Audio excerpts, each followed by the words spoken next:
today, and then I'm late to the early stream, so it's a late stream basically. So now I'm gonna have to power through it, and I don't care what happened. Toothpick under my eye, I'm not getting off before 3 o'clock. I don't give a damn. All right? Yeah, I know. Shout out to everybody who's watching. We are here. We've been on Twitch, and we're now getting on the rest of the platforms, include Meta and of course YouTube. Shout out to my people in King Academics, and of course the Academy HQ. All right, we do have a bunch of updates, some surrounding the Lil Durk case, clearly, but we have been kind of like only focused on that we're kind of piling up on topics, which are other topics that are going on in the culture. We're probably going to start off a little bit light before we get to the Durk stuff. And I'm going to spin the block again on the Tory Lanez thing, because last night, I ain't going to lie to you, and I think y'all could tell when I'm a little bit like I'm just fighting through the tiredness. And I seen some of y'all say, yo, thank you, bro, but you could go to sleep, dog. Yeah, because I was definitely fighting through it, even though the information I was saying was not incorrect. I did a lot of research today about that, and plus a whole bunch of other stuff, and I'm here to give you a little bit more accurate information. Anyway, we got to get into YSL case. We didn't do that correctly, because that's when we found out that Durk got arrested. There's some updates on Diddy we didn't really get to yet. I want to get to all of that today, okay? Welcome to everybody. Yeah. Ain't nothing bigger than the chat, man. I appreciate you guys, and I appreciate you guys for, number one, not only sticking with me through thick and thin, but also trusting me in moments like this to keep you up to date. And I know some of y'all been rocking with me from when I was doing it. I was rocking with me from back then, so I appreciate you guys. Anyway, let's get to the real quick and obvious. I want to knock this out of the park very early on. If you guys send any donations, become a member, or you gift subs, I will shout you out in a little bit. I'll probably do it at the hour mark, but just let me get through a few topics first. And if you're here to hear the Durk updates, and by the way, I did some research in the Durk thing. I'm trying to find it. Chat, y'all got to let me know if this is too much. I spent about 4 hours today trying to find all the goddamn snitches. I'm sorry, okay? Because I have figured out, I have devised the plan. Yes. Y'all are usually calling me federal, but I have came up with the plan how Durk gets out of this. Y'all got to wait and see, because I'm going to lay it all out. We're going to pull the indictment up, at least for what we know now. And I'm going to show you a route to possibly Durk beating the case. 100%. Okay? Now, it's going to take a lot of things, but there is a path. All right? Stay tuned for that. All right? We're going to start off pretty light. Yesterday, we kind of touched on what we saw online that a lot of people were reporting, and it was the Tory Lanez. Let me put a little bit of light on my goddamn face. Pause. Here we go. All right. And it was the Tory Lanez, the news that Tory Lanez petition, or actually, okay, yeah. And I see a lot of blogs run this. They say, yo, the appellate court has accepted his Tory Lanez petition for the writ of habeas corpus. I've seen other blogs basically say, yo, it means that they're going to have to reinvestigate the case, this and third. I'm here to explain and give a little bit more in-depth detail on what's going on with the Tory Lanez case. First and foremost, again, when it comes to all legal things, thank God we've turned into like ghetto lawyers, because, niggas got to go through 4 years of law school and 4-year college to even qualify to pass the bar. You get what I'm saying? In most states. We're over here just doing it on Google research and AI, all right? So we're keeping it ghetto. But the thing with court proceedings, and sometimes when you see things, I'm here to cut through the middle of the bullshit. And I know sometimes, at times, y'all have thought, well, I think you're biased in this story, or you're biased in this situation. But for the most part, y'all do know the way I got my come up was basically letting you know that the majority of the media and either have an agenda, either swing one side or the other. They report favorable shit about the people they like. They report non-favorable shit about the people they don't like, or they're just fucking lazy, right? We came in the game by doing the legwork, by burning the midnight candle, and by getting the actual truth and going the extra mile to make sure the people understand what's going on, not give them some clickbaity headline thing. So just like that, we're going to do the same with Tory. And of course, I know I fuck with Tory, but we're also going to just be very fair about what's going on. You guys don't know, Tory was sentenced to to, I believe, 10 years after he was found guilty of aggravated assault with a deadly weapon.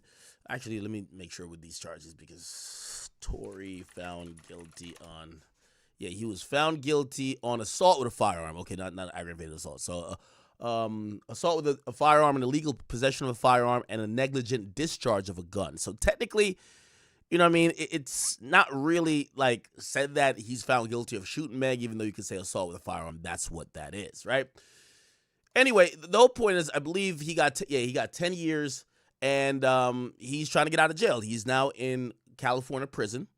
Apparently, how it works there, you know, the feds is notorious. You do 85% of the time. In California, depending on certain programs you get into, this and third, you go get your GED, blah, blah, blah. You could probably do around like 60 to 65%, okay? So what would that mean? Tory would be locked up for about like 6 to 7 years, right? Obviously, there's more important ramifications of that, because Tory Lanez is allegedly not a United States citizen, which usually after you serve a bid that is a felonious conviction, especially one that is violent, after you serve said conviction, you get immediately picked up by ICE and deported, right? So Tory is kind of fighting a good fight to try to get out, and also he's trying to fight the good fight to make sure he's not deported. One thing he's doing, he's number one appealing the case. So he's appealing the entire case. And by the way, just for you guys to, you know, in full clarity, remember when Ray got on here, and by the way, I'll hop on Discord too, so if Ray does want to get back on here, he can. I didn't talk to Tory last night. I was fucking tired. I just went to sleep. So I still didn't talk to Tory or talk to like his people. So this is completely independent. This is completely through my research and, you know, me doing my due diligence. This isn't some propaganda, because I know sometimes people have accused me of like, oh no, you're cool with Tory, so you're just trying to like report shit on his behalf. No. Anyway, so Tory's appealing the case, number one, right? But again, he because he's incarcerated, you know, while waiting for the appeal to be granted. And by the way, there's a couple of grounds that he's appealing the case on, right? They waited for the transcript. They're saying certain things, there were procedural errors. These things shouldn't have not been done. He's also kind of softly claiming that maybe like his lawyer at first was, you know, not working in his best interest, you know what I mean? Whatever, like the first lawyer, okay? What he did on the 23rd was called a writ of habeas corpus, right? And that term is a Latin term, which, number one, confuses a lot of people. And once they seen that the appellate court said granted, people believed immediately, oh, Tory's getting out of jail. Now, it doesn't mean that. Now, it doesn't mean he won't get out of jail at some point. It just means that them granting that appeal does not mean he gets out of jail. What they granted was that they will listen to the appeal. Now, I'm going to go through this quickly because I don't want to make this a long, drawn-out thing. We read this before. This was a paper that everybody's saying. It basically said, give me 1 second. It basically said, we've read and considered the petition of writ of habeas corpus. And by the way, just to summarize what habeas corpus is, it's a Latin term for show me the body. Essentially, it's a petition to the appellate court to say you have been confined, or your freedom or your right to be free has been restricted or inhibited without a proper legal reason. So when they accept the appeal to hear on the petition for writ of habeas, they read some stuff that Tory said, and they said, well, if you say you're locked up in prison and they didn't find, they can't retest the gun, or the shell casings was like all type of stuff, right? If that's the case, let's see what the prosecutor says. Why did they lock you up then, right? Now, we all know they went through a whole trial, right? So, I don't know what you think about the trial. I wasn't there. We kind of reported from it from outside of the court, really. We were just on stream. The prosecutor's going to kind of show up. And by the way, this is not a trial again. There's going to basically submit a bunch of paperwork saying this is why we convicted him.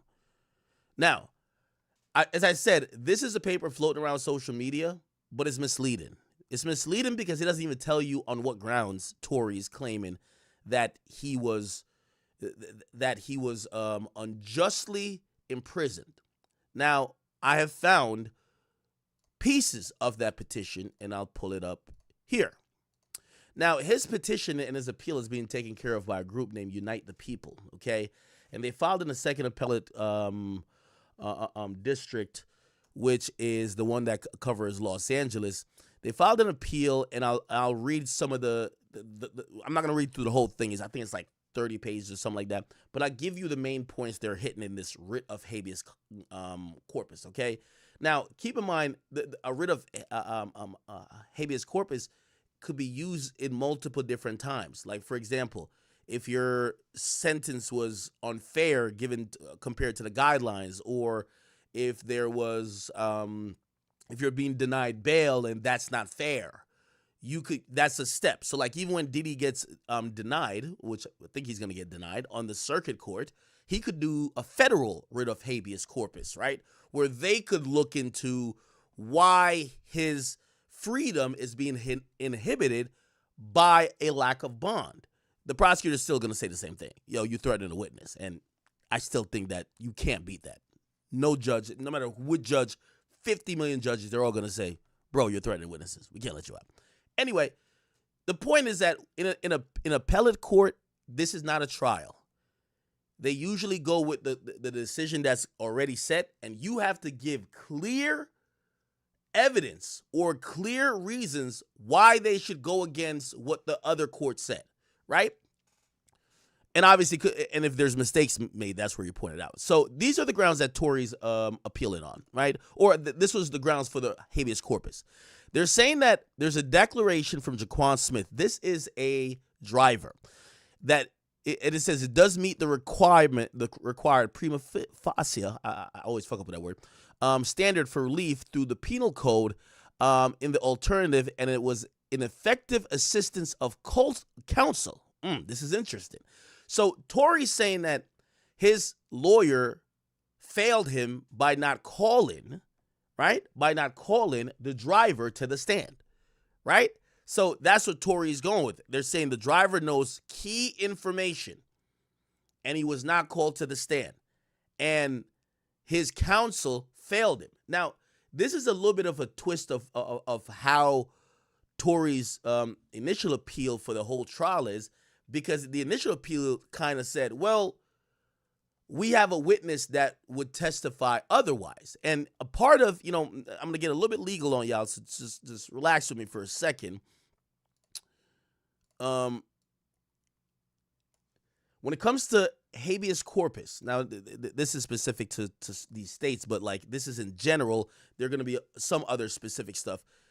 Once you're already convicted, these are the ways that you could and let me get to it. Yeah, these are the ways that you could kind of get out of jail, right? After conviction. Now, you could have done this before conviction.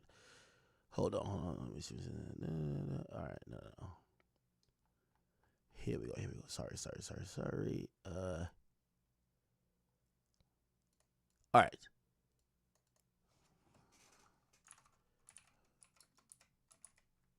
Okay.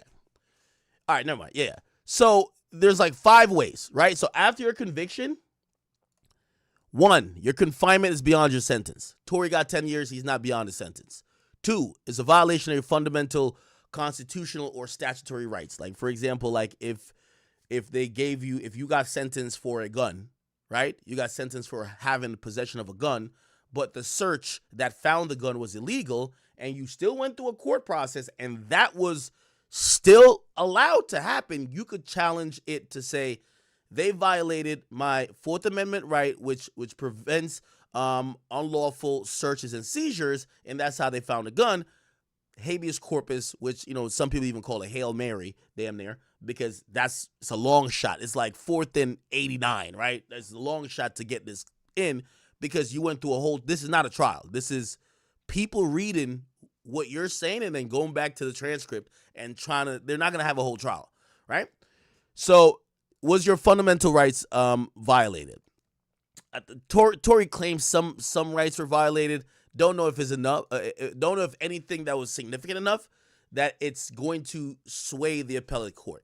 that there's a new law or void law. It's always going to be a law. Did you shoot the chick, right? Or did you have a gun? Like, these are not laws. Now, if it was, he got caught with marijuana, right? Like, for example, a lot of people filed these when they legalized marijuana in places that marijuana wasn't legal in, and niggas was in jail. They're like, what the fuck? I'm in jail and y'all just legalized the shit. That makes sense. Fourth, ineffective assistance or counsel. Now, that's one of them you could do. So Tory's he's kind of blaming his lawyer, right? And then 5 is discovery of new evidence. So he's using 4 and 5. He's saying there's new evidence, sort of, and he's saying he had ineffective counsel. So let's go back to Tory's reasons. Ineffective counsel that didn't put the driver on the stand. Now, this issue is also addressed in the overall appeal for the case. The prosecutor said, well, the appeal doesn't work like that. It's your fault. That nigga came to court and we had on the record a conversation on like one of the last days of court. Yo, do y'all want to put the driver on the stand? And we said, we're cool with the driver being on the stand. We just need until after the holidays to prep for it. And y'all said, never mind. So y'all didn't put him on the stand. So that's what the state is saying. So the state's going to say it again. But now Tory's saying, well, my lawyer made the bad decision. Yeah, I don't fuck with that lawyer. You know what I mean? So they're saying ineffective counsel. They should have put the driver on the stand. Okay, let's get to the second part.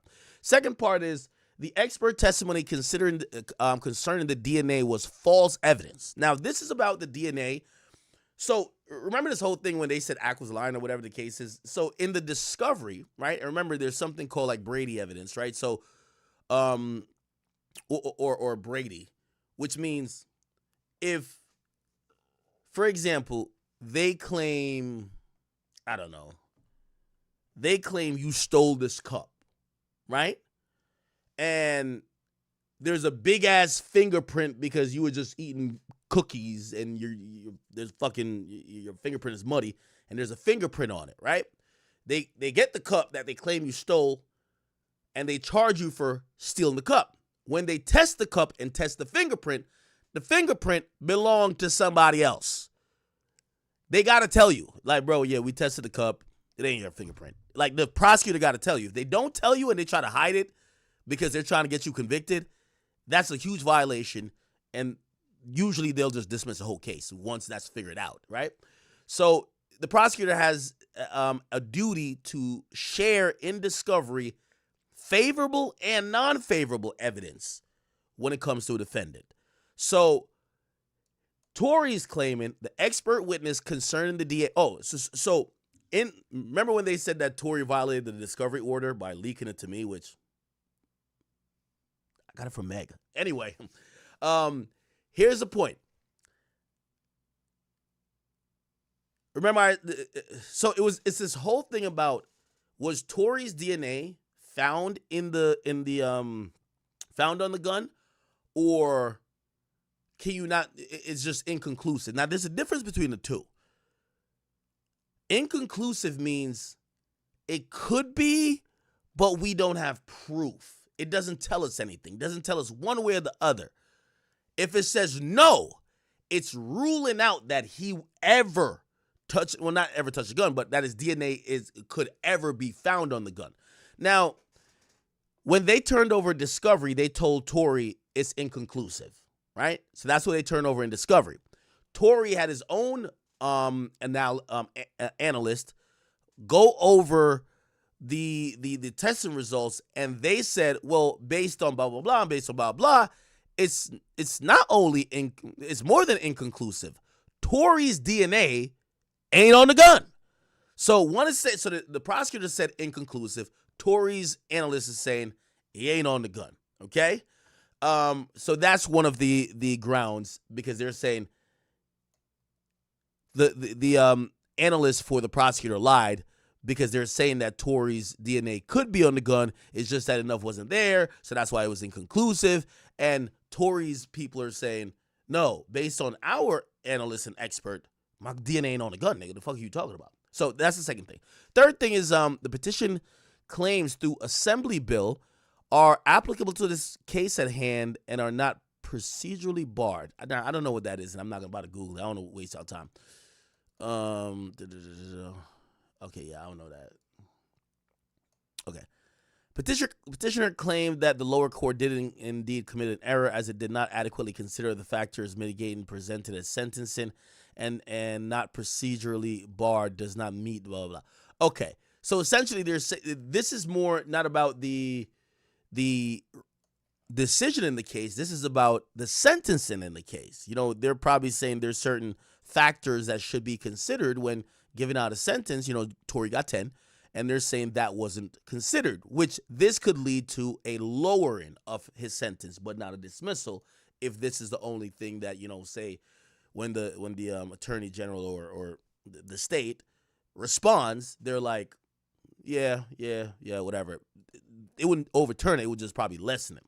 Then the last one is, I think it's the last one. The petitioner claims regarding the gun enhancement is not procedurally barred and does not meet the required blah blah blah, right? I think this is about just the charge. So they're saying that based on the charge for the gun, actually they have a gun enhancement with certain crimes. So when there's a violent crime and a gun involved, this happens in many liberal states. Violent crime, like if you beat somebody, like for example, I told y'all, like, you know, I live in Jersey. Like if you go rob somebody and they don't see a gun, or no one could prove you had a gun, you get this. If they see you have a gun, whether you use it or not, you get this. So there's gun enhancements to like all of these crimes, especially for like these liberal states that don't like guns. And basically Tory's saying, yo, the gun enhancement is, you know, was probably unfairly put down, whatever. And then 6 was Tory's claiming that there's some racial prejudice, which I think he's basically alluding to the prosecutors being racist, right? And I don't know how he's going to be able to prove that, but it says a claim for racial justice will be able to be fully presented once he possesses the relevant evidence that has been requested. I don't know what that is. I mean, we could read through the whole thing. We're just not. But he's claiming prosecutors racist. And the last thing is, it's appropriate for the petitioner to first file his petition for writ of habeas corpus in the Superior Court due to California Constitution. And I get, so in certain places, and trust me, I learned this today. I was taking like all type of crash courses on law.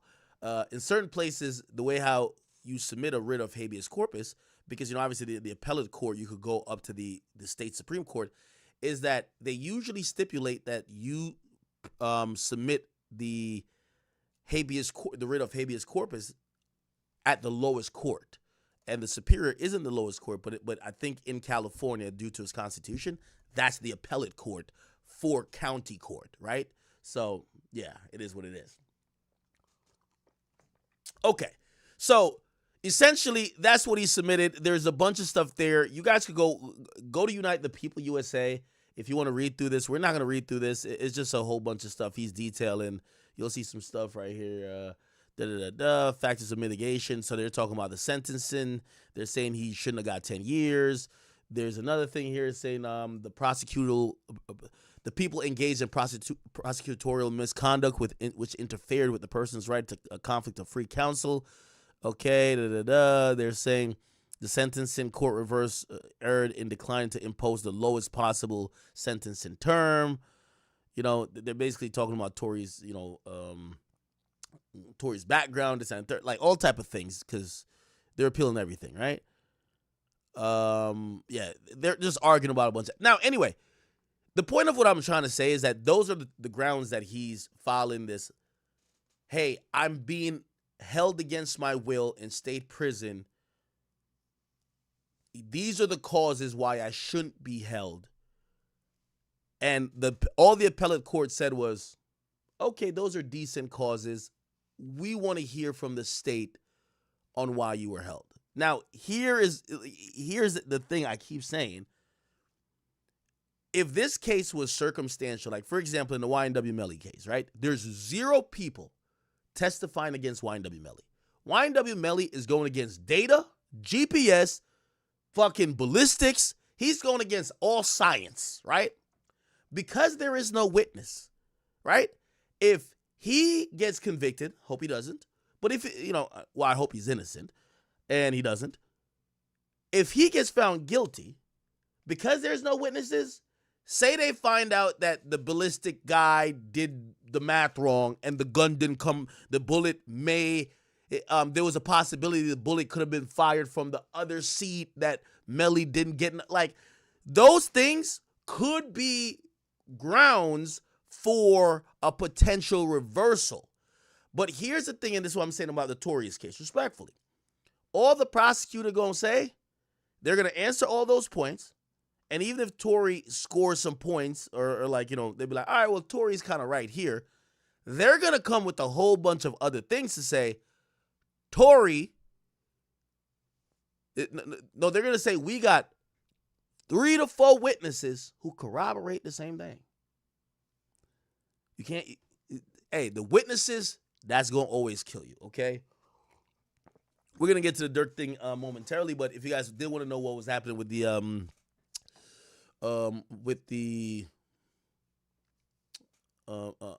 Tory case, that is what's going on. So again, basically they took the writ of habeas corpus and they added it. Actually, we could even look it up. Look, a lot of these things you can search, chat. This is not even some fed shit. You can search it. Look, California Appeal Court case search. Yeah, you go here. You click here. I think it's in the 2nd district. They show you the 2nd district. Or the 2nd district right here? Or is it the 3rd? The 2nd district is LA. Yeah. All right, so cool. Then all you got to do, you hit 2nd district. Then you do search appellate case info. And then it's going to say, look at this. You go here. Search by party name. Last name Peterson. First name Daystar. Click that. Search by party, and he got 4 appeals in. That's it. Like, it's not rocket science, people. So, these are the appeals he has. This appears to be the case, the People versus Peterson. So this would be the appeal for the entire case. Then he has 2 writ of habeas corpuses, which is just additional reasons that they're trying to get additional relief. And it could be about the length of the sentence. It could be about anything. It could be, it's post-conviction now, so it's a little bit different. And then this is another one that's sitting in here. I don't know what it's about. Let's see. Docket. Application for leave to file. Okay, cool. So, yeah. So, a lot of these...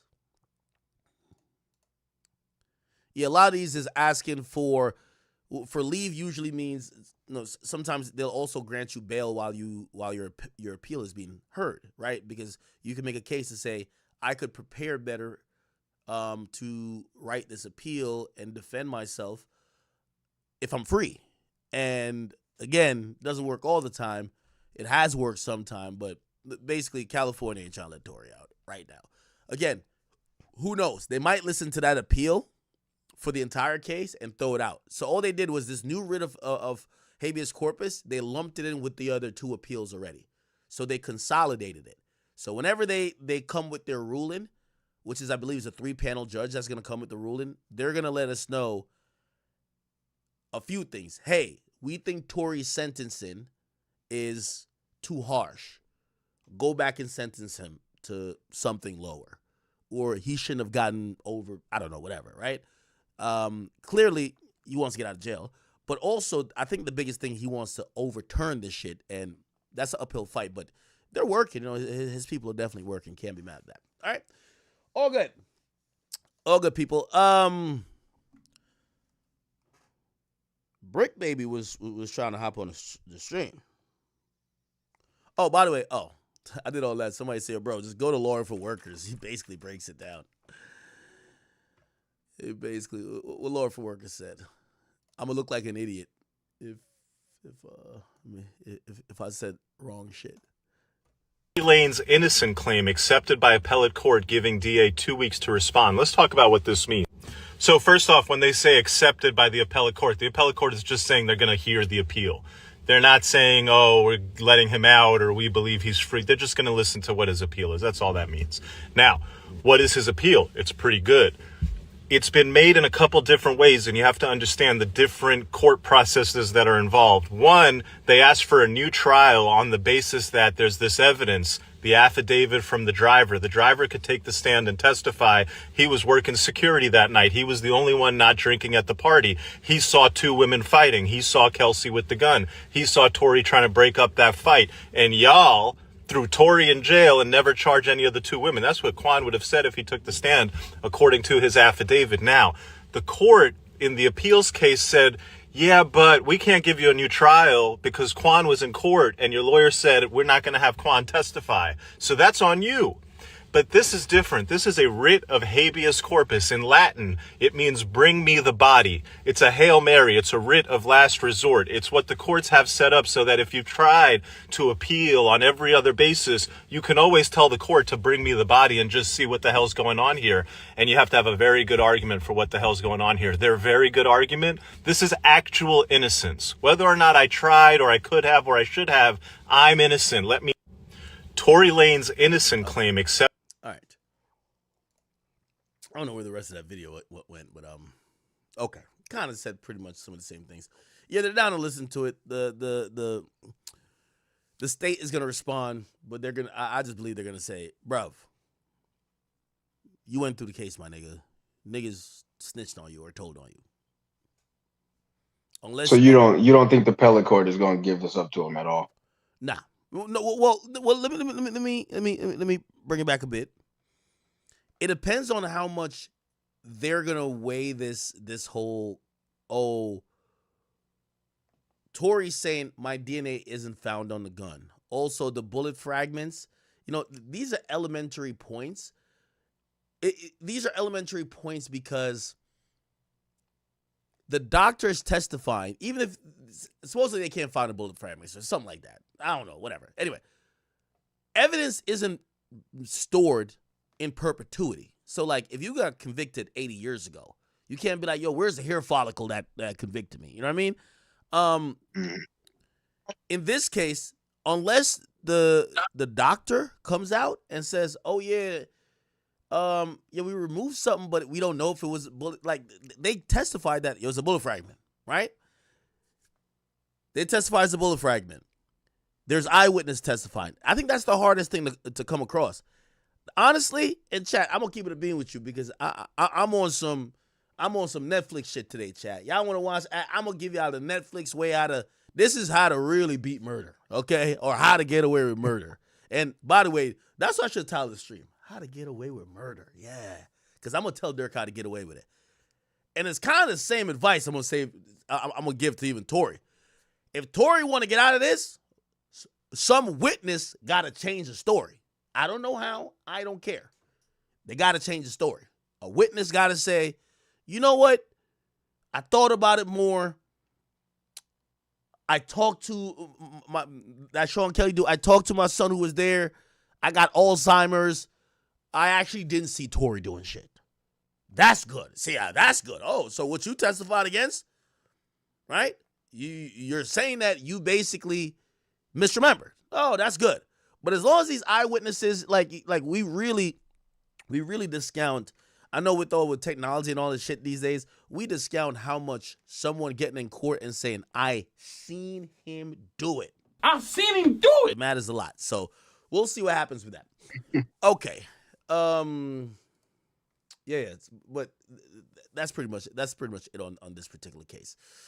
All right. By the way, chat, Brick Baby wants to get on stream. And he wants to get on stream, and we thought he was co-conspirator 4. And this is going to be interesting. Now, chat, I'm here to tell you, and I don't know if y'all ready for this. I'm here to tell you the 100% way, based on the indictment. Let me pull the indictment up. Theakademy.blog. I'll tell you. The 100% way of how Durk Banks could get away with murder for hire. Well, there's a few things. Here's the most obvious. A couple niggas got to die. I'm sorry. I know. The witnesses are the reason, the primary. There is no hot text from Durk. I mean, I know that they've written down, oh, don't book no my name. But who, like, that could be an innocuous tweet or text to the person who books a lot of stuff.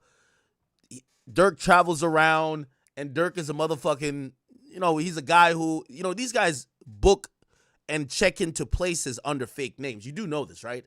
Because if you call up, obviously maybe not a 5-star hotel, like you call the ward off and you be like, yo, hey, is Durk Banks staying there? Even if he's staying there, they're not going to be like, hey, he's staying in 1405. Now, they're not going to say that, but like a lot of these people stay under fictitious names.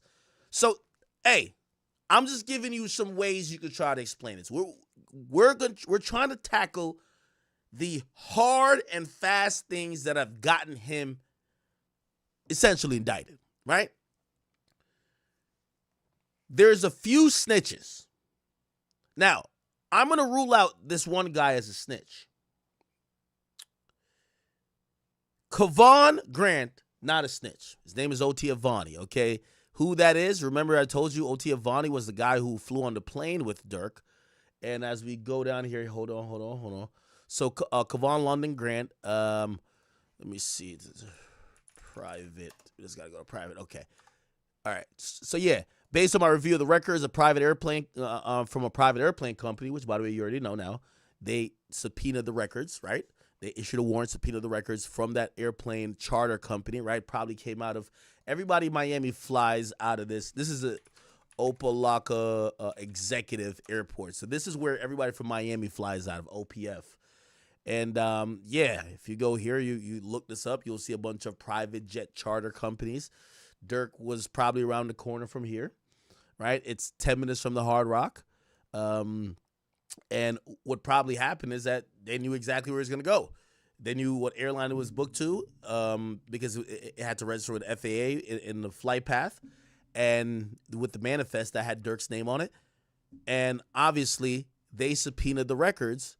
And the record, well, no, actually, no, never mind. Sorry. Yeah, well, yeah. Because they probably did this twice because he was about to leave the country on one of these planes at Opa-locka as well. I believe it is at Opa-locka. But the first time when he flew to L.A. to get Rondo killed, where he didn't get killed, they flew from Opa-locka as well. And it was probably easy. They probably just looked at the manifest. All right, look at the tail number, find who's it's registered to. Oh, it's this charter company. It's owned by this. Yo, we have a subpoena. We need to know who's on the plane. Oh, Durk Banks is on the plane. Grant's on the plane. Now, the reason why I'm ruling out Grant as a snitch, I don't think he cooperated. The reason why is that Grant is the person. No, first of all, there is no details of how they ascertained the guns. Now, a huge part of this indictment, if he was snitching, would be, did they bring the guns from Florida? That's a big part. Traveling with the guns interstate, right?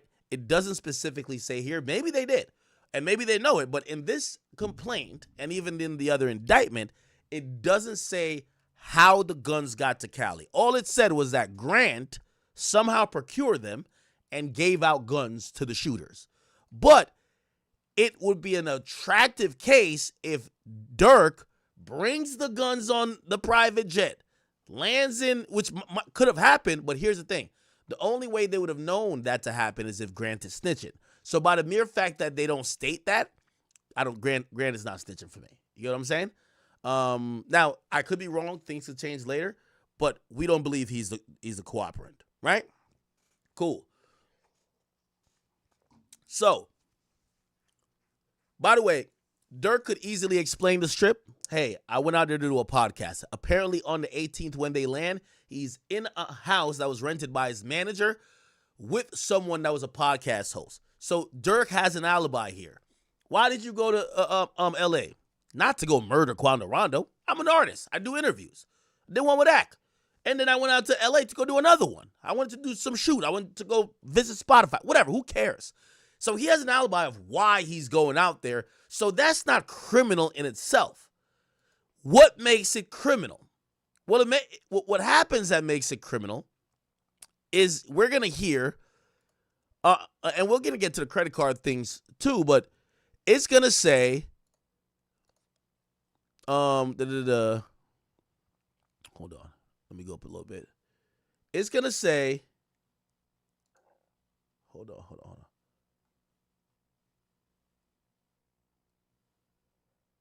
Okay. It's whoever who heard Durk say it. Those are the people that are cooperating, that is putting Durk here. There's no hot text chat from what we know. They would have probably put it. The closest thing is don't book nothing under my name, but you could explain that with a great legal team, right? If I'm Durk, now I'm not going to lie, him trying to run looks horrible. And I do believe him trying to run is more significant of the fact that I believe that when the indictment, when he gets to Cali and the indictment gets unsealed, I think they're going to have more bodies, more attempts, and that's when he's fucked. But if it's just this one murder, Durk, first of all, cool. Remember, it's not a RICO. Hey, I hired a bunch of gang members. I didn't know they were going to go use my company credit card even. You know what I mean? I didn't know they were using my company credit card to book cars to go kill somebody. You have some plausible deniability. Obviously, you know, we're hip-hop fans, and we know that Durk was probably be the one who want Quando clap the most, so we're not going to look at it like that. But, like, if you make these, like, you know, you start exploiting some of these factors, it might say, well, remember, you got to get beyond a reasonable doubt. The only thing that's going to tie Durk to these murders is the witnesses. The person who was involved in a murder, who, by the way, let's go to co-conspirators. They're going to say, Durk tells him, I have money on, look, it's detailed, blah, blah, blah, blah. All right, hold on. Here we go. All right, hold on. Okay. All right. Based on the investigation, Banks ordered the murder and that the hitman used Banks and OTF-related finances to carry out the murder. For example, bank and blah, blah, blah, da, da. Cool. All right. I'll probably have to pull up the other, like the full indictment for the other guys because it kind of spells out Durk. Let's see. Where is that at? Is it this? No. 502. Okay, here we go. Perfect. It's right here. Okay. Now and in here we're gonna see. Oh, let's make this a little bit smaller. Cool. Hey, do we know who's a part of his legal team yet? No, not yet. But hold on. So, okay, beginning, blah, blah, blah, da, da, da. All right. We just want to, and by the way, yes, they had a warrant for the iCloud, this and third. We get all that. Okay. Co-conspirator 1 will place bounties on individuals that co-conspirator and other OTF members wanted to kill, including TB. As part of the bounty, co-conspirators known and unknown, including defendant Wilson, would pay anyone. So keep in mind, Durk never paid anyone. We don't hear about the amounts, and we don't know. And again, we might find out later that somebody had a wire or somebody was recording a conversation. We don't know if Durk said this on a call or Durk was only speaking to Wilson. Now, here's the thing. Wilson's going to be really important. Wilson is a recruiter. Wilson has a very important decision to make, and I'm pretty sure they're going to scare the living hell out of him. If Durk's lawyers are going to take this to court, they're going to cut the head of the snake off at Wilson to say, and that's Didi. They're going to say, hey, Durk is a musician from this type of neighborhood. He has other people from this type of neighborhood. They share some similar issues, but it doesn't mean that Durk is telling people to go do nothing. If y'all have proof that Didi hired people to go kill somebody and Didi paid the niggas that killed somebody, it might be one of the you know how the the Rondo number 9 and C-Day thing? It's like, well, y'all prosecute him, but leave Durk out of it. Right? Leave Durk out of it. So that's how I could imagine Durk's lawyers are going to try to play it, right? Unless, you know, the feds would want Didi to flip. If Didi flips, it's over, right? Because Didi is the guy who, like, they're going to ask him, where did you get the money that you paid these guys with? I met with Durk here. He gave me the money. Oh, shit. All right, fuck. If you testify that Durk slid you like 100 bands or whatever the case is and you pay the killers, Durk's fucked. But I think Didi's going to hold it down, right? Also, he's locked up. Hold on real quick. Let me call Brick Baby, who we think a conspirator for. Now, we're in the midst of figuring out how Durk beats his case. I told you witnesses got to go. Yo, you can turn your camera. I was trying to do FaceTime audio, but I just hit you on the FaceTime. Yo, you don't got Discord? Wi-Fi. Man, you know I'm a street nigga, man. I just started this shit. I don't know what the hell how to work the Discord. I got it. I don't know how to. Oh, okay. Nah, because I was looking, I was like, man, yo, they saying Brick know how to drop locations. He got to know how to get on Discord. God damn. Man. Hey. Nah. Okay, all right, so let's talk. Chat, we have Brick Baby here. So remember, we went over this whole indictment.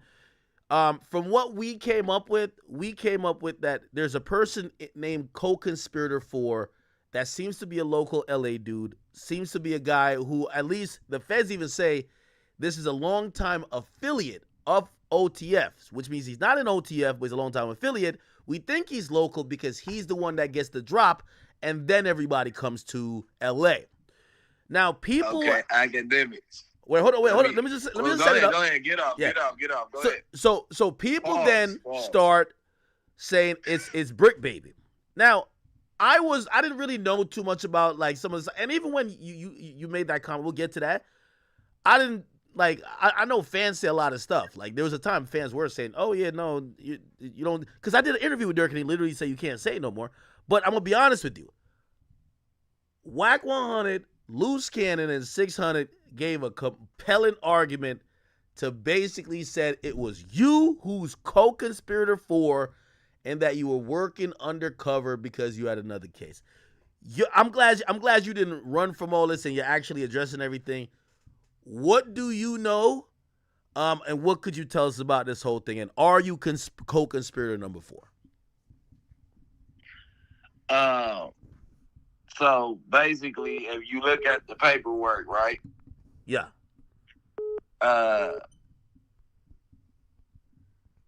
If you look at the paperwork, co-conspirator number 4 is somebody that was in a conversation on November 6, 2020. Did you peep that? Wait. Say that one more time. Okay, November 6, 2020, co-conspirator number 4 was in a conversation, had a conversation with Durk. There's no way possible it was me because on November 6, 2020, I was in jail.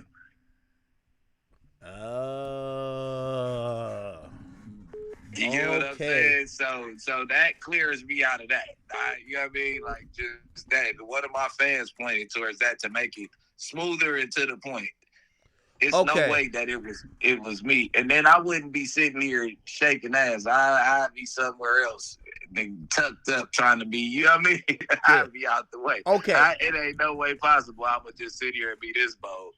Hey, I'm glad you said that. So to chat, we have the indictment up on the screen, and this is page 6 of 21 of the original indictment. If you go to Overt Act 1, it says, following the killing of Davon Bennett on or about November 6th, co-conspirator 1 used coded language, and this was in 2020, told defendant Didi, co-conspirator 2, 4, and 5, that he would pay a bounty or monetary reward to anyone who took part in the killing of Quando Rondo. So you're saying you're in jail? I'm in jail. I get released 2 days before Thanksgiving that year. So like 3 weeks later, I get released. Ah, okay. That makes sense. You know what I mean? So I couldn't have been a part of that conversation. I'm not saying that, but it's not me, but I'm not saying that the person couldn't be in jail that was a part of the conversation too, but it's no way possible me, like, just off of that alone. Yeah. Nobody talking crazy like that on no jail phone. Okay. So you know what I think though? I thought when you said it, even with, whacking everybody said, I said, man, Brick might not be the person who's co-conspirator for, but he probably knows the person. Is that a possibility? He too nosy, bro. I'm serious. Because it felt, I get it, you said that you were getting like, people DMing you, you're kind of leaning into a troll, because that's what you said, right? Like you said they can't say slide for Vaughn anymore because you were leaning into the troll, right? No, what I was doing, yeah. But if you noticed, you was paying attention because you knew when that clip went semi-viral earlier on. Yeah. When it went viral, remember? Mm-hmm. Okay, so what I was saying was, as soon as it happened, the fact that it happened in L.A., everybody got to DM me like, you did that. You slid for Vaughn. You slid for Vaughn. You slid for Vaughn. They can't say don't slide for Vaughn, meaning my fans, the trolls. You get what I'm saying? Yeah. At this point, me and Durk, we not even seeing eye to eye over some shit that happened after D-Thing passed away. Okay. You get what I'm saying? And it ain't even on nothing like that, but it just got something to do with like some weird stuff, and he wasn't thinking right. We had got over it a little bit after that. So it was like an 8-month time span where I just hadn't had no contact with nobody over there. Okay. So, all right. Makes sense. Now, so when I was trolling, I was playing like, okay, we don't got nothing to do with it. Everybody know we don't got nothing to do with it. Because if I say, you know what I'm saying? So I'm going to just say something about it and play. You know what I mean? I'm playing on to it. Like, they can't say that no more. And then I'm tired of bro having to go through them comments. So it's me, like, shutting that shit down. Like, somebody slid for Vaughn, nigga, even if it wasn't motherfucking, you know what I mean? It wasn't. I didn't know the truth behind, and even if that is even the truth, I mean, the wiretap is hard. It's looking ugly, but at the end of the day, it's always a way. If there's a will, there's a way to get up out of a situation. So, if it is true, that's just a coincidence. I swear to God. I know it sounds crazy coming out. Hold on. I'm not saying it's you, but I think you know a lot more than what you're leading on. I'm gonna tell you why. Let me give you the evidence that I see. Well, why did Quando, after that happened, he stopped claiming neighborhood? That feels like you got backdoor by neighborhood. Man, because niggas just don't be knowing what's going on, man. And I think because he knew that he had an indictment coming his way, so he dropped this flag to like how. No, but hold on, I could pull that up. A lot of what he said is one thing if he's like, yo, you know what, man, this shit's stupid, man. I don't want to be involved in this anymore. He was talking about damn near like betrayal and people not holding him down, and that felt like maybe he went out to LA, put his life or protection or quote unquote checked in with the streets be talking act like at the end of the day, but it ain't for me to say who. You know what I mean? Like, maybe later on in life, motherfuckers figured out certain shit, but it ain't for me to talk about. All right. I feel like we're talking around a little bit. So I'm going to ask you a direct question. Nah, because you asking me, do I know more about it? And I'm telling you, like, that wouldn't be the correct shit to talk about right now if you gave a fuck about Brick Baby, you know? No. All right. So essentially, you're saying you might have some knowledge more than what you're leading on with, but like you gonna keep it off the internet because it ain't for the internet, basically. You did. Okay. All right. Now, was there any blowback to that for you? Because when I looked at it, you see, I look at it in a different light. I look at him like, damn. Well, if I'm Quando or if I'm anybody else, I'm gonna look at Brick. Let's say you were co-conspirator 4, I would look at you as a backdoor guy, like, oh, okay, you told me you gonna hold me down, and then of course you told people where I'm gonna be at that they could come rob me. If Quando listened to Brick Baby telling him he was gonna hold him down while he was in LA, he was trying to. You get what I'm saying? Like, I don't even see Quando even thinking no crazy shit like that. Yeah, I mean, like, what he called, that'd be the goofiest shit that he, like, if I went to Savannah and Quando told me I'm gonna hold you down while I'm here, I think I'm gonna hold off on that pass. Hey, so could you explain, right? Could you explain that the series of facial expressions you went through when you found this shit out? People said that was a sign of guilt. Nah, it was a sign of shock because I thought that they were gonna be adjudicated within like LAPD or something like that, the LA County. You know what I mean? Like, it would have been a little bit easier for him, man. When I seen that the feds grabbed him, it like him being my homeboy, it kind of, you know what I mean? It kind of gave me chills, like seeing my boy fighting the feds, and I'm finding out live. So I just was like, damn, this is crazy.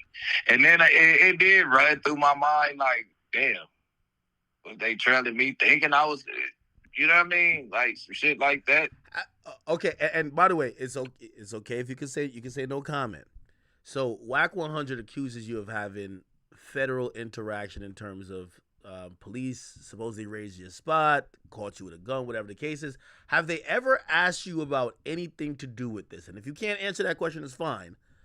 But they never asked me nothing to do with nothing. They ain't never. I wouldn't even talk about nothing like this. I went in there. I wish that they could have my transcript. I told the people, like, whatever you want to know about Zaire Mitchell, we could talk about that.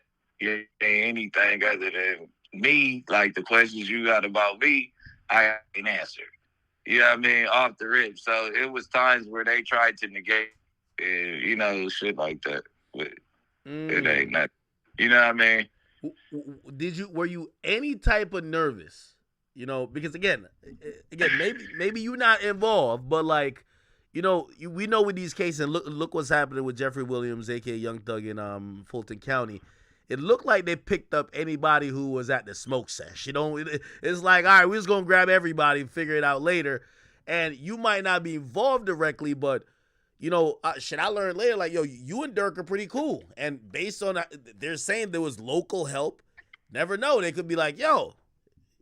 If you and him communicate, they could be like, yo, let's throw him in there. Were you nervous at all to say, yo, are they going to wrongfully pick me up? Nah.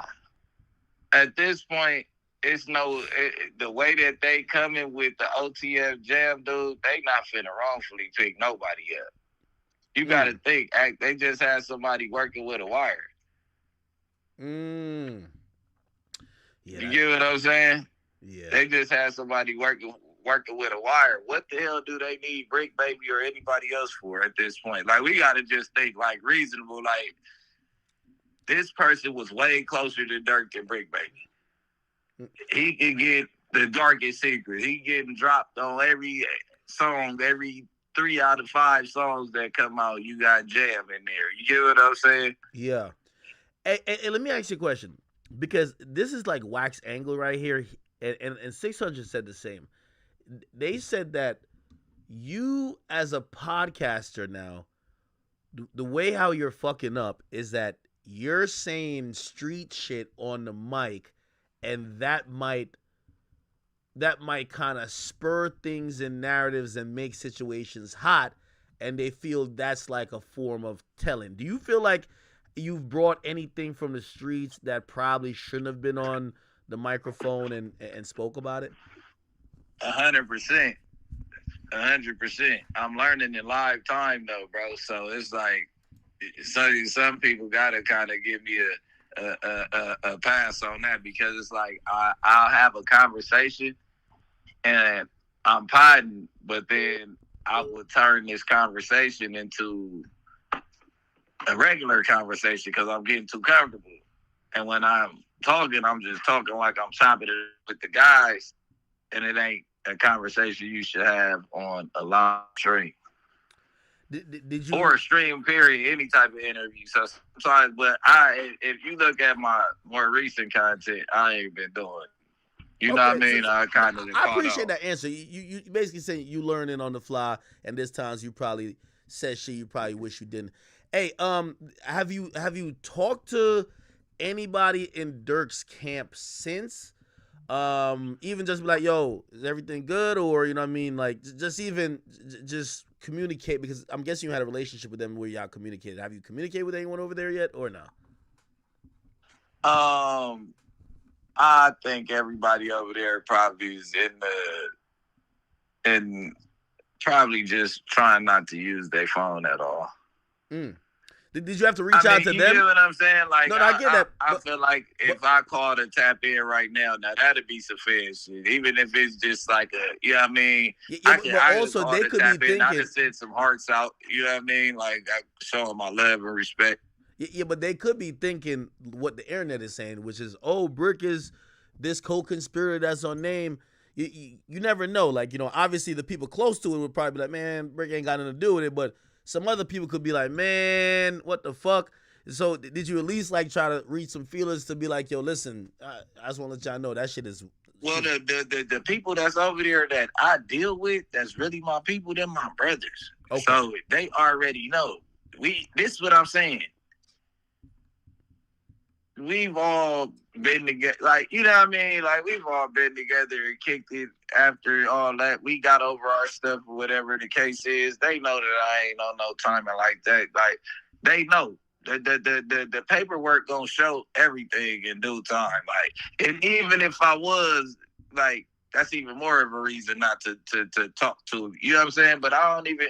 It's so much touchy stuff with me being a podcaster, me calling right off the rip, asking questions and shit. Of course, they gonna curve me anyway because they think I'm gonna go right. You know what I mean? Yeah, no, I definitely know that. That's why I don't hit up a lot of people right after shit happens, because they don't think you're reaching out sincerely as like a friend or somebody who cares. They think you're reaching out to get info to be able to kind of have an angle. You know what I mean?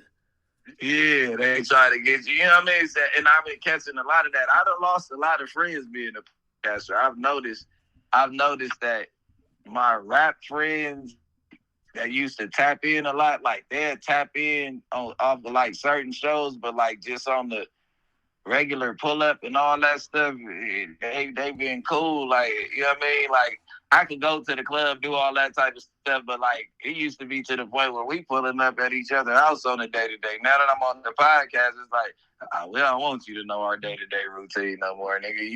You talk too damn much. Yeah. Hey, did you have any? So we know Durk got locked up, and then the 5 other people or 4 other people, I can't remember how many. But did you have any like close relationship with the other guys, like whether it was Didi, Vonnie, Boogie? Did you have any? So let's clear that Boogie shit up. I got a little homie named Boogie that's doing 10 years right now. Free Boogie. His name is RS. You know what I'm saying? He from the hood. So when I'm talking about Boogie, I'm talking about the Boogie from my hood. It's not OTF Boogie. I never met OTF Boogie a day in my life. Then you got I know Didi and Vonnie because they always with him. I feel like it'll come out in the paperwork probably later on. Vonnie is employed by OTF. He's not really a street dude. Hey, let me ask you a question, because this nigga's blowing up my phone. Wack wants me to add him. He said, you're spinning me right now. He has the right question. He says no bullshit. He just want to ask you questions directly. Nah, it's good. We went through this earlier on my stream, but it's good though. I ain't tripping. Add him in. All right, let's see. Wack, call back, Wack. Yeah, I don't know why they think. Yeah, have you ever met Wack? Who, me? Yeah. Nah, we. Okay, we gonna get this going on, chat. This is gonna be prime content. Yo, Why Brick Baby have a flat black? Hold on, here we go. Yo, what up, man? All right, we got Brick Baby, we got Whack 100 on the line.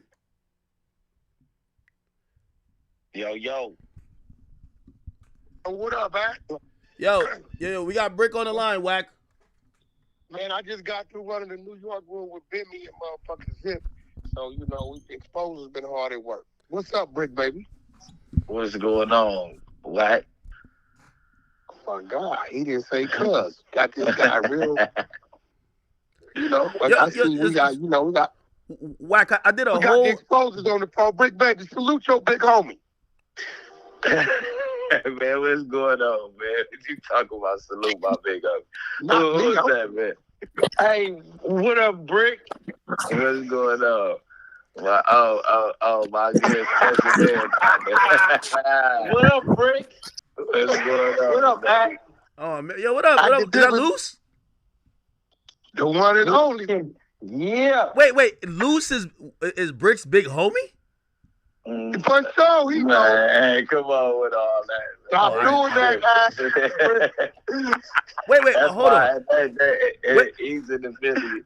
Hey, by the way, Whack, so we went over the indictment, and you gave some compelling reasons why you said it appears that, number one, Brick brought some information to the internet that nobody knew, and how would he know that? And based on the description of what a co-conspirator 4 is, it seems to be him. Now, Brick response is that, how could he give the drop on somebody? He claims he was like in Atlanta or something like that. So what's the middle ground here?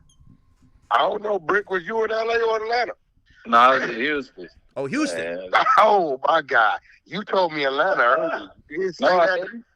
You the whole world knows in Houston because I loaded up. That's when I was going from Houston to Dallas Fort Worth. That happened. But you said it on something. You was in Atlanta. You said you was in. But then again, at the end of the day, Brick, Brick did. He did admit he was the first one to make the announcement about. We all thought he got robbed. It was a motherfucking bad drug deal. This crazy nigga went up there with Mr. North Dakota and said some crazy shit. Why? I think he knows that was some crazy shit. Right? So, I don't know. This shit is all crazy. And I think because of that internet shit, they jumped on his line and they wanted his phone. And they went after his ass behind that phone. He just saying shit right now. Wait, hold on. Wait, Brick. No, it's not. Wait, Brick. I'm saying shit. We had this conversation earlier. Wait, Brick. I know you have a open case, and trust me, you don't have to talk about it if it's information that's sensitive. But why keep saying that you got your phone seized, that they were after your phone? That kind of makes sense if you were co-conspirator 4, but you say you're not. Did they raid your house just to take your phone? Nah, bro. Oh, Brick, we just had this conversation. Hey, listen, what I'm trying to tell you, on there, any time that they're trying to get in your business, they're gonna keep your phone. Since cell phones been out, anytime I went to jail, my phone been on evidence. Brick, what did the search warrant say? My phone. I've never not. What did the search warrant say? They didn't take my phone. Brick, what did the search?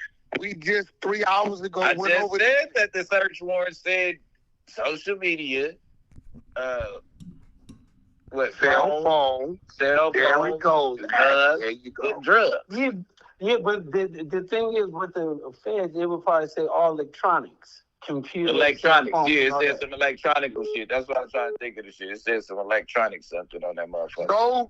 So act like I said, within them coming to look for that, they stumbled across some other shit. Well, well, obviously, bro. All that shit was on the search warrant. There's nothing to keep on. The AK was not on the search warrant. Yes, it was high power assault rifles. What are you talking about? It's a snitch that been in my house, bro. We've been through that. We went through that. Wow. Wait, hold on. So, Brick also. Wait. What was this at? Brick in the body? No, It was in Overhill. This when I was in LA. All right. This when I was staying in LA. Remember I told you, you remember we talked about Pesci and all that shit, which could be an angle at one point, but I wouldn't even think that. Nigga ain't never been to my house. That's a fact. Hey, Brick. Yes. Did you tell that nigga 600 that they was coming to get Big U? Nah, I ain't tell 600 none of that. Oh shit! I didn't tell 600 that. Hey, hold on. So by the way, y'all know what's going. We not even talking about. Just leave all that.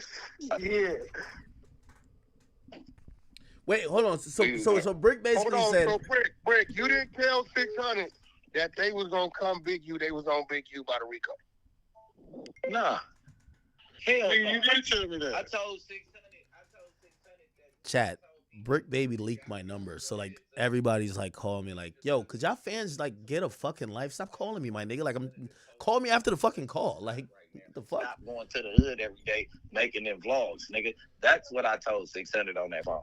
And you can put 600 on the phone right now. He on the phone already. You did say that. How you think everybody knew about this Rico shit? What you mean? How you think everybody know about the Rico? Ain't nobody told us that but you, nigga. What Rico have been issue? What Rico are we talking about? You talking about this Rico shit? The Rico, you said that Big you got. You said I got the same lawyer, nigga. Man, I told you we had the same lawyer. That's what you told me. Okay.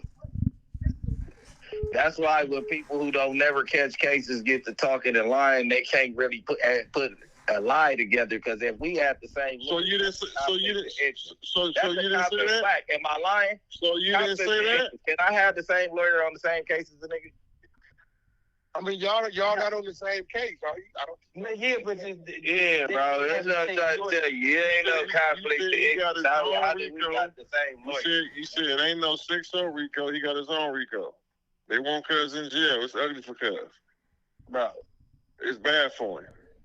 Like I said, I done did this whole conversation about talk. We not about to spin this into no roller 60 shit while you on act shit, nigga. You're crazy. No, we not. Everything that you said, we talking about. This came from the arrest. We talk about Durk and them, bro. On the dead. This came from the arrest. Against the set, nigga, because you can't come around no more, nigga. That ain't what we doing. You got a vendetta for the sectors, nigga. You was doing burpees and pull-ups in them parking lots, nigga. You ain't pulled up since, nigga. Bro, I can go to anybody. Bro, you can't do none of that, nigga. On West Side rolling, nigga. You can't do none of that. Go over. Pull up. Hey, listen, bro. I don't know where you been at. You got a reject over here. Nigga, come on, man. Hey, we not okay, so this what we can't do against the hood, nigga. That's okay. Wait. Stop Hold on, wait. About the hood, nigga. Hold on 1 second. Did you tell 600 that they been on you since March? I didn't tell 600. I probably told him 600. I told everybody that. I said that on the live stream. That's what you told? I said that on the live stream. So if I told you that and I said that on the live stream, then I might have. Like, you get what I'm saying? I called you to let you know. I called you to give you a heads up and stop being hot. You kept on making shit. You made more. You wanted to be. How am I making something hot? You want the people to know. How am I making something hot? Well, I don't participate. Nothing y'all participate in. What are you talking about? What are you talking about? Y'all participating. Nothing that y'all participate in. Whatever anybody got going on, ain't nobody listen. Whatever anybody got going on, ain't participating in. Ain't you from 6-0, nigga? Whatever anybody got going on, I don't participate. Listen to me, bro. Whatever, I don't do no illegal activities. So I retired 9 years ago. You talking about you don't do what we do, nigga. We stopped gang banging in 2016. All right, well, stop talking about the set where you don't know what's going on, gang. Please, come on. I stopped gang banging in 2016. All of that, cause on the hood. So how am I making something hot? Over there, you have a vendetta against the hood. You took this from a little Durk conversation to pop in and try to get 5 seconds to fame off a Big U. I don't even know what y'all talking about. Down, nigga, trying to expose the hood every chance you can get. Wait, bro, he ain't exposing nothing, and it be real. No, it's just, man, me and you, we was having a conversation, bro. On the hood, nigga. But what we trying to do is when you got arrested, for the little Durk shit, When you got arrested in June, you called 600. I called 600 and gave them a head up. I just told you what I told you. Gave me a head up on what? I'm not involved in nothing. I gave you a heads up about you being hot, nigga. You need to calm the fuck down. You told me this is illegal. Wait, hold on. Wait, hold on. Okay. Hey, real quick. In the set every day, giving them a tour of the set. That's not nothing. My nigga, I'm vlogging. Where all the niggas that's doing illegal shit is at.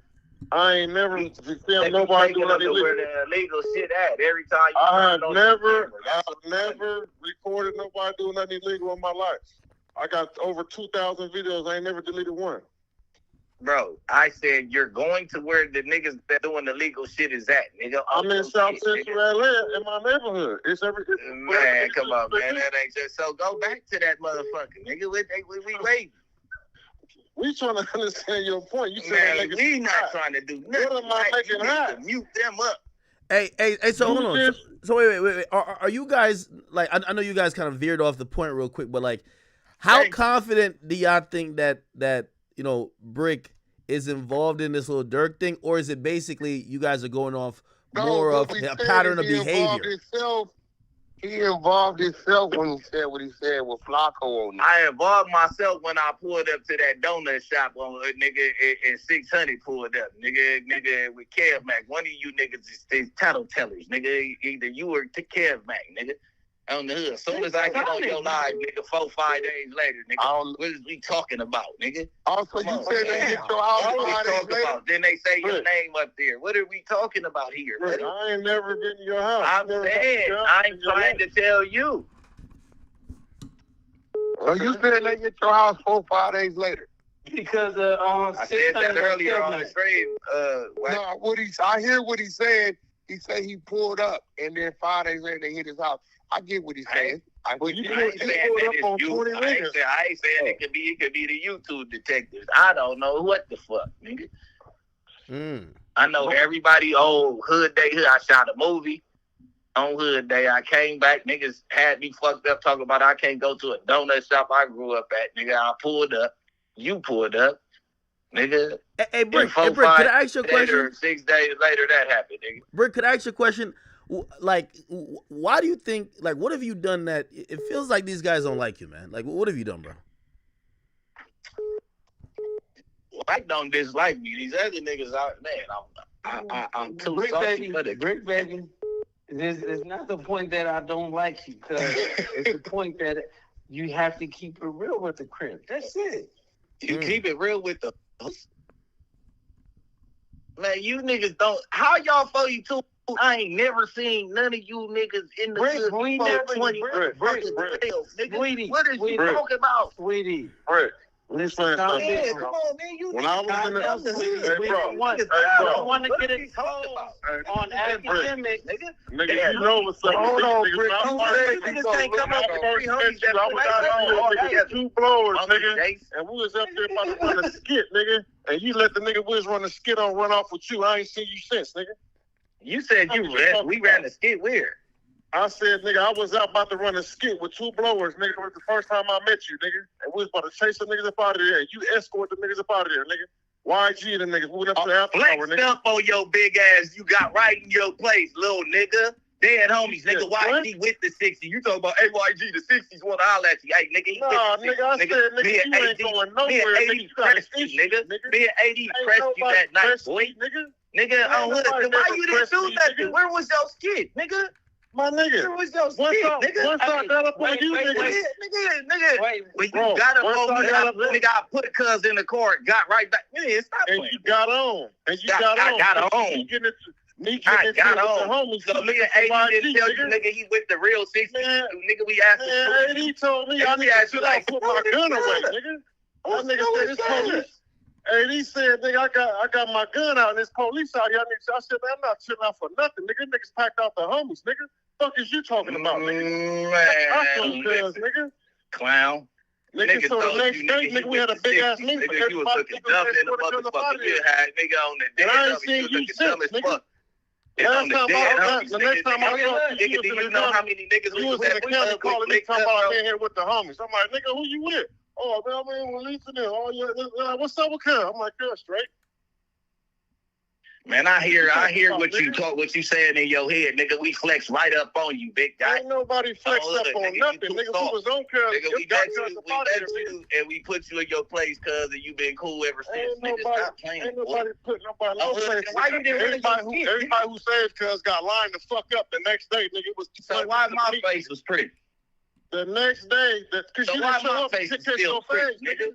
You didn't show up and kiss your face like everybody else got their ass whooped. Every nigga who was up there, nigga, when I pressed him, got DP the next day.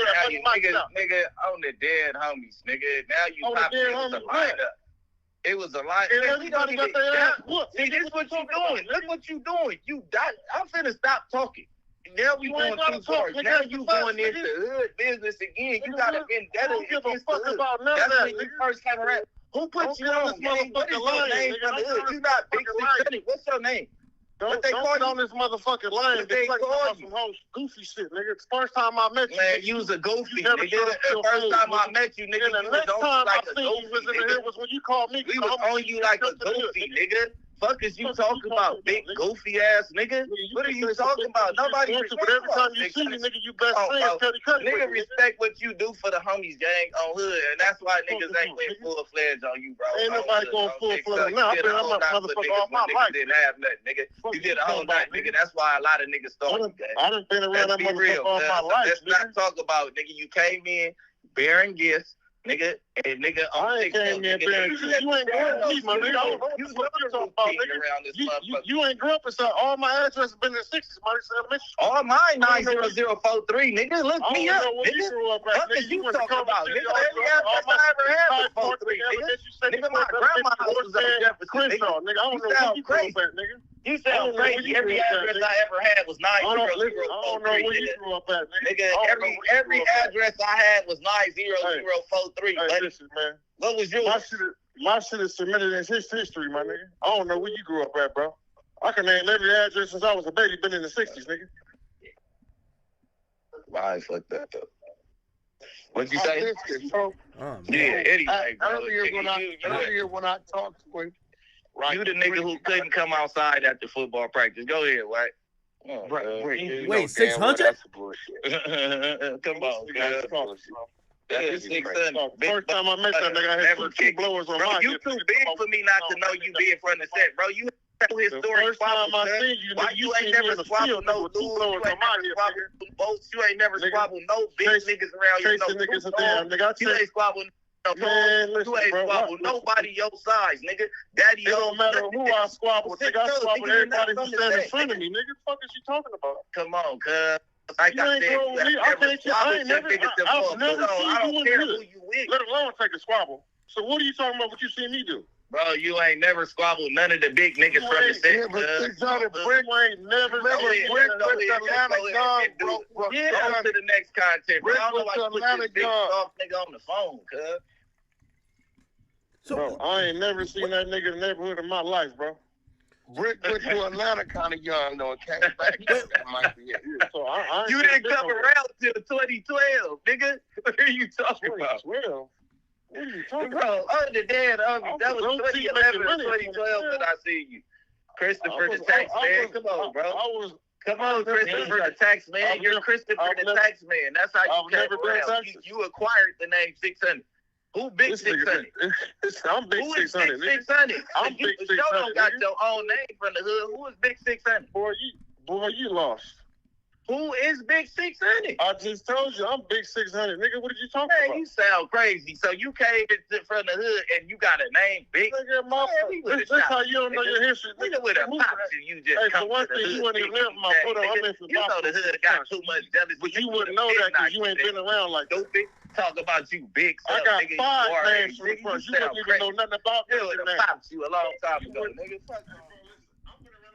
Chat, this is the beginning of a nice Rico. What university you go to? Bro, you talking about something in 2003. County, nigga, that you applied for the sheriff's department, nigga, upstairs. Come on, bro. What are you talking about? You's a cop. You's a wannabe cop. You want to be a cop. What is this nigga talking about? Oh, hood. You're a wannabe cop. You put nigga. that Have on you hood? ever been to a police academy before? Whoa. You putting that on Put the that hood? on your daddy, rest in peace. You ain't never been in the police academy before, I've nigga. never been to a police Come on, academy. copy, What are you talking about? Nigga, put it on your daddy, rest in peace. Hey, let me explain to you, bro. I've never Yeah, been that's to what a I police thought, academy. nigga. And if I That's did, what I I would thought, tell you. nigga. On hood. That's what I thought. By the way, Academic, what else are we no, talking hold on, about? hold on, How did we start wait. talking about this and get into that? Hey, by the way, What else is we talking about? I just want to ask this one question for clarification, because when I've seen like content from whether it's Loose, or even 600, it feels like, you know, there's probably an axe to grind. I don't think it's even with Brick. It feels like it's with. Play with my name. Yeah, They ain't gonna play with my name. Dead homies. Nobody's gonna play with my name. Yeah, but what I was saying is, Man, like, nigga play with your butt. Nigga, fuck is you talking? Nigga, I will beat your ass. Play with everything about your weird ass. Nigga, come around. Nigga, you already know what I would do to you, sweetheart. Nigga, talk about nigga ain't gonna play with that. Nigga, play with your butt. Nigga, shut up, nigga. Boy, nigga, put a finger in your butt. Shut up, nigga. Hookah butt. You already know what's gonna happen to you. So you need to stop. Hookah butts. I will beat the shit out of you. Yeah. Nigga, fuck is you talking about? Nigga, violate. Shut up, nigga. Nigga, you a bitch. Nigga, on neighborhood crib, you a bitch, nigga. You's a police ass, snitch ass nigga. Yeah, I know. You not really from the set, though. I ain't gonna lie, this is great content. I was trying to do like a little interview, because I've been wanting to talk to Brick, but this is better. Shut up, nigga. You niggas not from the set, nigga. You a bitch, nigga. You're not from the hood. Bitch, type nigga. Right from the hood. You ain't been to the hood. You posted fake niggas and you ain't got shot, nigga. Ran to Atlanta for 16 years. You came back when you was 30-something. You said I went to Atlanta for 16 years. I ain't never been in Atlanta for more than 3 weeks straight. Nigga, you crazy than a motherfucker. Who told you that? Nigga, I got a baby 16. Nigga, you weird ass nigga. I got a baby 16, nigga, and I've been in my kid life her whole life, nigga. All LA schools, nigga, you crazy, I ain't never left this motherfucker. You ain't no motherfucking city, nigga, that's all I'm saying, nigga. You ain't a city, you bitch ass nigga. Yo, chat, you want to see W instigation? Watch this. W instigation. You from LA? Hey, hold on. Real quick. Real quick. You better remind yourself that. Hold on. Yo, wait. Real quick. Isn't the way how y'all solve these issues to like meet up and like squabble or whatever? Like, why you guys been arguing for so long? Pull up to the set. Everybody pull up to the set. That's all we can do. We can do it in the 60s. You can't do that. I can. Man, where was y'all on Hood Day? I'm the only nigga that was around the Hood Day, bitch. I'm the only nigga that was around the Hood Day, bitch. I'm the only one that was around the Hood Day. I thought I couldn't go. W instigation. Nigga, fuck is you talking about, nigga? Nigga, how you screaming, rolling this bitch? It's been Hood Day Shut up. for 5 years at my house, bitch. You said what? You said bitch, what? You know I do Hood Day at my house for the last 5 years. Where was you at this year? Y'all done talked y'all way out to that. We did for 5 years. Yo, I called Whack, and Whack out of these guys, and Whack no content. You don't have no money. Too much, nigga. Come back around. When I see you, Polka Butts, I'm a beat your ass. You already know. When I see you, I was trying to be cool. You better have your next time when I see you. Big ass nigga, fuck you talking about, nigga. Nigga don't give a fuck about all that bitch. You can't never ever say I'm not no real nigga. Hey, you're not real. You're a police ass nigga, bro. You're a real. Hey, who put you on? I let 630 go, and then I let you go. Who put y'all on? Where did y'all get put on, and who put y'all on? You like, oh, you can just tell. By Pete Nice, nigga. Oh, look, you see how I got you hoes in the set? Yeah, none of you hoes better say nothing. Because you niggas nigga. He's not. I can't believe. Hey, 600 is way more. Hey, 600, hold on, 6. Hey, you way more from the set than this nigga. Nigga, I'm not competition. No, it ain't no competition, but nigga, on the dead homies, nigga. You the my boy. I ain't gonna lie. After this, man, I must earn like a day of protection from the 60s. I love y'all, 60s. I love y'all. days. I was every day. Nigga, I was supposed to be there. When y'all prime time, nigga, I jumped off the porch early, nigga. On the day of those niggas, y'all prime time, y'all supposed to be outside, nigga. I was on the porch, nigga. Look, nigga, and none of these niggas was out there on the front door, nigga. Chat. There's some annoying fans that keep calling me. I'm gonna just three-way myself off another phone. Just give me a second, bro. Like, these fans are just too fucking annoying. Give me a second, Chan. Like, this is too annoying. Hold on.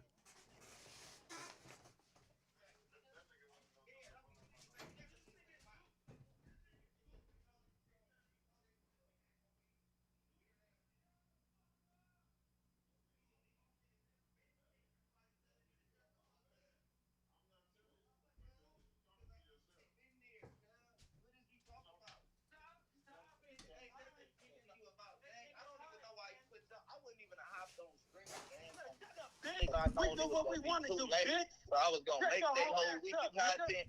I thought this was gonna be me and then the whack or something. Cause some niggas that count. You niggas don't count, nigga. I don't know if you think you niggas count. You niggas don't count, nigga. Niggas not me, nigga. Oh, look, you niggas not me, nigga. You got people locked up, nigga. You got motherfucking little Durk and them locked up, bitch. You a police ass nigga. You's a rat. I'm not locked up. Little Durk and them locked up. Hooray, hooray, motherfucker. Fuck is you talking about? Hooray, bitch. You a rat. Get your rat. Come on, go. You so how did you rat. got to set up custody? We already, y'all trying to lock yourself on stage and shit.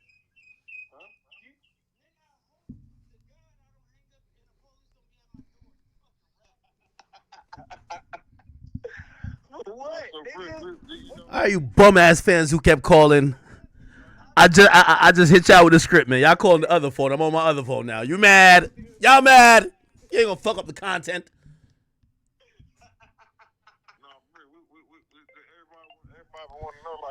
Yo, Brick. Yo, by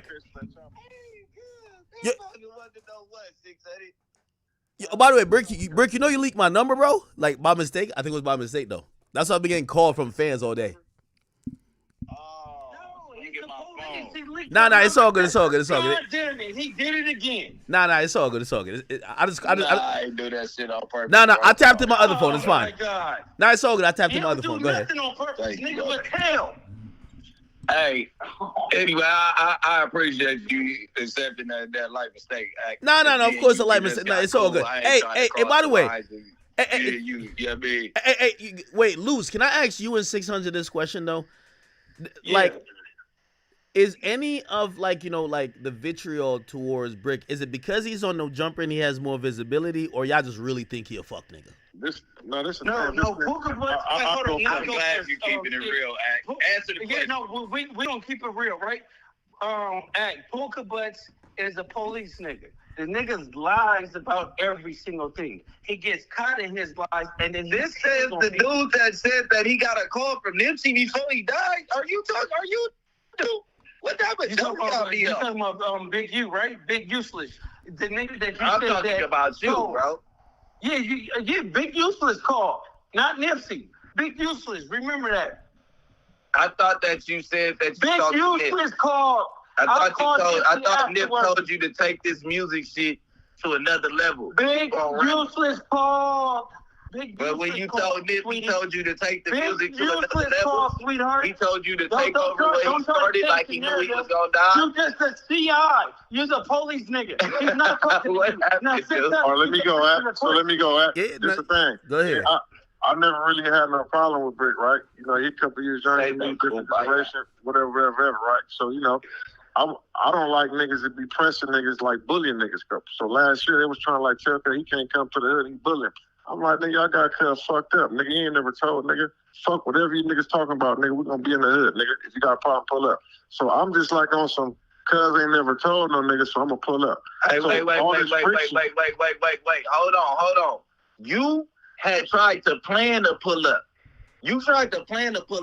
Nigga, I didn't plan that pull up with you. Nigga, I'm 42 faked and pulled up with me. Nigga, by myself, nigga, and picking up blue rag, bro. That was not planned. Don't act like you came to save a nigga on the dead homies, nigga. I went in there. So did I not talk to you the day before we was gonna pull out? without you there. I was already there with the homies when you pulled up. No, you wasn't. Chat, we need an on the dead homies counter. Come on, we need an on the dead homies counter. This is great. You was outside and I saw you pulled up. You back there. I let Rag. Whack finally speaks again. I don't want to seem like I'm putting up Check extras on don't let nobody tell nothing. We ain't that shit. All right, I'm gonna check right now. That shit got my dough kicked anyway, cause it ain't nothing even. We ain't gotta let nobody explain it, because I didn't know what kind of car you was in. I'm looking at the car like, okay, that's good. What are you talking about? You parked on the opposite side of the parking lot. We was already outside. Oh no! Oh, hey. All right, no, I'm gonna let y'all finish what y'all saying. But White did text me something, Brick, and apparently it's a video.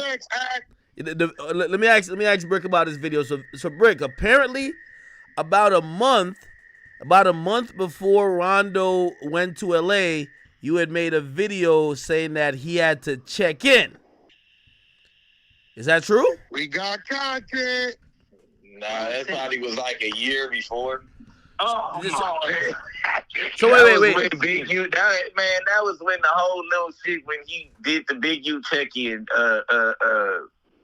the podcast. So however long ago that was. Oh, okay. So you're saying that was before?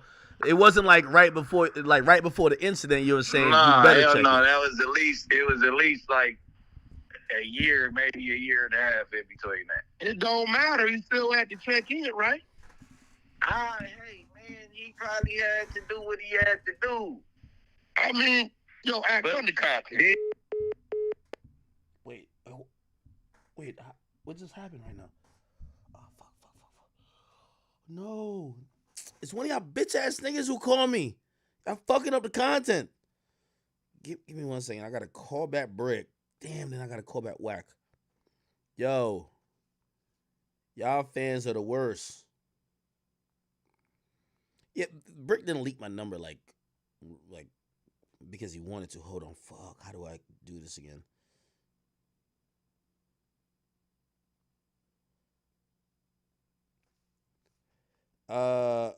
Where's Brick at?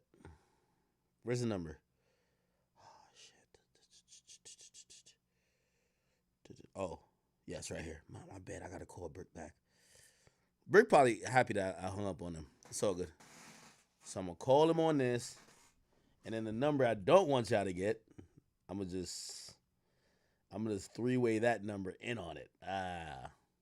W. It's all good. All right, cool. Yeah.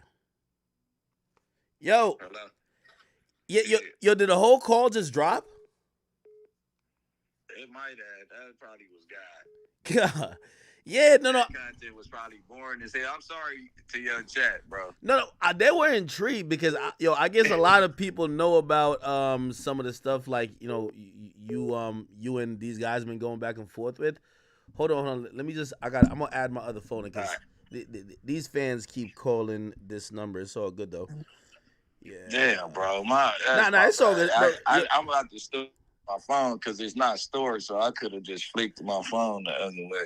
No, trust me. Listen, I've accidentally leaked people's numbers too, man. Like that's part of the live streaming thing where like you don't realize how in real time it is. So it ain't shit. Hold on. One more.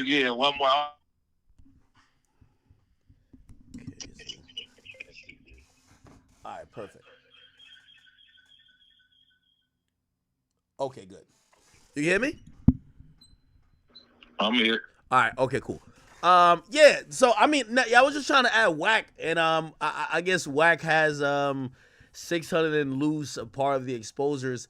I mean, for me, I think the good conversation we could have a part of this. Well, number one, I think I always wanted to have a conversation. I didn't know you were interested. I told Vlad and Adam this. No, I told Vlad this. I said I never knew Brick Baby was that connected or as interested till you interviewed him, because a lot of times on No Jumper you're giving your opinion on shit. I don't know your background, and what Vlad does really good is Vlad gonna give the background of everything, and then when I seen you talking about other things based on your experience and based on where you were at, I was like, oh shit, damn, I actually that's how my voice even kind of holds any type of matter. Yeah, because like, the things that Big U and Wack and all them went through as far as the industry being young and just running around. And it just happened to be like these rooms I was entering, they end up being like super big rappers. Nobody thought that Thug, when he was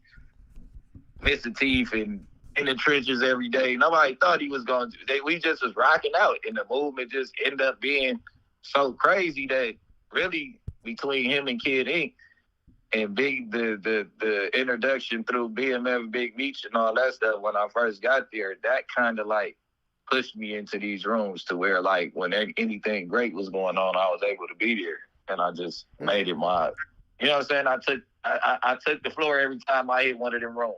I ain't miss an opportunity.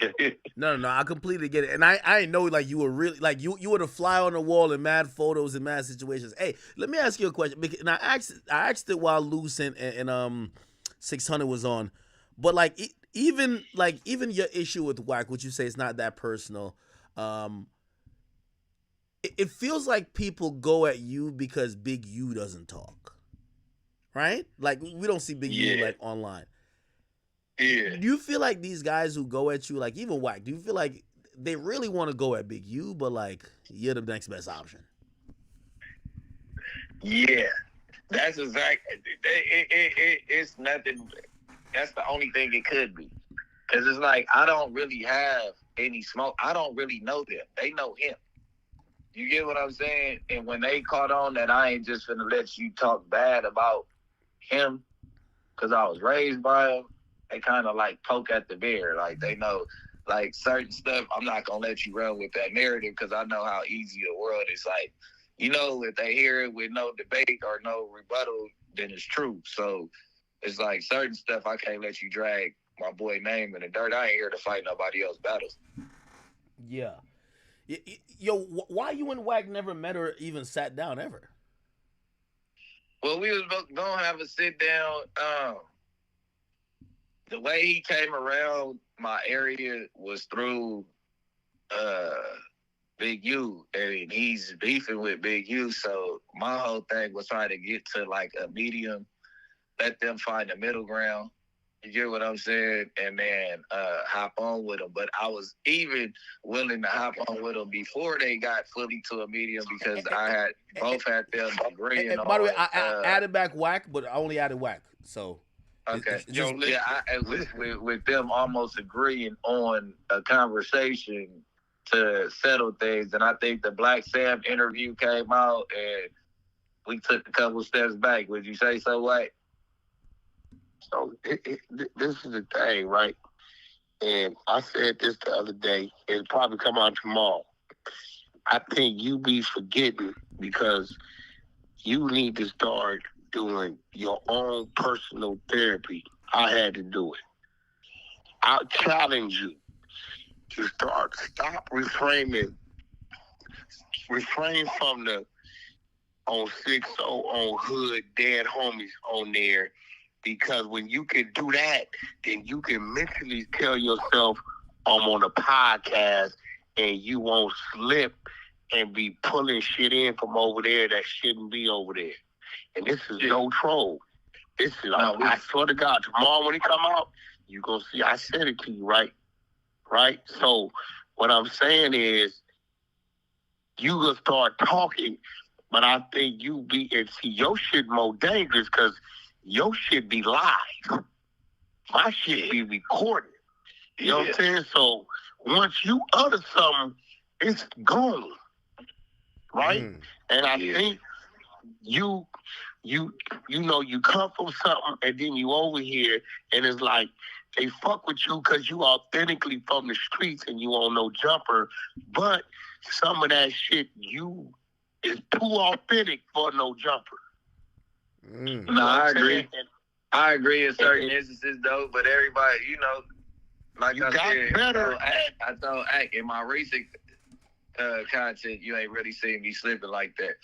Before, you got, because you didn't pipe down, you ain't been up there lit. You ain't been up there lit.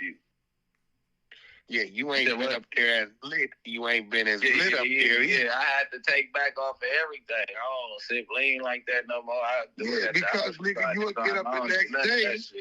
You would get up the next day and the blog's going crazy, and you scratching your head like, what the Trying fuck? to figure out what the fuck I say. And then it come on. Hey. Wait, why the fuck did I just fall off again? Am I doing that? I think I'm clicking on too many shit. Yeah, that's me. Bro, this phone is getting so much calls, it's like burning up. Oh my God, who are these people? Yo, there's like 3 girls who just sent me a random nude. Like, yo, first of all, there ain't no girls watching this, so why y'all send me your girlfriend's vagina, bro? Like, chill out. Chill out, bro. Don't offer your girl up for the content, bro. Hold on, give me 1 second. I just got a call back. God damn it. It's all good. Yo, chat. I think I've leaked people's numbers before too, so I don't trip. Y'all remember like when I used to like have girls come on the stream? I would like leak their number too, like accidentally, right? So I don't be tripping doing this shit. All right, let me get him back on.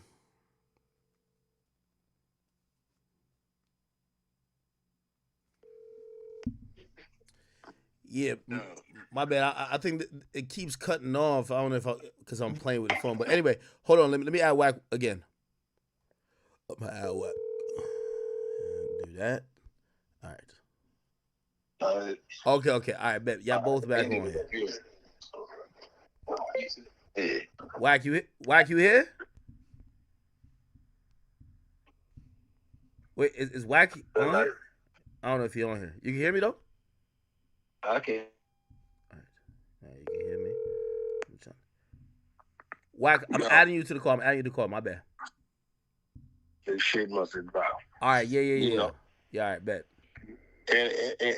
But see, with you and Luce, you and 600 didn't had your own relationship. Like you be on some crazy shit. Cause 1 minute you good. Nah, that's my boy. He gotta stop doing that with the hood, bro. He gotta do that. Talk to me on the phone about that. That ain't never supposed to be on the stream. Nothing. You and Luce didn't have to understand. I'm calling this phone. I'm sorry, the person you are trying to reach has a voicemail box that has not been set up yet. And we had a whole nother understanding, right? But at the end of the day, me, you and him was on the phone. Listen, we had an understanding that nigga, you kind of just I didn't feel like arguing with you that day. I got off the phone and text Adam like, we weren't arguing that day. No, but I didn't even want to turn it that way, gang. I ain't even finna go back and forth. I don't feel like it's Kevin. I don't feel like we fit the program. But Brick, me and Luce was on the phone, and you and Luce engaged in your own conversation.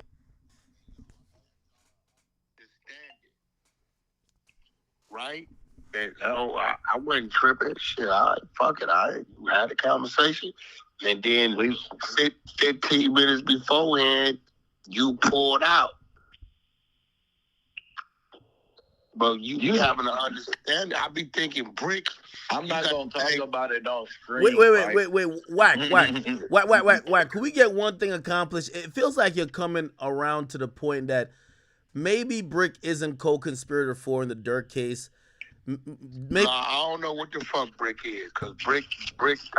I don't know what the fuck Brick is. I don't know what the fuck that is because, nigga, they came for a search warrant to get Brick's phone. You can build whatever narrative you want to build. Bro, you just said it. Yo, what I'm saying is they didn't come to get one thing. Anytime that you come on. Wait, hold on. The only thing, anytime you get arrested, the police are gonna take your phone, and depending on what type of case you get, they're gonna use it as evidence, so they could go through all your text messages and screen all your shit. They gonna do that. And by the way, Whack, Brick said that they didn't ask him any questions about anything related to Lil Pop or Durk or anything with Quando at all. No, he said they came over there because of shit that was going on social media. That's what he said. Yeah, it said they've been on you since March. They've been on you since March, and you made that statement in February about nigga who did the slide and all that old shit. Hey, by the way, Brick, I'm asking you a question, like a genuine question. Are you know? I think you have fans listen to all of this, trying to like figure out what's what. Are you a little bit apprehensive in answering it because you're like, man, I feel like this nigga's trying to jam me up more than just trying to clear it up. That's why you're probably like not being forward. Nah, he ain't trying to clear nothing up. He's He's having a conversation. This was like he's building the narrative. He's never on your side. He's building it up to make his shit look better. So I'm just really engaged in content. I don't got nothing to do with this shit. Listen, I'm just engaged. I know Lil Durk for rap. That's what I'm doing right now. I ain't gonna lie to you. I know what I'm gonna speak on and what I'm not gonna speak on at this point. So it's just like anything around. But what did you speak on when they asked you about? When I know you asked them why y'all want my shit. I know you, nigga. No, I didn't. Why would I ask them? Why would they got it? It's already booked in the evidence. You don't know that they got it. You didn't ask no question. No. Hold on. Let me finish. You wouldn't know until you checking out of the county or wherever you bail out from. My 77th Street in my situation, it was 77th Street. I checked out. They didn't give me my cell phone. They already know the drill. They did that in the case in 2012. They did it in the case in 2010. So they did it in 2015. They just took my phone several times. I know they keeping my phone. So, Brick, you telling me you didn't ask them no questions? I was at LAPD. It was who I'm going to talk to, that clerk lady at the front that's going to tell you, wait until the detective come out. Hey, by the way, did you have a lawyer? You know your lawyer could... Hold on. I'm not going to... Listen, hey, I've been in jail so many times, I'm not even finna ask for the phone. Anything that they got, and I'm not finna ask about it, bro. We not finna make no fuss over $200. Hold on, Brick, hold on, Act, hold on, Brick. Are you telling me you didn't ask them any questions and you didn't answer no questions when they took you in custody on June 23rd, 2020? I didn't say I didn't answer no questions. You just want to keep building, nigga. On 6 nigga. I know you said, did I ask about my phone, bro? You said, did I ask about my phone? No, I did not. They gave you a reason why they arrested you, right? They gave you a reason why they arrested you, right? Right? They never gave me a reason that they arrested me until I was getting booked in to 77th Street, and they said, "This is what you fighting, and this is your bill, brother." You don't remember saying that they watched 600 videos, so you had to. Yeah, they said that. Okay. But they didn't never tell me what I was arrested for until I was already booked.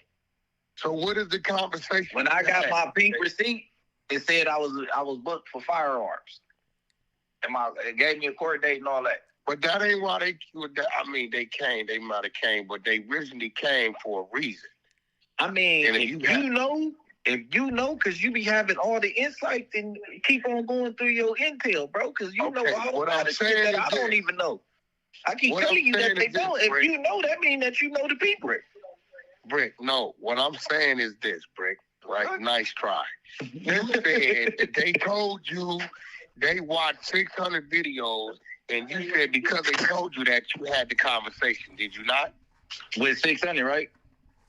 No, with the police. No, I didn't say because they told you. The police didn't tell you they watched 600 videos? The police said, videos? do you know 600, Mr. Lovejoy? I said, we here to talk about Zaire Mitchell. They said, well, he gives us a tour around the neighborhood every morning. That's how we know where the shit's at. Wait, hold on. Wait. By the way, Brick, so if there is an interrogation video that comes out later or some type of audio recording of that conversation. Oh, it's coming. That's why I don't let me do my work, Act. So you telling me, Brick. Oh, all right. You telling me right now, Brick, on rolling 60 crit. Oh, man. That's all you said in that interrogation room? As long as you gotta be careful, my nigga. Don't get careful. Wax don't get the tape, man. Nigga. Be careful. Homies go get the tape, nigga. Fuck is you I'm talking just about? asking you. If you got the tape, drop it. You ain't holding nothing like that. I don't think so. I'm done talking. If you got that content, are you telling me on rolling 60 crib? Now, that's all you saying? My check versus your check at no jumper. You got an interrogation check for me. Listen, on rolling 60 crib, that's what you said? Listen to what I'm trying to tell you. I'm done talking. You just alluded to a tape. Bring the tape. Hold on. That's what we gonna do. Drop that. Drop that. Hold on, bro. Drop that. Nigga, look how good I'm looking in that motherfucker. Hold on. Look at you talking about. That's him in his arrest framework. Okay, well, hold on. Watch this. 600, what did this man tell you? You keep talking to a nigga that's a bum. I'm getting up. Hey, act with 600, get off the phone. I'm about to mute up. I'm going to let him talk. I'm muting up. Don't run. They telling him that they watching all my videos. And I give him a tour of the hood every day. He said the feds told him that. He ain't sent on no LAPD. I just told you that. So I don't even know what are we talking about here? What are we talking about here? What are we talking about here? I just said that. What are we talking about? When has it been a bad thing to catch a case? I'm a street nigga. I caught a case. What are you talking about? When is it? You niggas is weird. Wait, hold on. Wait, Whack. Wait. Street niggas. That's why you niggas is weird. Hold on. Wait. Whack is 600. Wait, Whack is 600. Wait, Whack is 600. This is my question to y'all. Wait, hold on. One mic. Yo, hold on. Whack is 600. One mic. Yo, are y'all trying to say that Brick is probably, maybe, or is working as a confidential informant, or like, because that's we don't know. We don't have the facts. But he sat down with them people, and we don't know what he said. Man, listen, nigga, any nigga. But he said something. Hey, guess what? It's the niggas like you that act like they don't have conversations with niggas, but got sealed paperwork that niggas still ain't seen, nigga. I cleared them sealed paperwork. I cleared it. I went and got it. Seen, nigga, like I said, nigga, it's all on the internet. I will send it to you. I cleared it. I went and got it myself. It's all on the internet. All of it. Everything. Like I said. Yo, Whack, I ain't gonna lie to you, man. I gotta say, whatever you paying, not Whack. I mean, Adam, whatever you paying Whack and paying Brick, thank y'all. Thank you. You go through whatever you want to go through, nigga. My name public, nigga. I'm standing on that. I don't really care what it is. Wait, Brick said he didn't answer no questions about anybody other than Zaire. Ever went to jail? Yo, who's Zaire Williams? Who's Zaire Williams? Who's that? Who? Zaire something? Who's that? Mitchell? Yeah, who's that? That's me. Oh, so you said you didn't answer no question about no other person. I did not say that. Nigga. I said that, nigga, I ain't never went into conversation about no other person. That's like a gray area. So you mentioned what other people. What I'm saying is, if they ask me a question, do I know this person? Oh, okay. Nah, I don't know this person. So I answered the question. So I can't tell you that I didn't answer the question. You get what I'm trying to tell you? Okay. All right, I understand. Yeah, I don't want it because, nigga, we being technical right now. Okay. No, I get it. You get what I'm saying? So if y'all got, it's my thing. Y'all got some content to drop about that, drop it. Because I know I'm in agreement with everything I got going on. Now, I think Whack fell off the call. Well, I'm gonna be honest with you. Halfway a little bit, I feel a little bit bad. Hold on. I feel a little bit bad for you because I'm like, I feel like they all don't fuck with Big U, and you're the representative. Hold on, wait. First of all, he don't want to have that conversation because that's legitimate. That's some other shit. I know he don't want to talk about that, right? So Big U ain't got nothing to do with Brick Baby. Yeah, but Whack. Do you really think? Wait, Whack. Do you really think that Brick Baby is like, cooperating? I think that Brick Baby ass went down there and instead of telling them I plead the fifth, I think he heard them out. And I think he asked some questions. Wait, Whack, you're smart, so I'm gonna ask you the question directly. We know that. And I got it. We know the feds will cross collateralize to get the content to get the evidence they need. Do you think they tap Brick on the shoulder based on what they had on him to probably get some info? I'm gonna tell you why I'm saying that. Go ahead. He said what he said in February. Then he turned around and said they told him they've been on him since March. Right after. Hey, we gonna have 1090 look up how many people in Los Angeles get DA rejects from guns a year.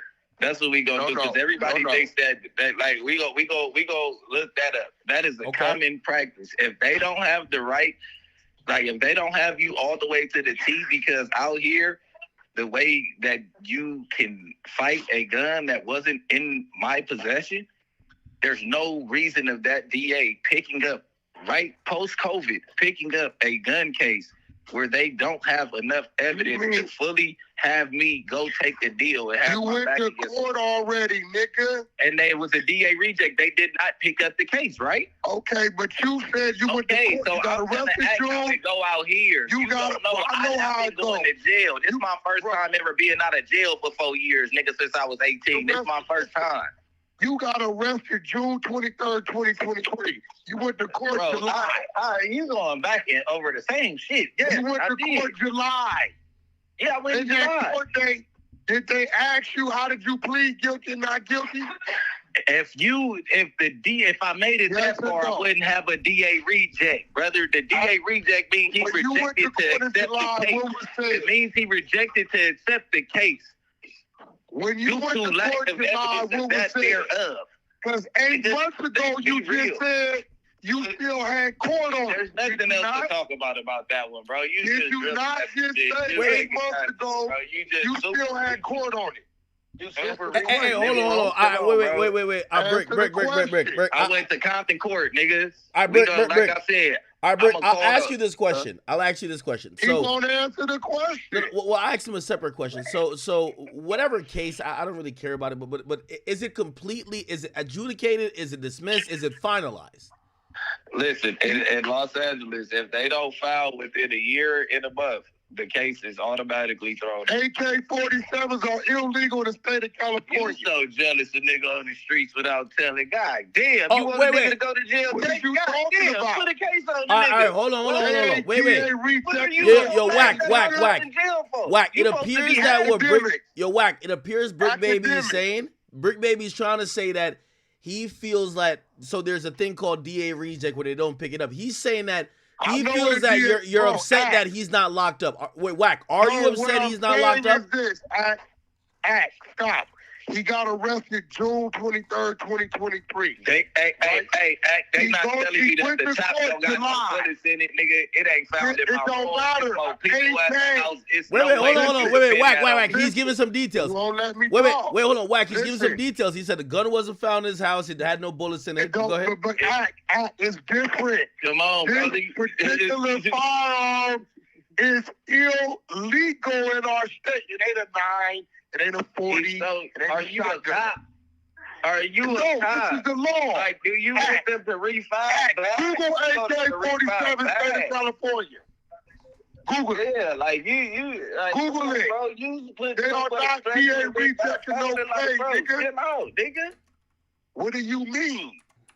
We just having the conversation. Why do you want a nigga to go to jail so bad? What the fuck what I'm saying? I want you to tell us the truth. I thought you was Hollywood cracker. Oh, look. Tell the truth. Sit when you piss, nigga. Like, wait. All right, hold on. That's where we at right now. All right. So, Whack, what's your theory? What's your theory, Whack? What's your theory? I hear what you're saying. This is my theory. And by the way, hold on. Before you say that, hold on. Wait, Whack. Before you said that, I'm gonna read what it says.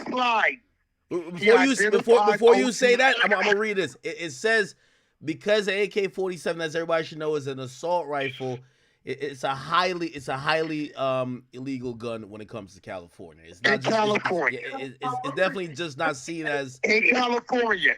They are not rejecting no fucking case. Hey. They walk inside the studio right now. There's 3 niggas in that motherfucker, bro. On the dead homies, nigga. They go to some nigga that ain't loaded. They put together nothing, bro, on hood, and they take one nigga to jail, nigga. How can they for sure say that that's one person? Put it on you. Bro? You gonna fight what the fuck are you talking about? You're going to fight the case. Okay, and then what, bro? If they don't have no evidence. So who want to go there with that? One DA want to see my lawyer with that case. Name one DA. Come on, bro. Let's be real. Like, and I'm not even finna. I'm not even finna talk about it anymore, bro. That's over with. You just want to talk about me. I'm not talking about that. Wait. Hold on. Give up the paperwork, Carl. Nigga, give up the work. All right. You gotta provide the work. Wait, hold on. Hey, wait. So, Brick Baby. I'm gonna go get it on Monday. We already talked, brother. Wait. Brick Baby. And you just said 8 months ago you had court. You said you was gonna go to court and then let us know. Now, if it got DA rejected in July 2023, what are we talking about? What you said is what you said. You said it when you was crying, you were talking about you got kill squad outside. You said in that on No Jumper, you said it's not me. That you was, I don't know how whack you know what you know it. I'm done talking about me and all that shit that you mad that I'm not in jail for. No, nigga, you identified OTF as the shooters, academics, and he you want me in jail? We see that. Okay. Wait. You believe that? Wait. We got you put niggas in jail. Wait. You put niggas in jail. Hey, enjoy your stream, brother. You put niggas in jail. All right, cool. Jail. That's cool. When the last time you saw some shit and it was the real? Where's your bail receipt? Wait, hold on. Yo, so Brick. I've been posted the bail receipt. Go look at my motherfucking previous videos. I've been posted that bail receipt, nigga. Crazy. Where's that? Yo, Brick. Why do you think Wack is saying this? I done posted that pink slip a million times, nigga. Yo, Brick. Why do you think that Wack is saying this? What do you think Wack's angle is? Cause Wack won't be in jail. Wack wants me to go to jail. Nigga, I'm to the point to, if I'm a snitch, it'll come out. I'm done talking about it, right? Wack won't be in jail. If I'm a snitch, no, you put this case right here is the one that's gonna be the one. If I'm a snitch, I'm gonna be all in the paperwork. I'm gonna be on the stand. This case gonna be the one. I put niggas in jail. This gonna be the one I can't hide from. Hey, by the way, hold on. Wait. Brick. But let me ask you. Wait, hold on. Wack. One second. Wait, one second. Wack. No, I mean Brick. So you said there is some paperwork. I guess Wack couldn't get. Do you have that paperwork? By the way, we're in front of 35,000 people. I feel like we're gonna figure something out of this, right? So do you have some paperwork? Is there paperwork that I got where? Of what? No. I mean paperwork that kind of paperwork that says. First and foremost, like I said, now you can look up the process online while you got 35,000 people and see what the process of a DA reject is. Because at this point, I know that if they don't file, hold on, let me finish. I called in a year and a month afterwards and seen if they had any court dates scheduled for me or if I had any warrants. They told me that it was clear. So in my case, it's clear. You get what I'm saying? Now, if they got a piece of paper that go with it, go ahead and look it up, because I don't know if they issue a piece of paper, but I'll go get my piece of paper. California. I go get my piece of paper. I don't know how to go do this. As long as you working, they're not gonna give you a court date. You're mad because you went to court in July. You want a nigga in jail. Did you go to court in July? Yeah. Did you plead guilty or not guilty? You don't go in front of the judge if the DA. Look up what a DA reject is. Why are we? They didn't reject it in July. Just look up what a DA they did not reject it in July. Hold on. Okay. All right, hold on. So I'm going to read exactly what it says. It says in California, a district attorney, a DA reject means that a prosecutor has decided not to file criminal charges against a defendant. This can happen for a number of reasons, including insufficient evidence to convict the defendant. A DA reject doesn't mean necessarily the case is dismissed. Here's some other things to know about criminal charges in California. The statute of limitations for criminal charges in California is usually 1 year for misdemeanors and 3 years for felonies. However, there are exceptions for more serious crimes like rape or murder, which have no statute of limitations. AK-47 is a felony. Did you file a 1381 or a 1382? Bro, I don't gotta file nothing if the case never been filed. Wait, hold on. Wait. Whack. Ain't no nigga walking around that got arrested and bailed out. You bailed out, nigga. Hey, yo, he had to bail out, nigga. And you went to court in July. Yeah. What are you talking about? Listen, Brody, you haven't been to jail in years, bro. You can't tell me about the judicial system right now. You cannot tell me about the judicial system today, bro. I'm not just no average nigga, bro. You can't just talk to me. Hold on. I've been going to jail. Hold on. Wait, hold on. Hey, by the way, I'm trying to be unbiased, and I'm gonna tell you what I think from based on what I read, and I don't think either y'all are wrong in what y'all are trying to purport, right? So, no, I agree. No, I hear what you're saying, but if the DA picked it up, we would have known. They haven't picked it up for whatever reason. Now, I do think Brick is. The DA he working, they're gonna leave him alone. Yeah, but that's speculation, though. Like we need to go get that DA reject paperwork. Speculation, exactly. No, there ain't no speculation. This is regulation. Listen, and this is relations. Yeah, man. Hey, listen, man. I know what I'm talking about. It ain't nothing else to talk about. Wait, hold on. Wait. Hold on. All right, I'm gonna give some more. Wait. I'm gonna give some more information, and I think this is where it goes on to Brick, and if Brick had an attorney at that time. So it says a DA reject is when a district attorney in California declines to file a charge against the defendant due to insufficient evidence or other reasons. A DA reject could also occur when a felony charge is reduced to a misdemeanor or lesser charge. A DA reject can be communicated by a detective, court liaison officer, or court clerk, or district or deputy district attorney. If the original charge was a felony, the copy of the district attorney charge evaluation worksheet should be obtained and attached to court papers. There it goes. There it goes. We gotta go get that. Hold on. All right, wait. Hold on. Fuck that act. Hold on.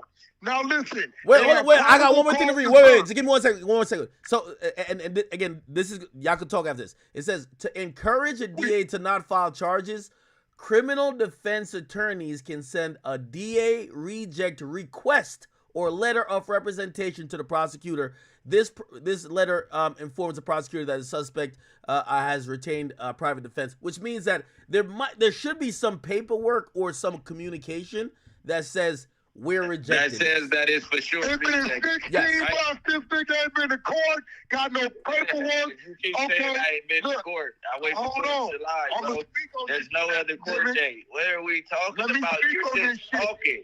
You're just talking. Hold on. Bro. Let me tell you what else. You're talking. Let me tell you what else. It's public record. Calm down. The cops and put out the best in the file, nigga. That's what you really want to do. Go do it, nigga. Let me tell you what else makes me believe this. Don't beg them, nigga. You want them to refile. case. Hey, if we not gonna talk about nothing else, why are you driving around online flashing guns? Why are you that comfortable, nigga? You did that on your life. That never happened, Wax. On your fucking life. Why are you that comfortable with an OPK case, nigga? You did that shit. No, you did it, stupid. I'm not no cop. Your dumbass flashed the burner, and you out on bail for a case that you claim is a reject, but you ain't got no paperwork. You know why you that comfortable? Because you got to get out of jail free card, nigga. Did you not? You did it. I didn't do it. You did it, nigga. This ain't telling. You showed the world you driving around with a burner, putting up on a nigga crib, nigga. But yet you got a K case with no fucking dismissal paperwork, and you out on bail, and you that comfortable because you the police, nigga. That's a fact.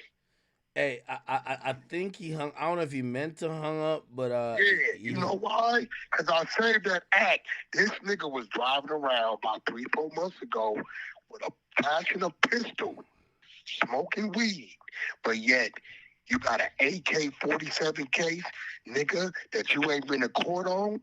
Get the fuck out of here. Even if a nigga got a DA reject, he ain't that comfortable to do that. And he ain't got no DA reject with an illegal assault rifle in the state of California, and you a fucking felon. Wax. All right, so I'm going to play a little bit of devil's advocate. I feel like he was saying that his lawyer or whoever probably told me, they're not going to pick it up. But they still could pick it up. That's why he don't want to talk about it. Yeah, well, no, hold on. Wait, hold on. I don't think it's a DA reject. They haven't picked it up yet. Like if it was a DA reject, as you said, it would be paperwork. If you know you got a pending AK-47 case, right? Yeah. And you a felon, right? Yeah. Are you comfortable or uncomfortable in the world? Are you going to be pulling out guns on fucking IG Live, flashing them, driving around? This is why niggas can't beef with you, man. I ain't gonna lie. The only thing make a nigga do that is if you... Wait, why my phone just like disconnect? Now I'm gonna get both of them back on this bitch. Hold on. Wait a minute. I don't know what's going on. Yo, some of y'all supporters here, you know, I love y'all, but y'all definitely fucked up the content slightly. Not gonna lie. Cause I keep calling me and I gotta use 2 phones. I'm calling Brick back. I don't know if Brick want to be on. Let me ask Brick if he want to, because I don't want to. I feel like that's shitty if I'm like ambushing him. I don't want to ambush him. So yo, Brick. Yo, you here? Yeah, I hung up, bro. I'm not doing that. Yo. Nah, I just sent it to the stream. Hold on. I'm gonna just put my other phone on. So this other, I'm adding my other phone. But. Yo, if you don't want me to add whack, I'm not here to try to ambush you. I just don't want to argue about that and keep on talking about myself to the point to where it's like, bro, I already told you that it didn't get found. It act like it didn't happen, bro. Well, you know what I'm saying? Like at the end of the day, nigga, stop fucking talking about that shit. We here to talk about, nigga, did I tell or not? No, I did not tell. So I didn't tell. Why you worried about? All that shit is public record, just as much as it.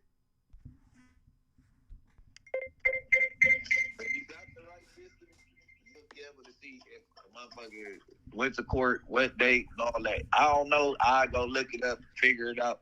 I can show everything, no. But I'm not in the rush to prove myself to Wack, who got a whole lot of issues in the streets of not being too much of a trustworthy guy when it comes to the cops.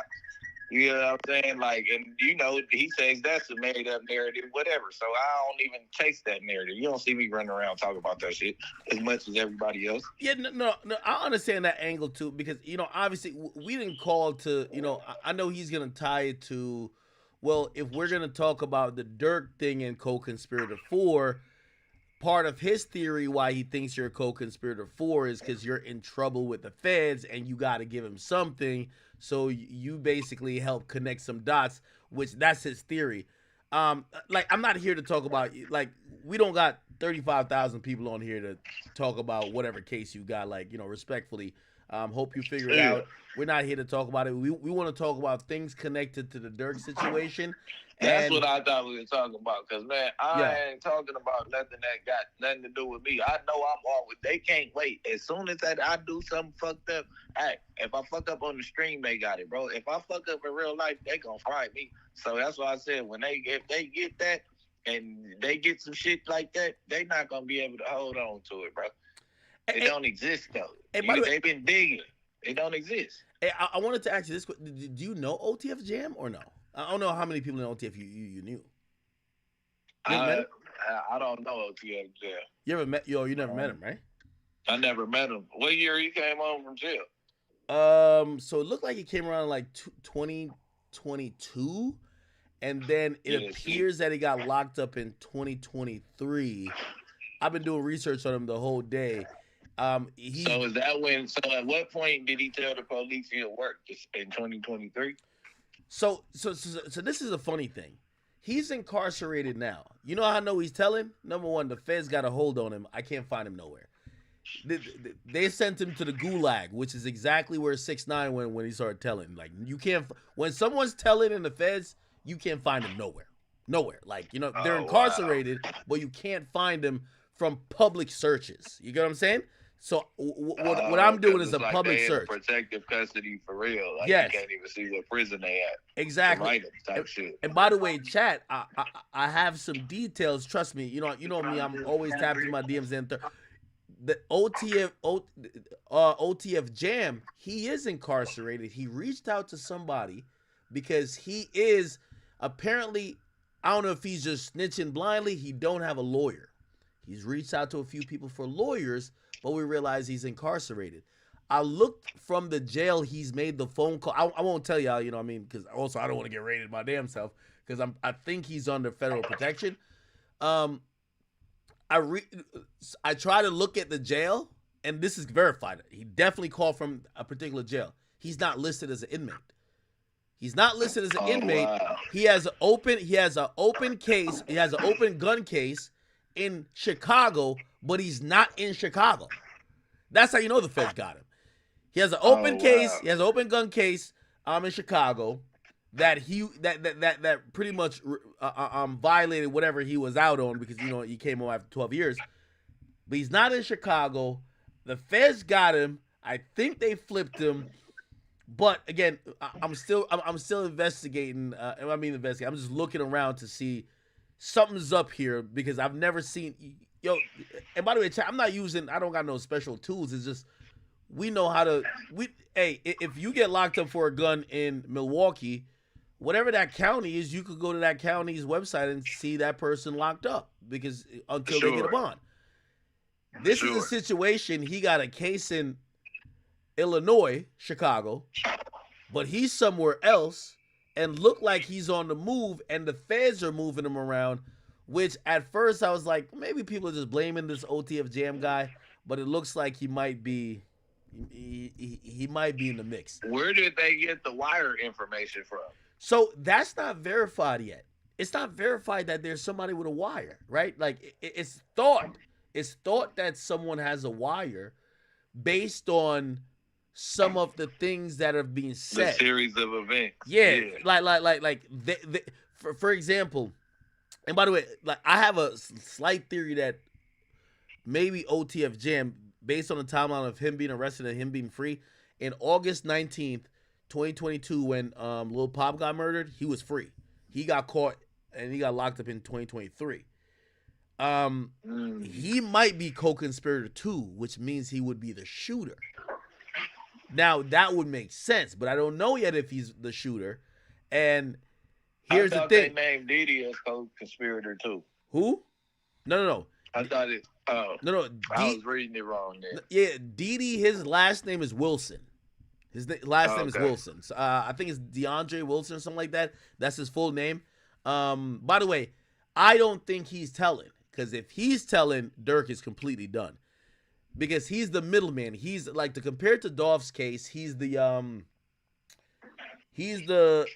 Hernandez Govan, right? Where he tells them, yo, get the car here, get this, here the guns, go kill him. I'm gonna get y'all paid, but the money not coming from him. So he's the real middleman. Allegedly. I'm going off just what is being reported in the what the feds are saying. So this is federal allegations. But yeah, I doubt that. That's what I said. I don't even. This is the whole thing. It's detailed enough, but if it's all hearsay, and they put the phones together with the hearsay, then that's a different thing. I don't know. I just feel like Durk wouldn't be having conversations about bounties and all that. Like, you know what I mean? The for hire shit is like crazy. You get what I'm saying? Like, what if they called in and was like, hey, we trying to get to LA on their own type timing? Well, and Durk just booked it because he usually pay for their flights everywhere. Hey, by the way, no. Hey, so this stream I should have titled different. This stream should have been called "How to Get Away with Murder," because whether Durk did it or not, or paid for it or not, I have the ultimate way how Durk gets out of this, how Durk beats this entire thing, and everything will be circumstantial. First of all, you know when he went to LA, so he went via private jet, he did a podcast that day. Hey, that's why I went to LA. I didn't go to LA for a nigga getting killed. I went for a podcast. I went to do business. I was promoting. So he has an alibi in that. And he has a reasonable hey, I didn't know, like, sometimes you might, now you're this big star, you got homeboys, but y'all might share the same beef, but you're not telling them every crime to do, every nigga to shoot. Yeah, he has a reasonable, just like in Slime case. Exactly. You can't tell. Now, here's the only thing that fucks him. is if somebody says, no, if somebody, they're going to have to get on the stand and say, no, Durk told me this personally. Or they were wearing a wire. But some of the info in the indictment, the feds aren't saying they got Durk on a text saying, like it's the same with the Dolph situation. They don't have Young Jook, or no, not Big Jook, Big Jook on recording saying 100,000 for Dolph. You know who says it? The shooter. And the shooter, like the shooter who told, I forgot his name, Smith. Cornelius Smith. Yeah. The one who told, he said, yo, we put all our phones outside. Big Jook and Hernandez Govan came in and say, yo, I got 100,000 for Dolph. I got 50,000 for Key Glock. I got blah, blah, blah. So that's why they put Jook in there. So without the witnesses or without whoever who we think is co-conspirator 2, and this is where all the co-conspirators become important. So co-conspirator 3, we all assume is telling. But you have to think, like, you work in No Jumper. Think of co-conspirator 3. The way I look at it, it's like, you know, I ain't trying to dox y'all employees, but like, it's like Laura. That's who do y'all booking, right? Laura, is that the person? Yeah, Laura. Okay, yeah. So she might book a bunch of things like, okay, so and so's coming, I'm gonna get this, but that's what I was trying to tell. I feel like that was his assistant, and they gonna know that one of those dudes named in the indictment is his assistant. I feel like they are gonna get off lightly. I said that in one of my streams. Hold on. Now here's the thing though. Hey, if the feds run down on the assistant's gonna give up the info saying, oh yeah, I did use this card, I did book this. But here's the thing. You book shit anyway, as long as you didn't tell the assistant, yo, I'm booking it for the murder. The assistant, of course, is gonna give up all the booking stuff, but you could then come back around and say, hey, they booked for music videos, they book for, we go to LA all the time to meet with labels. Hey, this is a regular booking. This wasn't a booking for a murder. Got the credit card, they doing all the travel details. Exactly. So everywhere. So here's the thing. The credit card, so they can do that unbeknownst, like, you know what I'm saying, not knowing. So here's the thing that's important. We need the person who's gonna send Durk to jail is the witness who either talked to him where Durk is saying, man, yeah, I got 50 on his head or I got 100 on his head. If that witness doesn't show up for whatever reason, that case becomes weak because there's no text message that the government has shown so far where Durk is saying, yo, y'all kill that nigga yet? Ain't no text message that said, yo, that shit is done. Ain't no text message that say, yo, meet up with me to get paid. Ain't no text message that say, yo, y'all find him yet? Nothing. The only message that they show is, yo, don't book no flights under no name associated with me. Now, here's the thing. Or don't book nothing under anything associated with me. Now, here's the thing, which I think is an alibi. And you know this. When a lot of these rappers and high-profile motherfuckers go to a hotel, they will check it under a fake name because you don't want people knowing you're there. No way. Exactly. So that's the alibi there, I think. So the only thing that's going to put Durk in jail to me is the motherfucker who's gonna say, no. That's not, it ain't no music shit. I talked to him on the phone, or he got on a 3-way, or he FaceTimed me, and he told me, yo, I got 50 for you if you blow that nigga head off. Exactly. And Zeus said it best. Zeus said it best. Why would they get paid to slide for their day one? If everybody is day ones, why do a check need to be involved with getting rid of King Von Mans? That's just off of GP. What type of stripes do you get off of getting paid for the shit? Nigga, you getting paid, you supposed to be doing that because you mad anyway. Now, here's the thing, though. Here's the thing. The reason why the wire comes in is why you cleared yourself of being of co-conspirator 4, right? Yeah. November 6th, 2020. They're saying after King Von died, they're saying co-conspirator 1, which we know is Durk, used coded language to Wilson, Didi, co-conspirator 2, 4, and 5. Now, here's the thing about 4. 4 is supposed to be a non-OTF person, right? That's a non-OTF person.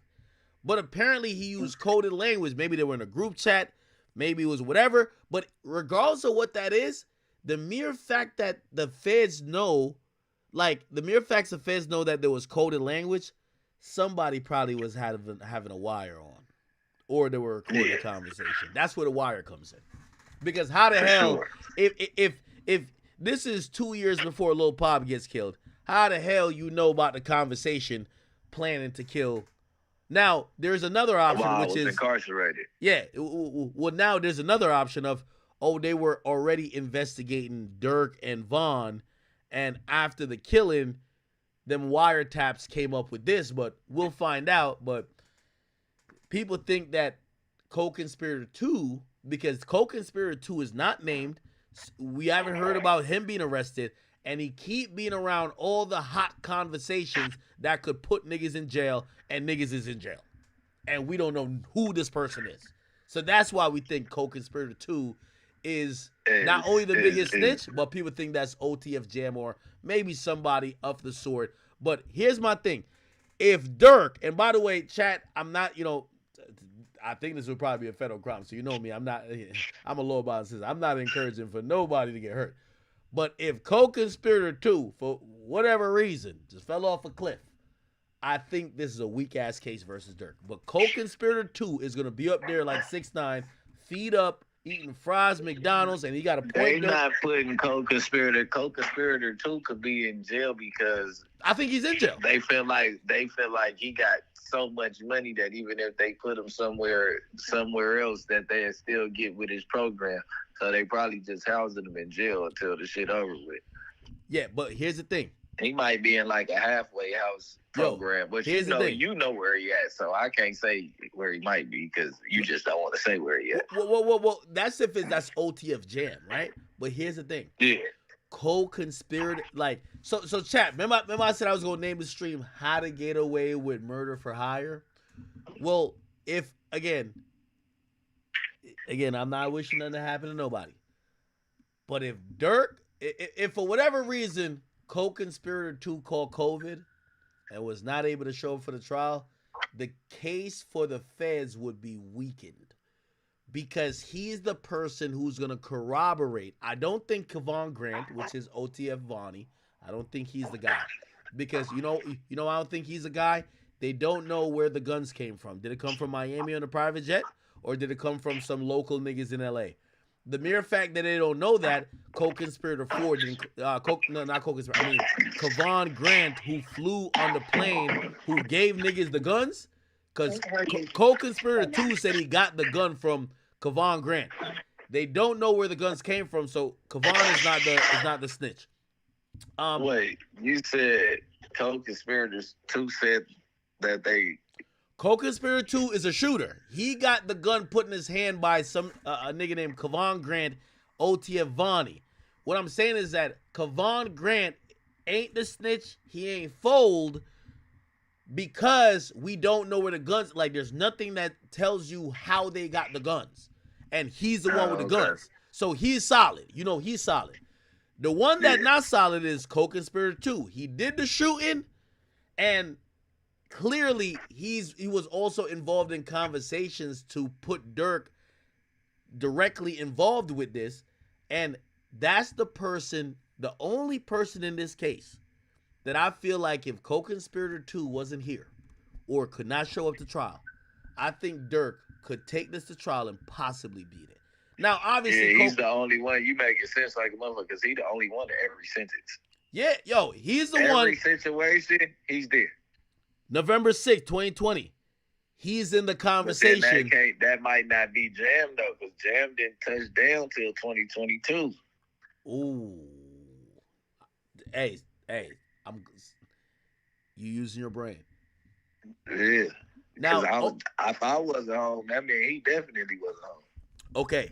So if OTF Jam... By the way, I agree. I don't think that OTF Jam is Co-Conspirator 2.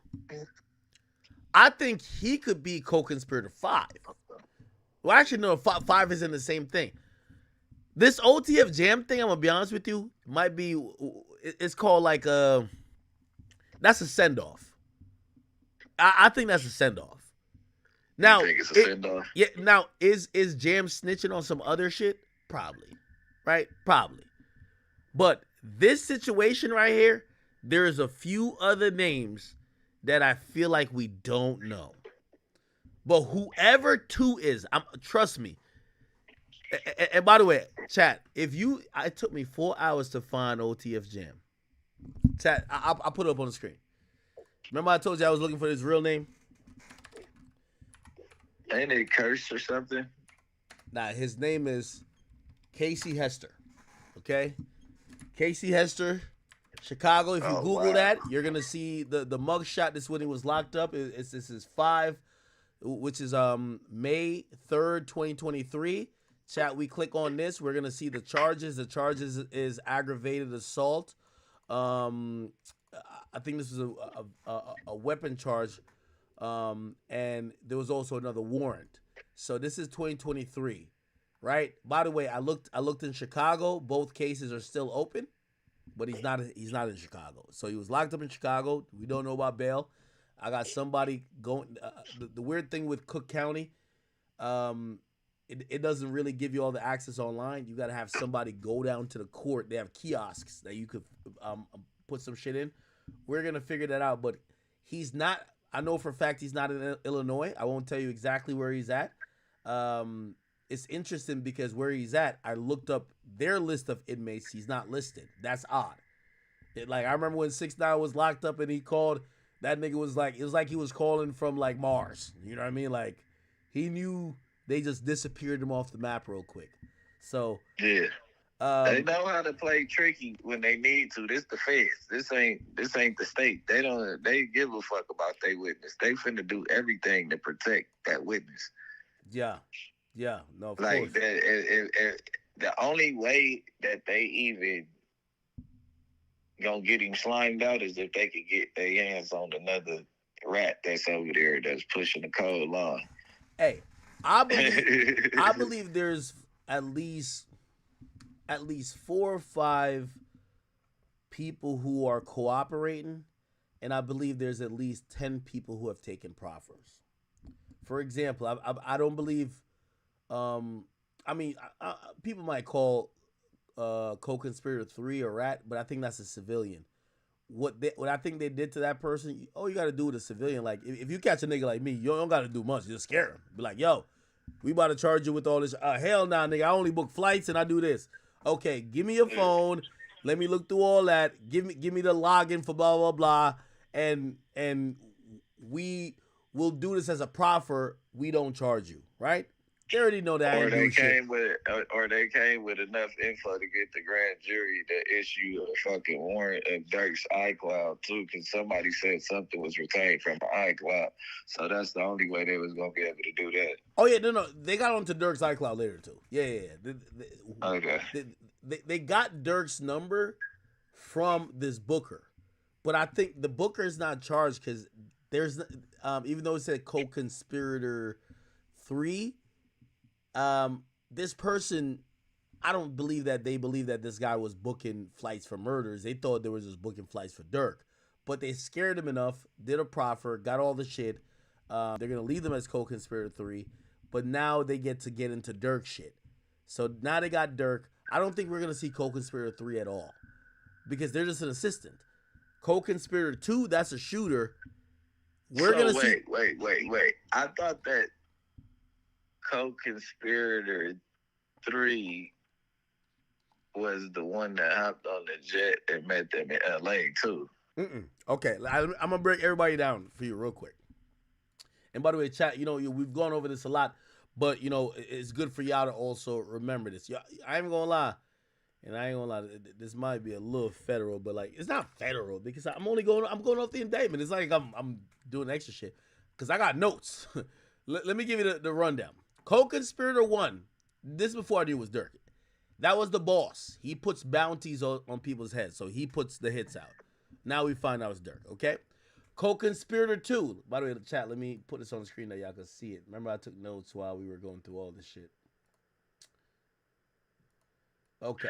Yeah, that's federal act. You gotta know some everybody. You didn't build. No. Yeah, but it's notes from pyramid. No, but it's notes from it's notes from the indictment. Because here's the thing. No, I know. No. All from information that you retained from them. But I'm just saying. You got to remember, we're gonna find out this in court. But like we live in this society where we can't wait to court. We want to find out who's who right now. You know the reason why the feds are calling these people coded names. They don't want them to get killed. They don't want them to get threatened. They have a strategy, right?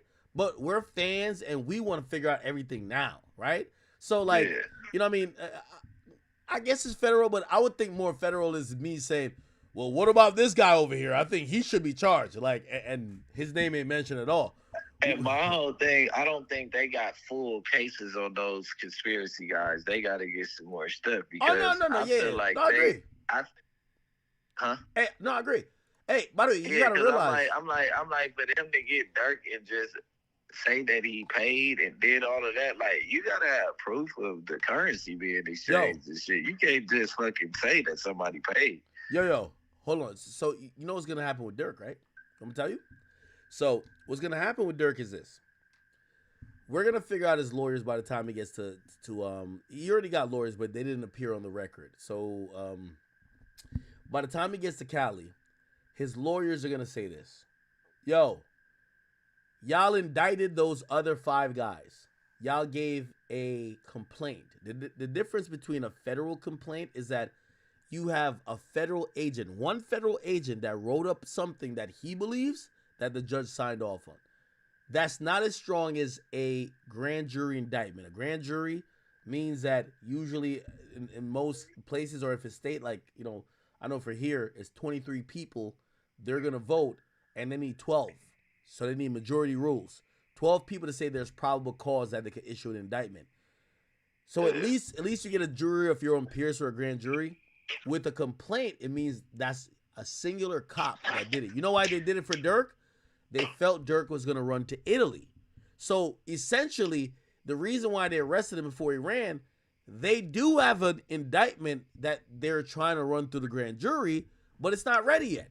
And they didn't think he was going to run when these niggas got locked up because he was going to be a part of the superseded indictment. But once they seen he was trying to run, they said, fuck it, we got to lock him up. Yeah. So all right, let me go down the list. So co-conspirator 1, that's the boss. That's Durk. Co-conspirator 2, this is going to be interesting because he did the sliding. Yo, I ain't gonna lie to you, in the history of like looking at some of these cases and whatever the cases, when I seen the Young Dolph situation that the shooter who fired the first shot was snitching, it didn't make sense to me. That's the nigga who's probably the biggest reason why Dolph is dead. He ran up with a mini Draco. He ran up with a Draco and he shot first at Dolph and he snitched on the other nigga who ran up with a Glock. What? How does the guy who fired the first bullet snitch on the other guy? Because the one that get the most intel is the one that's gonna get the more time off. Bingo. So, of all the 3 shooters, the shooters are Jones, Lindsay, and co-conspirator 2. And we've heard nothing. We don't know the co-conspirator 2's name, and we don't know if he's in custody. That's odd. Hey, we get it, murder for hire, but how y'all gonna lock up 5 people and one of the 3 shooters is still free and y'all won't name his name? That sound like somebody doing some shit, right? Yeah. That's why I think co-conspirator 2 is telling. Then co-conspirator 3, I think that's an assistant. They got an OTF credit card. They spend on flights, travel, rental car, and it don't know that it doesn't seem apparent that Durk is saying, yo, book this flight for these people because they're going to go kill Quando. It doesn't look like that. It feels like it's a regular flight booker. Yo, we going to LA. I need my guys there. Get their info and book their flights. Don't put nothing under mine. Yeah, just don't put it under mine. Hey, you might take... I'm pretty sure that's a conversation. Yeah, I'm pretty sure that's a conversation they've had before. So I don't think that person's in on it. Now, co-conspirator 4, who they thought you were, that nigga got the drop. They got the drop on Quando's hotel. Now, I think it's local to LA, but you just pointed out something very important. And chat, we got to look at this. Who was Durk hanging around with right after November 6th? So right after Vaughn got killed, if co-conspirator 4 was, close enough that he's hitting them with coded language about slotting on Quando, that person was around since then. That's 4 years ago, and around till now, damn near. We would imagine, but they're not from OTF. That's what we know. They're called an OTF affiliate. So that's the person. We're gonna find out. We're gonna find out in court who it is. I personally think, Brick. I think you know who that is. You don't gotta tell me. Keep on going with your stream, right? Okay, all right. Now, so we're at All right, we get past co-conspirator 4, then we get to co-conspirator 5. It don't really say much about co-conspirator 5 other than co-conspirator 5 is the one who's implicated in asking co-conspirator 2 to go to Southern California. It don't really say too much about co-conspirator 5, which that's the odd part. Now, let me go into the people who are named. Like OTF Didi, his name is Wilson. He's the one who supposedly recruited. He recruited Lindsey Jones Houston. Houston is the guy who drove. So the car that pulled up where they killed like the guys hopped out and they killed Pop. There was a driver who stayed in the car. So there was 4 people in the car. The guy who didn't hop out and shoot was the driver. His name is Houston. But everybody in that car was recruited by OTF Didi, according to the feds. And yeah, I said top target, co-conspirator 1, the big dog, which is Durk. Clearly, And see, go ahead. So with them knowing that, I feel like the wire wasn't worn. If there was a wire, it wasn't worn during the drill. I feel like the driver, the informant who was wearing the wire waited until they was having these. Oh my god! Why every time I touch this damn phone? Hold on. Oh my god! Brick was about to break it down. Yo, chat, I've gotten like 800 calls. Man, y'all really hate me, don't y'all? Hold on, let me call Brick back. Let me call him back. Chat, it's a little bit better that I just got Brick by himself, right? I feel like. Shit, I went out. Yeah, no. I think I hit a button. Chat, I think it's better with me just having Brick by himself, right? Like, because we was just a bunch of arguments before. We're kind of getting somewhere here. Yeah, I just feel like whoever wore if it was a wire, it was during family conversations. And I ain't trying to, I'm not here to bust down the case federally. I'm just going over the paperwork with you because it's public information and my boy's free to God. But whatever public information, a nigga just running.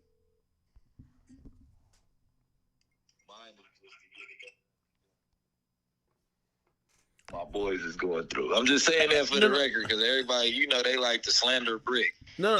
He teamed up with Act to take down OTF. That's the new fucking narrative. No. But also, I think I've been pretty honest and upfront, even with you. When I first saw you on No Jumper, I thought you were a horrible podcaster. Why? I thought you were too high. I'm gonna be honest with you. I just thought you were too high. Over time, I think, because we all, everybody know I drink, right? And whatever you do is whatever you do. I think you learn to control it at a level that you could add valuable insight, because podcasting is all about conveying thoughts. And now you're, way better than you were before, right? And a lot of times when I hear you talk, I'm like, okay, he's giving, the opinion of, a street dude and how it would normally go down the street, which that's because I like that, because I don't think like you. I'm never gonna think like you. You get what I'm saying? So when I hear you something when you're this is the best thing I like what you do on No Jumper. You're I ain't gonna lie, sometimes it do go down like this, and I'm like, oh shit, okay, that do make sense, right? And what you just pointed out to me, is actually like, it just made me think. Why would a nigga wearing the wire go do the hit, right? So if he was wearing the wire before the hit, why would he go do the hit?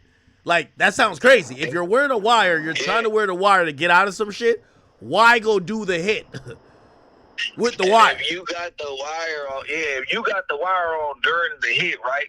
Yeah, that's crazy. The feds can't let somebody working take part in taking somebody's life, and they know it's about to happen, and they don't stop it just to build a case. Yeah. You know what type of lawsuit they got? That family got on their hands. Like, that's a fact. I agree with you.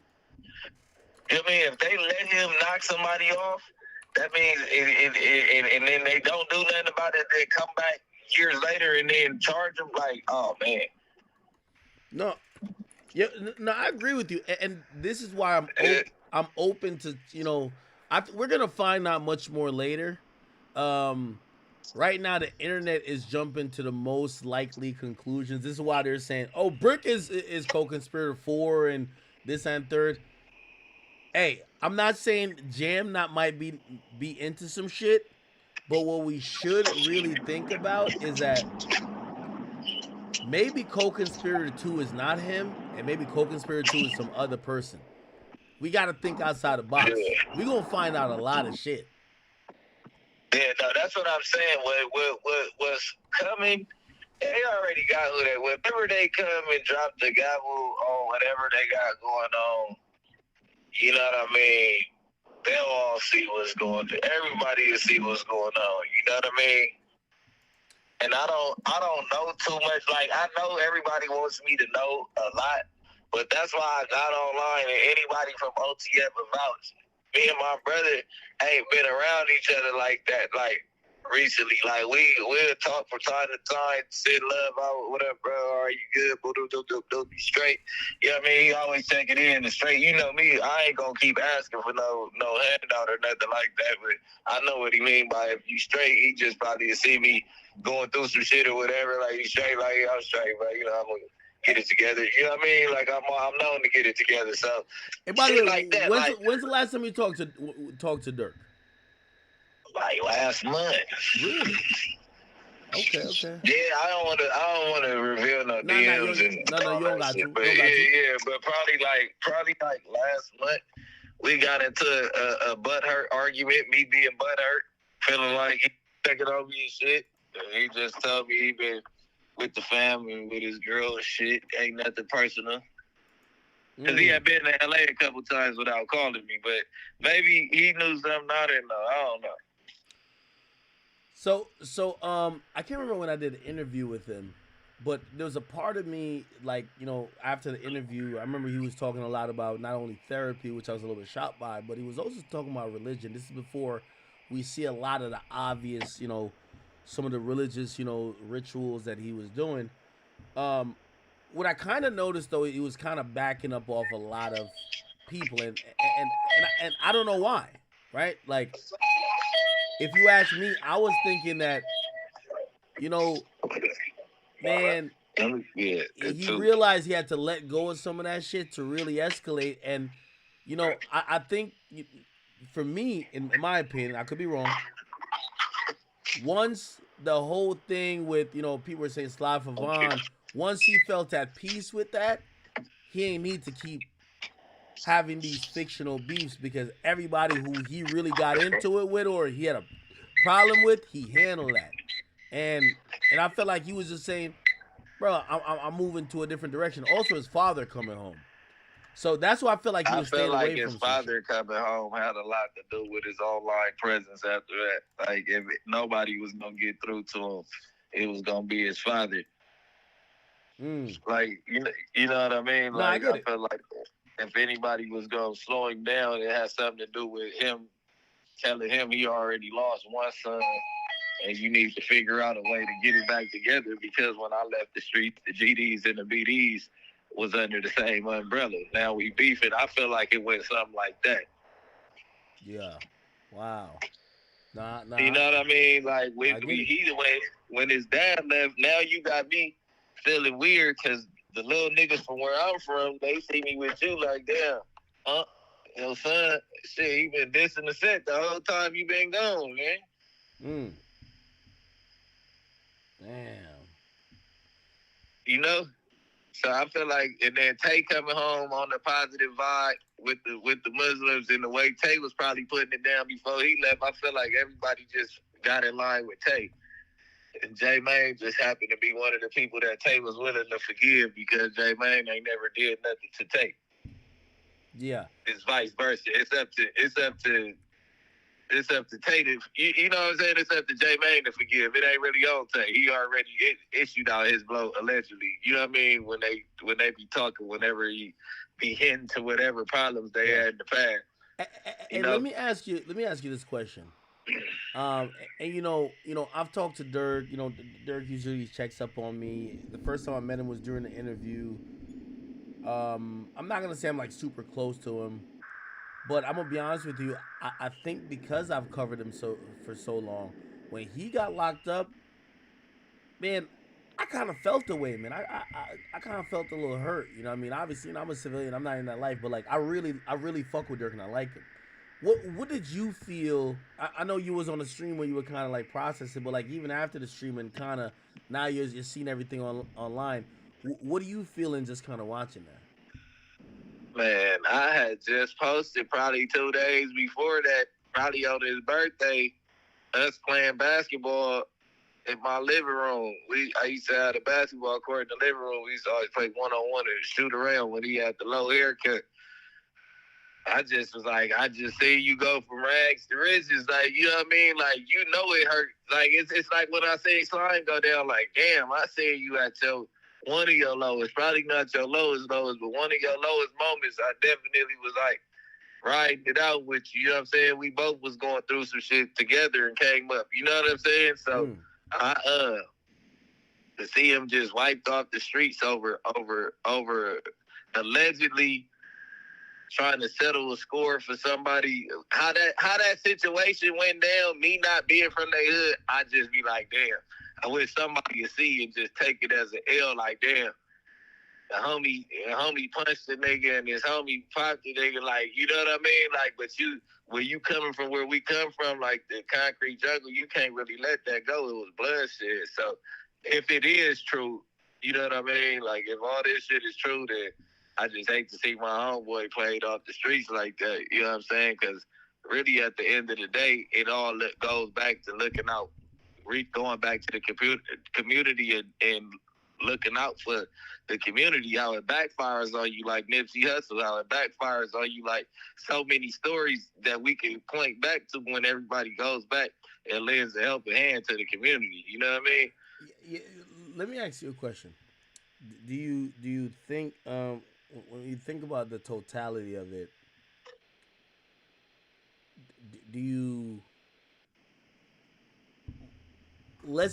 we're gonna assume for devil's advocate purposes is what people think it is. Oh, Durk might have been involved in some shit, but he was sliding for his mans.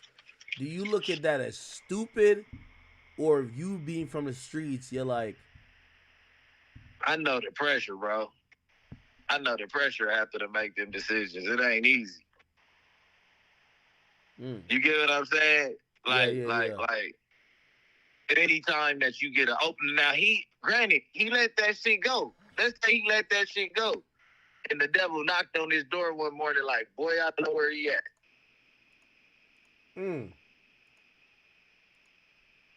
He only had so much time to react.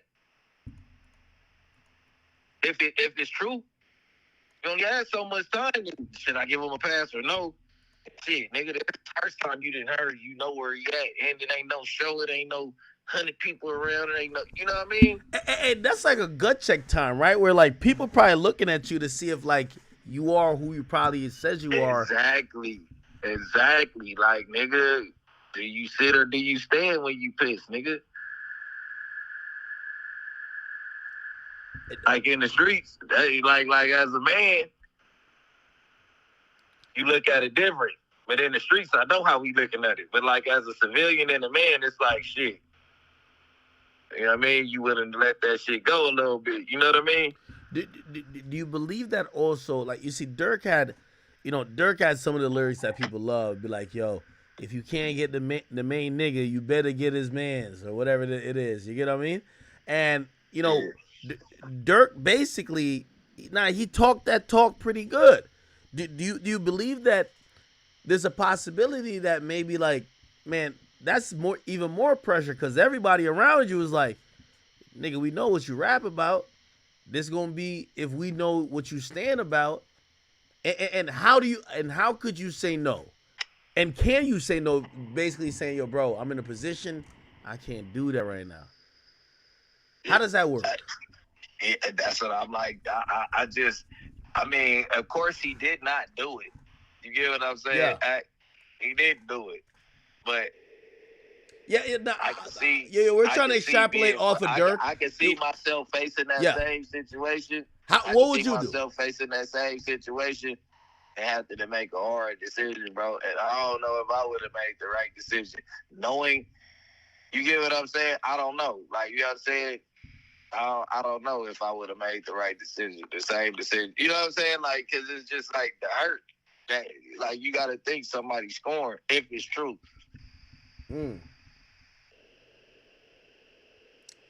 But I feel like he was.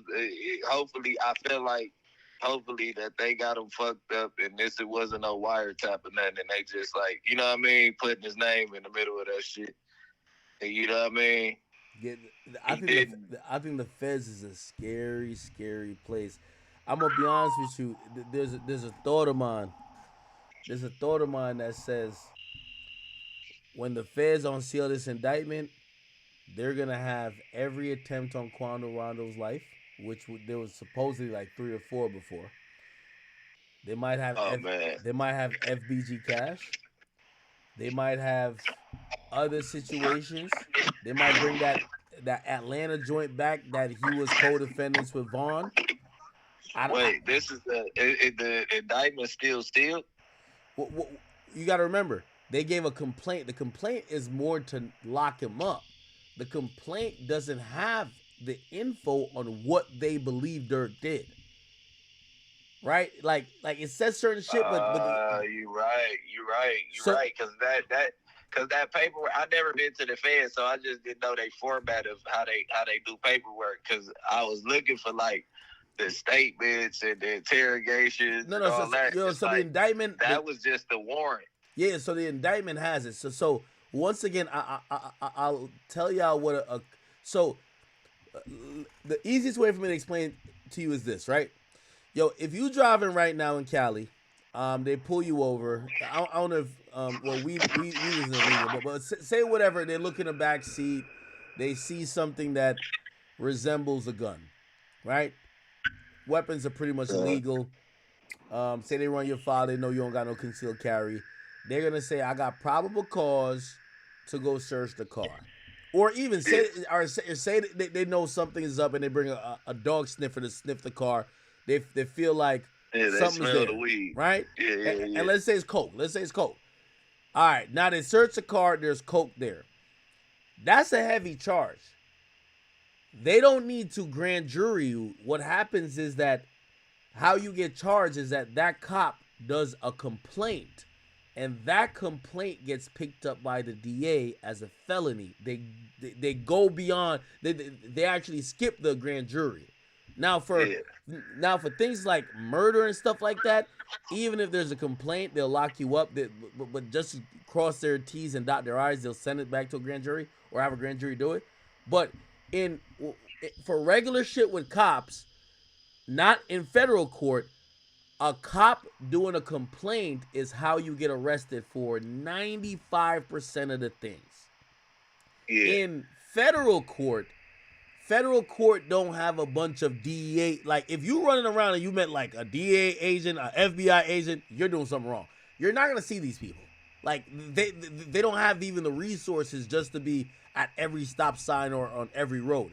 So what they do is, so what they do is they do investigations, and when they do investigations, they bring it to a grand jury without you even knowing. So the majority of how federally you get indicted is through a grand jury.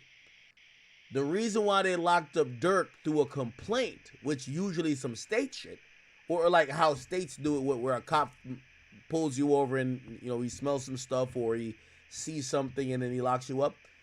The reason why the feds did it is because they thought Durk was gonna run. So the mere fact they locked him up is because they know they're cooking up a grand jury indictment, and that indictment, I think, is not only gonna have this murder for hire, it's gonna be a superseding indictment. It might be racketeering, or it might have other murders and other attempted murders, and that's gonna be the big bang. So like in a week or 2 weeks from now, I don't know how long it's gonna take for him to get to Cali. When that indictment is unsealed, we're gonna see some shit we've never seen before. They're gonna link him to shit. Trust me, that's gonna be the big one. Because right now, this was just to get him locked up. They didn't tell everything they really think he did. Is Mama Duck satisfied? Man. Well, I mean, I know she's satisfied now. What do you think about her? I just feel like she played both sides. I just feel like she come for the streets, and then when her family got involved with being slain and being the victim or whatever, she started playing more victim. I don't think that she was preaching to her kids to leave the streets alone when they was in the streets due to the stories that she got of them. No, I completely get that point. And I heard you talk about this on No Jumper, and I wish I was there to debate it, because this is the angle I will come at. I agree with you that she's someone who embraces streets, and now she going the route of filing a lawsuit seems to be very hypocritical. But my argument would be that the streets have no rules, and this isn't something where it says to the victor goes the spoil. So for sure. That's why I said you can't tell her how to mourn. I'm just saying she should have been on that. She probably could have saved their life if she would have been preaching. Oh, no, of course. No, she lacks accountability for allowing an environment and also kind of ignoring the behavior. Yeah, ignoring the behavior or even gassing it up that got her kids killed. That's a fact. Fact. But let 8 gang members kick it at your house all day, nigga, and load they straps up, smoke weed, sell weed, all that shit. That shit is, nigga, and not saying nothing about it is damn near, nigga. You know what I mean? You probably smoking a blunt with them niggas. You know what I'm saying? Them your boys. Like, you know what I'm saying? You ain't looking at it like that, but you are contributing to what's going on. No, of course. Hey, as a parent. So as we were talking about how we think Durk should get out of this, and by the way, chat, we're gonna get to this tonight too. I did a review of, people say allegedly Vaughn had 7 bodies, and I'm flabbergasted because I'm like, how could somebody beat or not get convicted for 7 murders? And what you're gonna realize is that the majority of cases with Vaughn, why he didn't get locked up at those times, people didn't testify against him. There weren't people wearing wires. There weren't people pointing them out. Obviously, in the Durk case, this is. And I looked at it to say, either Vaughn was smart enough to make sure there was no witnesses, or maybe just by the natural order of things there wasn't. But I'm like, could Durk have that same luck where the witnesses stop witnessing? Yeah, when they get on the stand, they might, I mean, if it's some real niggas, they might have that self-check when they look in the mirror like, damn, I got to walk with this forever. I got to try to clear it up. I don't know. If they got a piece of real nigga in them, they going to try to retract their statements. Do you think the time has changed? We see people like Woody. We see other people like, I don't know if it's a scar. I don't think it's the most shameful thing anymore to be a snitch. Do you think so? Nah. But this is the thing. Out here, they got snitch gangs in the prisons. They got all this stuff where they against people that go with the code. So it's like, it's changed. There's more protective custody yards in California than there is general population yards. You can look it up. Really? Yes. By the way, someone like you who've been incarcerated before, I seen Charleston White say this, so I'm gonna repeat it to you, and hopefully you can give me some clarity. He said, "Listen, Lil Durk is a BD. He's heading towards California, where he's gonna be incarcerated, probably in a holding facility, but it could be at a part of a wing of maybe LA County Jail. Who knows? I don't know where the holding facility for federal inmates are." No, they got they got MDC, they got their own holding facility. Okay, now here's the point though. People have notoriously said that the thing with LA is about Bloods and Crips. It's about gangs, right? When you have somebody who's like a BD, a Black Disciple, who comes in, does Durk have anything to worry about, you know, when he gets into that incarceration penal system and jail Tato system? was in LA County with us. Tato, okay. Tato was in LA County with us. He was on in general population with the Crips and the Bloods. We just, you know, tell them our program and how it's ran out here. Shit, you gonna be considered a non-affiliate on this side of town. You know what I mean? Like shit. Really? You know what I mean? A non-affiliate? You got a couple. Well, in LA, you're not gonna be like when the phase is issued out. Who the hell is he gonna fight? Like we don't beef with him, so it's like you kind of not affiliated with our gang politics. Like we ain't gonna treat you like a. We don't treat non-affiliates like, you know what I mean? Wait. So BDs you know don't have a presence in Cali at all? Nah. Really? So y'all will look at him like all right. So is a non-affiliate is not a civilian though, right? Nah. Well, it is, but it'll be. Well, we wouldn't look at him as a non-affiliate. You a gangbanger from over there, but like y'all don't beef with Bloods or Crips, so you don't fall into our politics. So when we politicking, like you know, unless it's on some Black against Mexican shit, we really not gonna have you in the huddle when it comes to gangbang. Wow. You get what I'm saying? Like you got that pass. You don't got to do no fighting. You ain't got to do no nothing. All you got to do is go do your time and stay out the way, man. You can come kick it with us. You know what I'm saying? Whoever you kick it with, you kick it with. That's different. But like all that other shit, we ain't really looking at it like that. Like Tato was with us, thugging. It ain't like he had to fight our enemies and nothing like that. He just was with us. Hey, all right, cool. I do want to ask you slightly a personal question. You, somebody who come from the streets, I feel like, you know, podcasting have helped you. I think Adam has put you in a great position. I think No Jumper has helped you, and you've helped yourself. Has there been moments where I think I had said this to you? I called in to Flacco when y'all were doing a news stream, and I said I thought there was a moment you were gonna crash out. And I think a lot of people are waiting for you to crash out and either not necessarily put yourself in jail, but like maybe put yourself in a position where doing a podcast isn't the thing anymore. How close have you ever got to that? Well, this is the thing.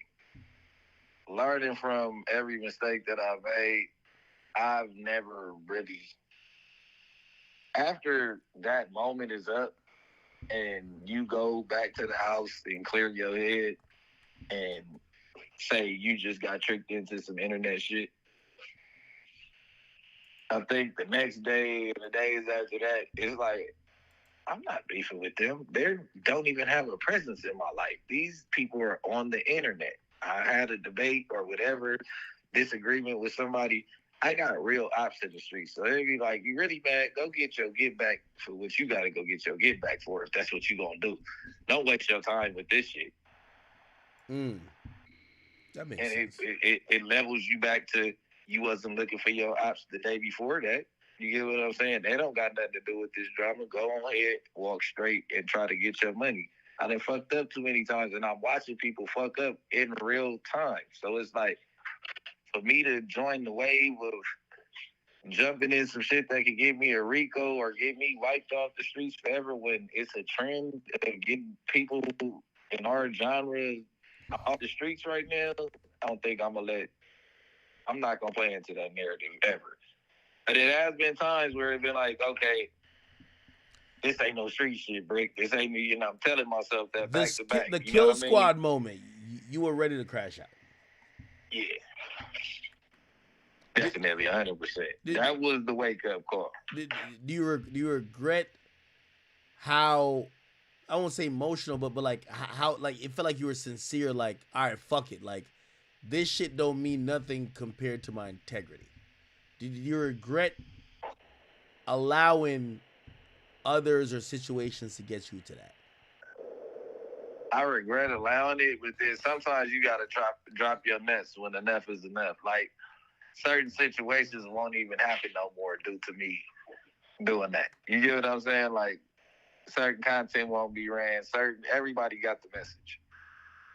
You know what I mean? And it wasn't the illest message. It wasn't like I was just trying to put down a demo of how gangster I could be. It's just like, all right, y'all know what pushes Bricks to his limits. I know what pushed me to my limits, so those are no longer my limits because I've exceeded that moment, so that means that that's not my limit. You get what I'm saying? No, I completely get it. It's like everybody learned something out the situation, so I don't think I'll ever be back in that predicament. Hopefully not. Hey, would you ever sit down with Wack? I can't believe y'all never met. Y'all are no jumper. I sit down with Wack, man. I sit down with Wack, not with Wack and Loose Cannon and all them extra people. Like, why do you think he brings Loose Cannon and 600? Do you think he's trolling you, or he feels that y'all have some issues? He's just trying to irritate somebody else, bro, and I'm not in it for that. You know what I'm saying? Yeah, no, I get it. Yeah. I think that's what that is. Like, I made your boy sit down with him too. Like, nah, we ain't doing that.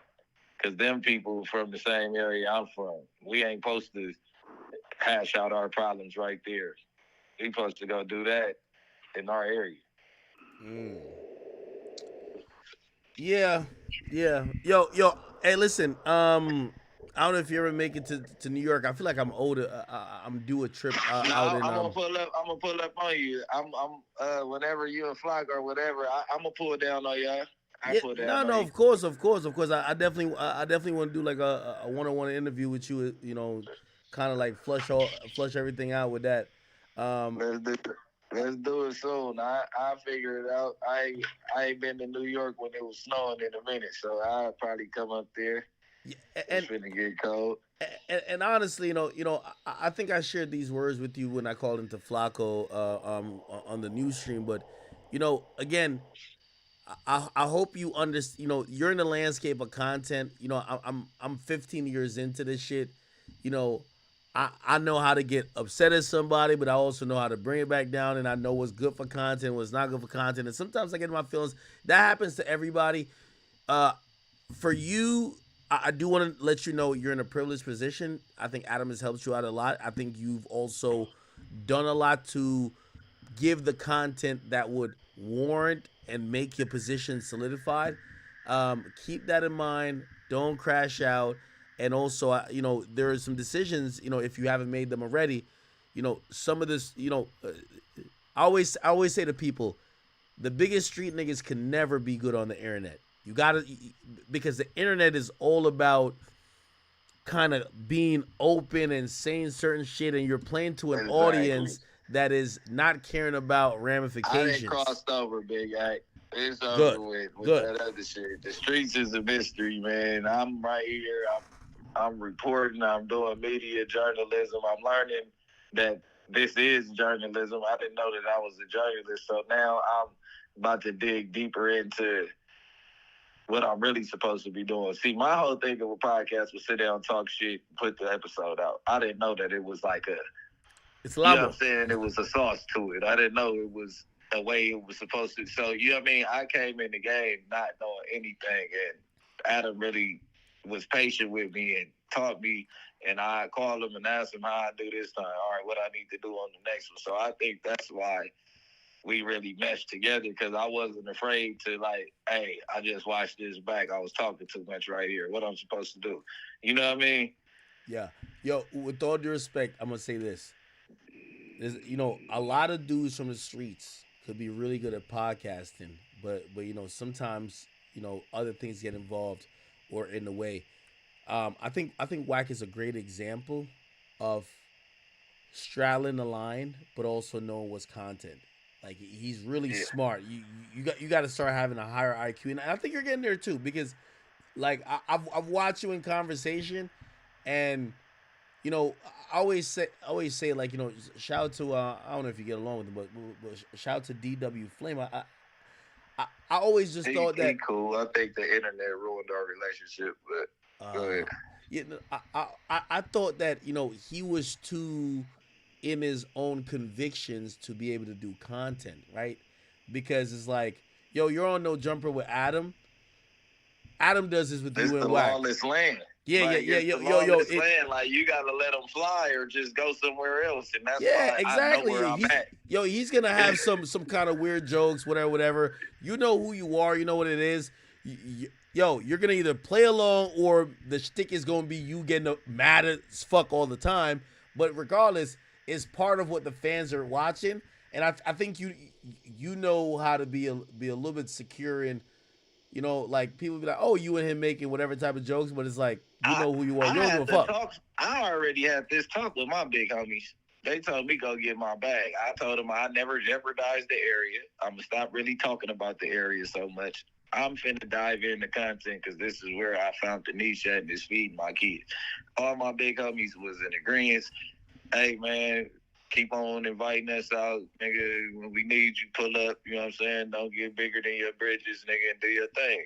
Hey, you know what I mean? I know how to go about shit. I think that's the win. That's the win right there. You know what I mean? Don't take yourself too serious. Still have your morals and principles. Figure out, you know, what's for the air, what's not for the air. And again, you know, for me, I like watching people kind of come up in this and make the right decisions and also like kind of navigate through it. Because also, here's the thing too, I keep telling people, you know, me, I don't feel threatened by the majority of people because there's only one act. Like, everybody know my personality. Everybody know who I am and who I'm not. So when I see people who come up and, you know, they street dudes or whatever, I'm like, yo, good. Now when things happen, because a lot of times things happen and I think like act. I don't think like other people. But I'll watch some street dudes and I'll be like, oh, okay, he just actually explained it a little bit different. I see why that might be a little bit wild when this rapper said blah blah or acted like that. And I've watched the news and kind of got that from you. You know what I mean? So it level certain shit out. It's just like you said, knowing what's for the camera and what's not. And I gotta perfect that because when you in the middle of talking and you having a good conversation, sometimes you forget about the cameras and you just get to going and then you be like, oh damn, all right, fuck. Exactly. All right, well, I already said it. Like, now I got to deal with it. Exactly. But so I ain't gonna hold you all night, man. Yeah, no. I really wanted to have that one-on-one conversation with you and also give you some encouragement because, you know, even if me and you, by the way, it's part of the media game. People are gonna spar. You know what I mean? Like, there's gonna be sparring this and third. Keep doing your thing. I hope things, you know, continue to, you know, grow and become bigger. I'm glad you'll be able to feed your family with this. What we got here, especially in this independent media space, like, people's families are getting fed, and I think that's really important. So, keep doing your thing, brother. Man, I appreciate you, man. And you already know, even if you disagree with something that I say, man, I already know where we stand. So you got the right to go ahead and give your full opinion on it. I know it's coming from a lighthearted area, man. No, of course. It's always going to be disagreements come with the game. Like, disagreements 100% come with the game. You know, it's just never nothing too serious where it's like, yo, when I see this guy, I'm gonna, we got that locked in. We gonna come out there and chop it up and really hash everything. Go have a drink together, man, and call it what it is, man.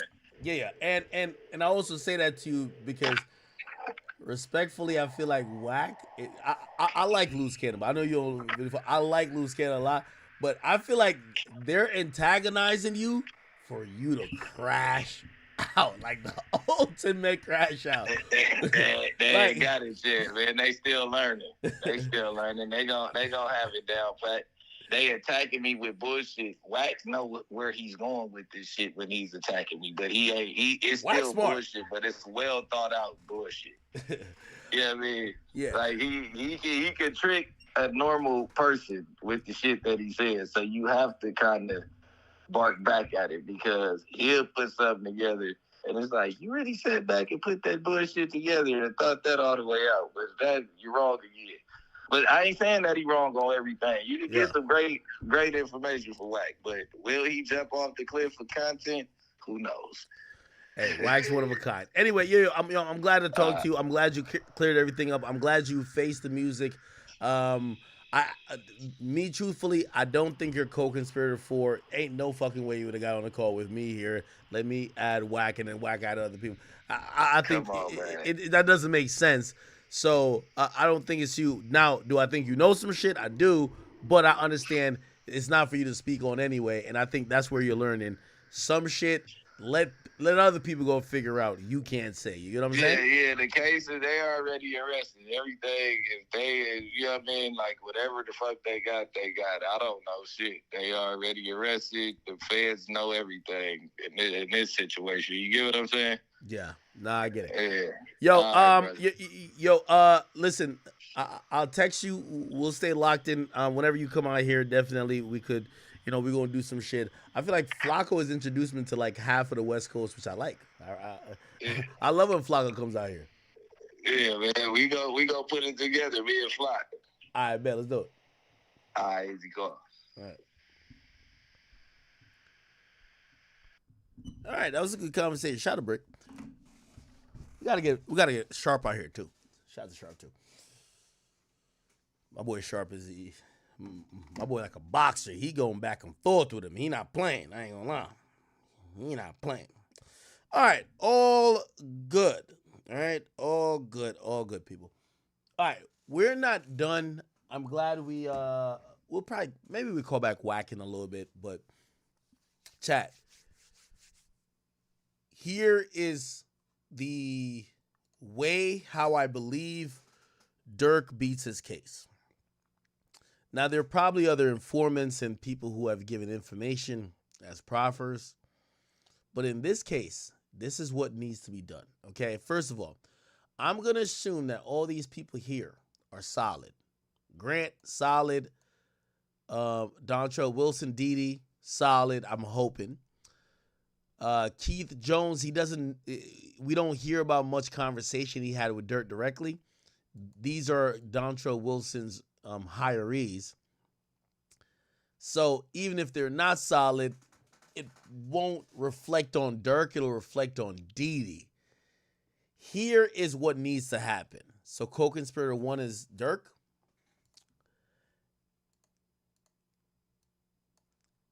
Co-conspirator 2 is a big problem. Now, what y'all don't realize, and I realized it today, chat. I ain't even gonna lie to you. Let me see if I can find it. Actually, before we get to that, we'll probably do the Quando thing. If y'all know why King Von didn't get convicted of any of his murders, there was no witnesses to talk about what happened. The witnesses stopped witnessing. I don't know how. Now, this is the feds. They're not going to be sloppy. They're not going to leave their witnesses out there for you to go violate. But that's essentially what's going to have to happen for Durk not to go to jail. Co-conspirator 2 got to be silenced. Co-conspirator 3, I don't think they know too much. Co-conspirator 4, I think they got to be silenced as well. But maybe not necessarily how y'all are thinking with co-conspirator 2, who's the biggest problem. Okay? So, in the ideal world, co-conspirator 2, 4, and 5 don't want to talk no more. Don't want to agree to shit. Durk gets out. Okay. I don't know if y'all ever seen this. And this is why I came up with a thought.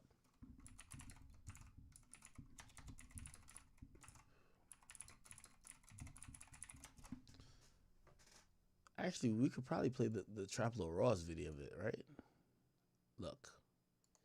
How the hell did King Von get away with 7 murders? Check this out. That she is indeed a real gangster. Von would go on to reply to her posts, shouting out her gang, asking her why he never sees her when he spins the block, with KI replying that Von can die just like White. Okay, now, Where's the one who he got locked up from? He got locked up for one of them. Which murder did Vaughn get locked up at first for? The realest gangster rapper who ever lived.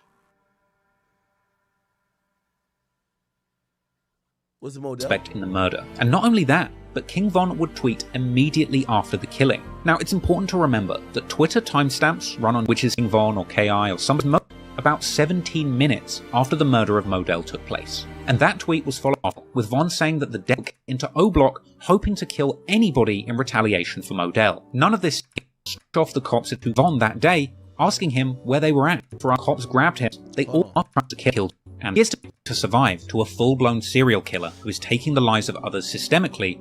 A remix by Kanye West, getting classic anthem Roy, other a mistake. It's that he was avoiding T-Roy because he was winning, presumably referring to T-Roy having a superior kill counter. So Von would tweet literally saying that he was trying to catch up with T-Roy's kill counter, saying give me until Friday. And just the day after this tweet, he would find what he was looking for. On October the 30th, Von would tweet that it's his main man T-Roy's birthday. And later that day, Von tweeted that he was drilling like OD. At 8:45 AM, Von tweeted, check the stats, a reference to who has the most bodies in the ongoing gang war. According to the police, less than 30 minutes after this tweet was made, at around 9:13 AM, P5, aka Crack, real name Derek Johnson, would be shot multiple times in the 6200 block of South Eberhart Avenue. The 23-year-old was rushed to the hospital, but pronounced dead at 9:54 AM. The incident report would record the time of the shooting as 9:13. All right, I'm trying to find it. Yo, Drill, I hit you. Could you send me the so this is like a 4-hour like Vaughn documentary. We're not gonna watch that. Essentially, there's like 2 murders in specific, in you know, particular. When it comes to Vaughn, if you're wondering how he got away with some of this stuff, there's 2 murders that there was supposed to be an eyewitness, but the eyewitness either died or just never turned up. And that's how he got out of jail. If those eyewitnesses testified and pointed Vaughn out, there would be no King Vaughn, okay? Hold on. We do have something on.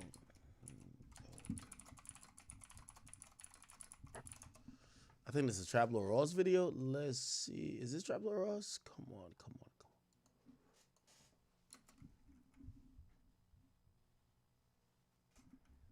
Give me 1 second.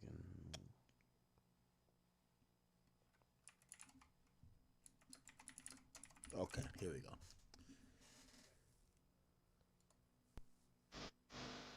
go. Come on, rushing through this. As him and his entourage would leave the venue after performing, driving to a Circle K gas station just 11 minutes. So these are about, and so if we're thinking about what murders or what other crimes might they try to charge Durk with?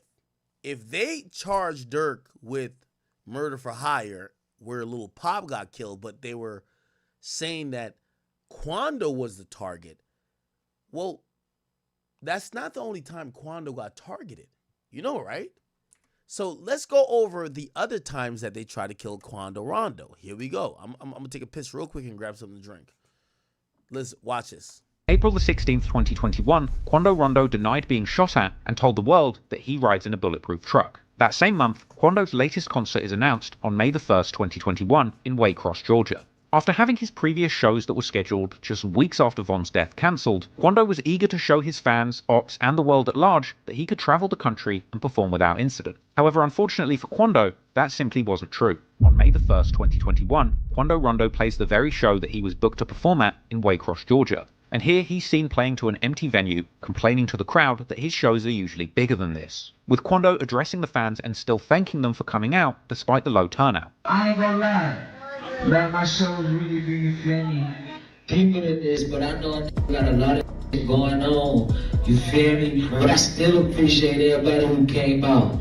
I'm gonna run this bitch out like it's 10,000 people in here. Come on, Shields. When these images and clips surfaced, Chicago affiliates of Von and Durk, like Mimo600, would mock Quando, saying that he must have made a loss on that show. But as the night went on, that show's turnout would be the least of Quando's worries, as him and his entourage would leave the venue after performing, driving to a Circle K gas station just 11 minutes away in the next town of Blackshear. At around 3:20 AM after that show, Quando and his team would be in the parking lot of a gas station convenience store in Blackshear, Georgia. Soon after arriving, somebody begun to open fire from across the road, with one man allegedly being hit in the hand and ending up in the hospital. Quando Rondo would flee the scene before authorities arrived. According to one report, over 100 bullets were fired at Quando's entourage during this incident. However, members of the public would arrive to the crime scene, beginning to film and posting the footage on social media, with the woman filming telling viewers that she was on the scene of the Quando shooting and saying that people had heard the gunshots from all the way down the street. And she would even walk right up to bullet markers where the shell casings had apparently been fired from all the way up the street.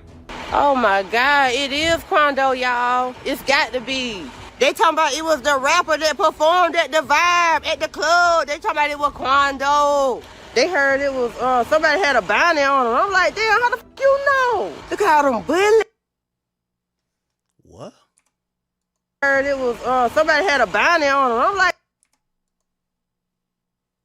oh, they talking about it was Quando. They heard it was, somebody had a bounty on him. I'm like, damn, how the fuck you? Chat, by the way, I'm not being federal, chat, but you don't think the feds was looking at this too? That's what I'm saying. Durk's indictment gonna look crazy. No, look at all them bullets. Yeah, they got down picking up bullets.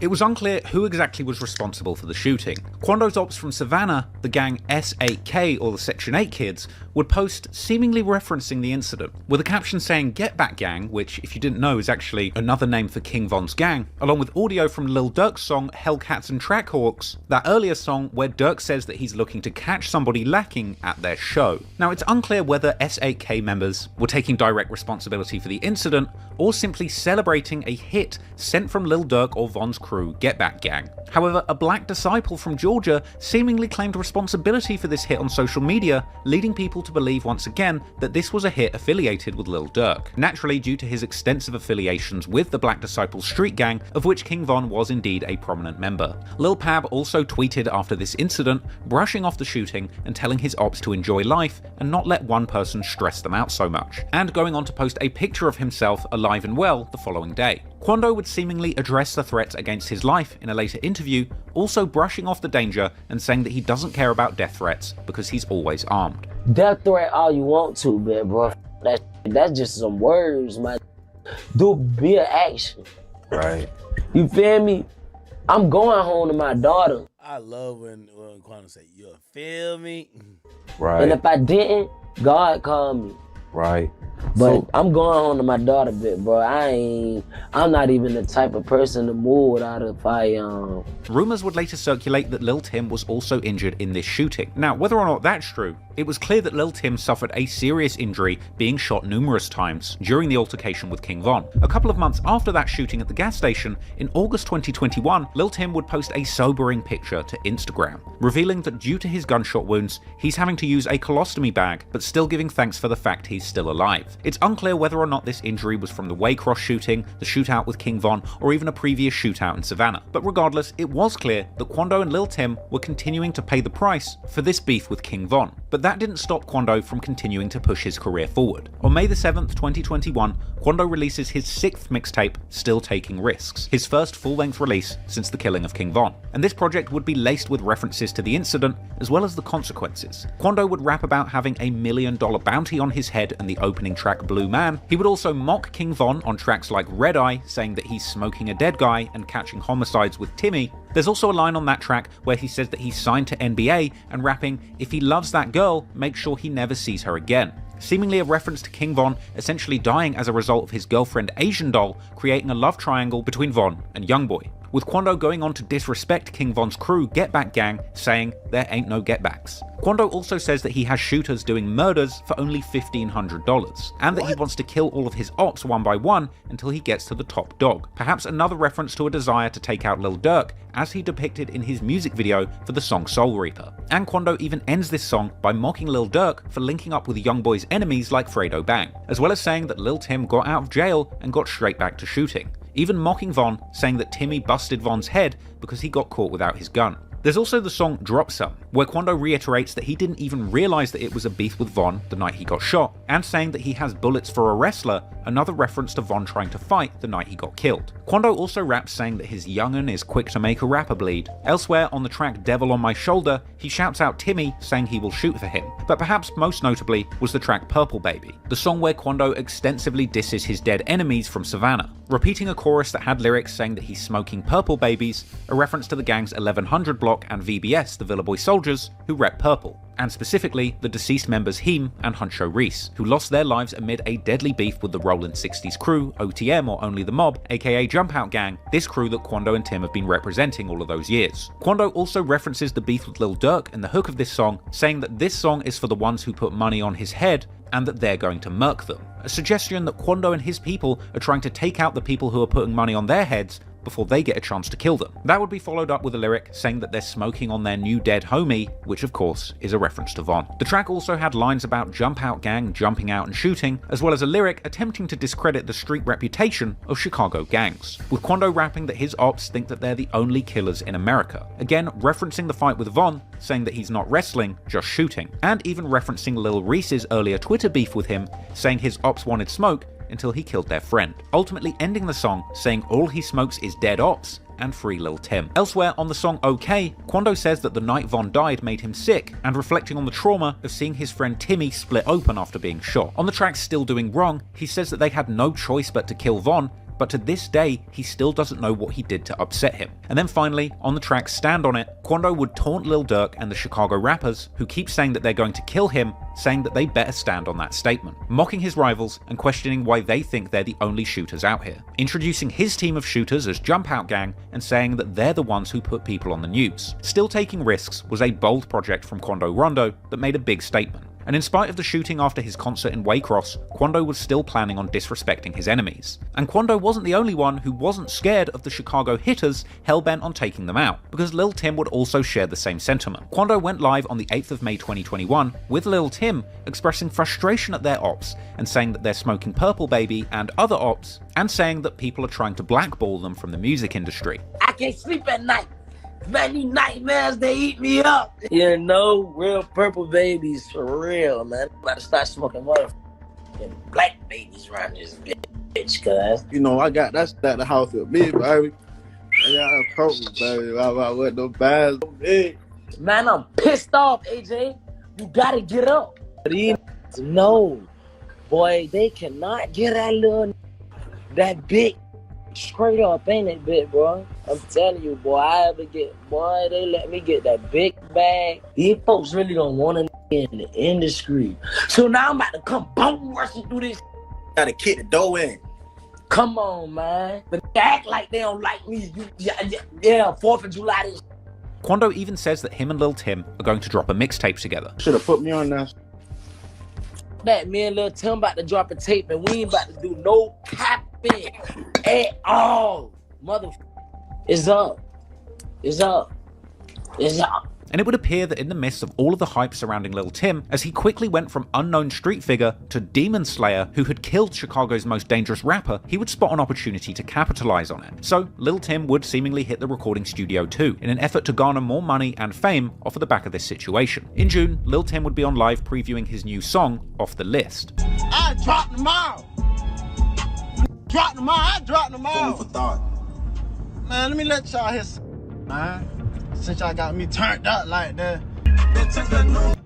off the list. Put that thing down, so bitch, I don't miss. Now, this wasn't Lil Tim's first go at rapping. He had dropped snippets of songs all the way back in September before this whole beef popped off. But now that Lil Tim was known the world over as the man who had killed Chicago's most famous, self-proclaimed demon, he might just have a shot at getting famous off the back of this killing, just like King Von got famous, rapping about all the people that he had supposedly killed. As the days went on, Lil Tim got more and more active on social media, seemingly building up the hype for his new Rapper Slayer rap persona. On June the 9th, 2021, Lil Tim goes live saying that he keeps a black hoodie and denying being in hiding, saying look what happened to Von. You know I keep me a black hoodie. Hiding in the woods. What? Why I seen that tweet, boy? Being hiding in the woods, what? Bitch, I'm in the trenches. What happened to buddy? Double down on y'all ass, man. Yeah, bitch ass.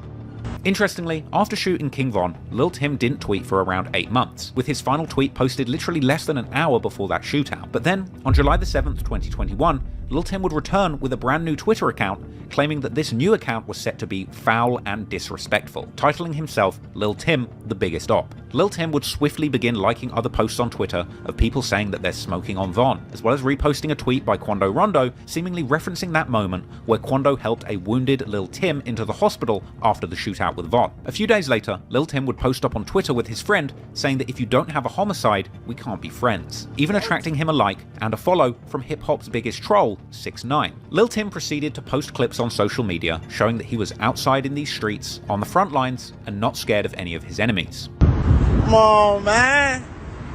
Front line, oh.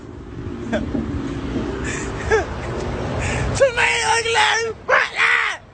Eventually, on July the 21st, 2021, the full version of Lil Tim's new song, The List, would leak. And this was a wild track, seemingly dissing King Von and taking full responsibility for his murder, with Lil Tim rapping that he just checked a new N-word off the list, and that he's quick to gun you down, check the score, bitch I don't miss. Elsewhere on the track, Lil Tim dared his ops to spin on him, and a music video for the song would release in August, with Lil Tim rapping these lyrics whilst holding a shovel and smoking a blunt. A scenario that to me seems to indicate only one thing: he's smoking on Von and digging his grave. Elsewhere on the song, Lil Tim would rap that he's pulling out a shovel and grave digging all of his friends, as well as rapping that he will kill.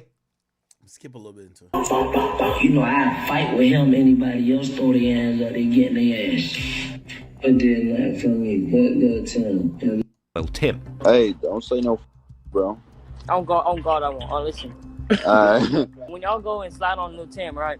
Hey, go ahead, gang. Then I say don't say no, man. I don't know about him. I'm being control.